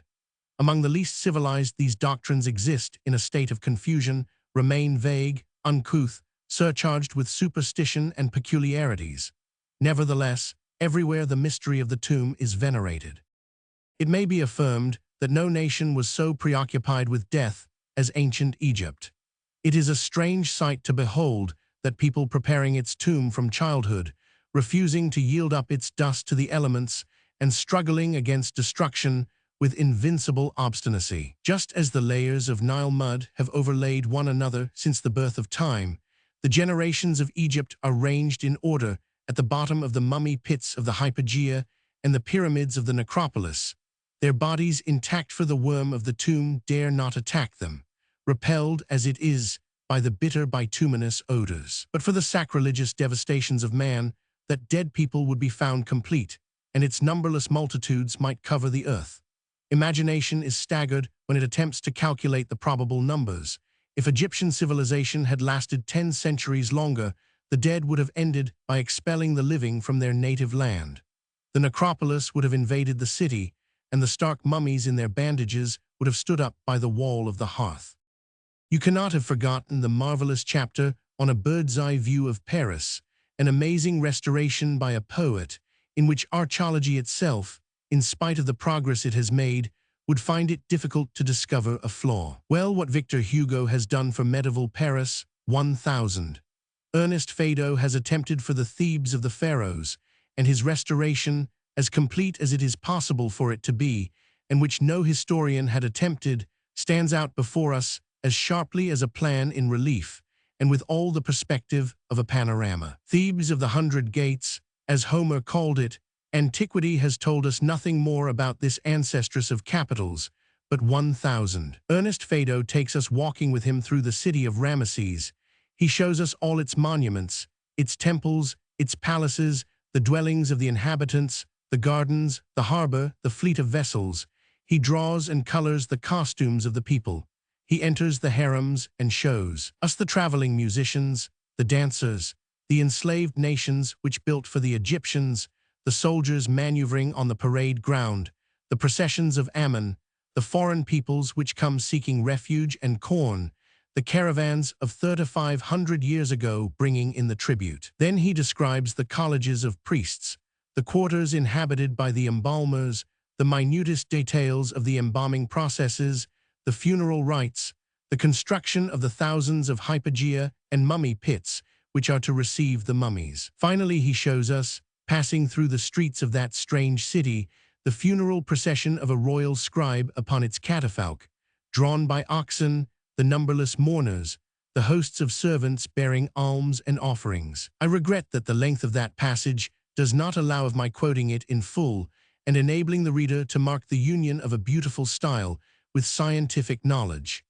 Unquestionably, no modern traveler has ever given a more picturesque description of any existing city, Constantinople, Rome, or Cairo. The artist seems to be seated upon the terrace of a palace, drawing and painting from nature as if he were a contemporary of Ramesses, and as if the sands had not covered with their shroud, through which show a few gigantic ruins, the city forever vanished. And yet he indulges in no chance supposition, in no rash padding. Every detail he gives is supported by the most authentic documents. 1000. Ernest Feydeau put aside every doubtful piece of information and all that appeared susceptible of being interpreted in more than one way. He seems to have been anxious to forestall the suspicious mistrust of scholars, who object to having the dry results of erudition clothed in poetic language, and who do not believe that a treatise on archaeology can possibly be read with as much interest as a novel. As I have said, the Egyptians have left us no books, and had they done so, the art of deciphering hieroglyphics or even phonetic or demotic writing is not yet assured enough to allow of absolute trust being put in it. Happily, the Egyptians performed a work of such mightiness that it amazes the beholder. By the side of the hieroglyphic inscriptions they carved on the walls of palaces and temples, on the sides of pylons, the faces of the corridors and the bays of funeral chambers, on the faces of the sarcophagi and on the stele, on the covers and the interior cartonages of the mummies, in short, on every smooth surface of rock, whether sandstone or granite, basalt or porphyry, with an ineffaceable line colored, with tints that the long succession of ages has not faded, scenes in which we find in detail the habits and customs and the ceremonies of the oldest civilization in the world. It seems as if those strange and mysterious people foreseeing the difficulty which posterity would experience in deciphering their hieroglyphics, entrusted their translation to drawing, and made the hypogea tell the secret kept by the papyri. Royal ceremonies, triumphal entries, the payments of tribute, all the incidents of military life, of agriculture, sport, fishing, banqueting, dances, the intimate life of the harem, all is reproduced in these endless paintings, so clearly drawn with the difference in races, variety of types, shape of chariots, of weapons, of arms, of furniture, of utensils, of food, of plants, still clearly visible today. A maker of musical instruments could certainly make a harp, a lyre, or a sistrum from the pattern of those upon which are playing the female musicians at the funeral repast, represented in one of the tombs of the necropolis of Thebes. The model of a dog cut in a plate of modern carriages is not drawn more accurately than the profile of the chariot scene in the funeral procession of the ecclesiastical scribe of Amenoph Roman III, a king of the 18th dynasty. The author has not confined himself to these purely material details. He has examined the funeral papyri, which, more or less valuable, are found with each mummy. He has carefully studied the allegorical signs which represent the judgment of the soul, the good and evil deeds of which are weighed before Osiris and the 42 judges, and thus he has mastered the mysterious beliefs of the Egyptians on the question of the future life. The soul, whether it was conducted to Amenti or driven into the infernal regions that is, towards the west be the dog-headed monkeys, who appear to have been a sort of demons charged with the carrying out of sentences, the soul was, nevertheless, not freed from all connection with the body. Its relative immortality depended in some sort upon the integrity of the latter. The alteration, the deprivation of one of the limbs was supposed to be felt by the soul, the form of whose impalpable spectre would have been mutilated and could not have traversed, wanting a leg or an arm, the cycle of migrations or metempsychosis. Hence the religious care taken of the human remains, the infallible methods and the minute precautions of the embalmers, the perfect solidity and the secret location of the tombs, of which the priests alone possessed the plan, the constant thought of eternity. In death, which characterized in so striking a manner the ancient Egyptians and makes them a nation apart, incomprehensible to modern nations, which are generally so eager to give back to the earth and to cause to disappear the generations which have preceded them. During his long and intimate acquaintance with Egypt 1000, Ernest Feydeau, who is not only an archaeologist but also a poet, after he had sounded the mysteries of the old kingdom of the pharaohs, became passionately attached to that art which the Greek ideal which nevertheless is indebted to it for more than one lesson has caused us to despise too much. He has understood, both as a painter and a sculptor, a beauty which is so different from our own standard and which is yet so real. Hathor, the Egyptian Venus, seems to him as beautiful as the Venus of Milo. Without entirely sharing that feeling, I confess to admiring greatly the clean outline, so pure, so slender, and so full of life. In spite of the hieratic restrictions which did not allow the consecrated attitude to be varied, art shows out in more than one direction. There is a beauty of a strange and penetrating charm foreign to our own habits in the heads with their delicate profiles, their great eyes made larger by the use of antimony, the somewhat thick lips with their faint, dreamy pout, or their vague smile resembling that of the Sphinx, in the rounded cheeks upon which hang broad discs of gold, in the brows shaded by lotus flowers, in the temples framed in by the narrow tresses of the hair, powdered with blue powder, which are shown in funeral processions. How youthful, how fresh, how pure are the tall, slender bodies, the swelling bosoms, the supple waists, the narrow hips of these dancers and musicians who beat time with their long, slender fingers and their long, narrow feet. The Etruscans themselves have never produced anything more light, more graceful, and more elegant upon the bodies of their finest vases, and in more than one famous Greek bas-relief can be recognized attitudes and gestures borrowed from the frescoes of the necropolis and the tombs of Egypt. It is from Egypt also that Greece took, while diminishing their huge size, its Doric and Ionic orders and its Corinthian capital, in which the acanthus takes the place of the lotus flower.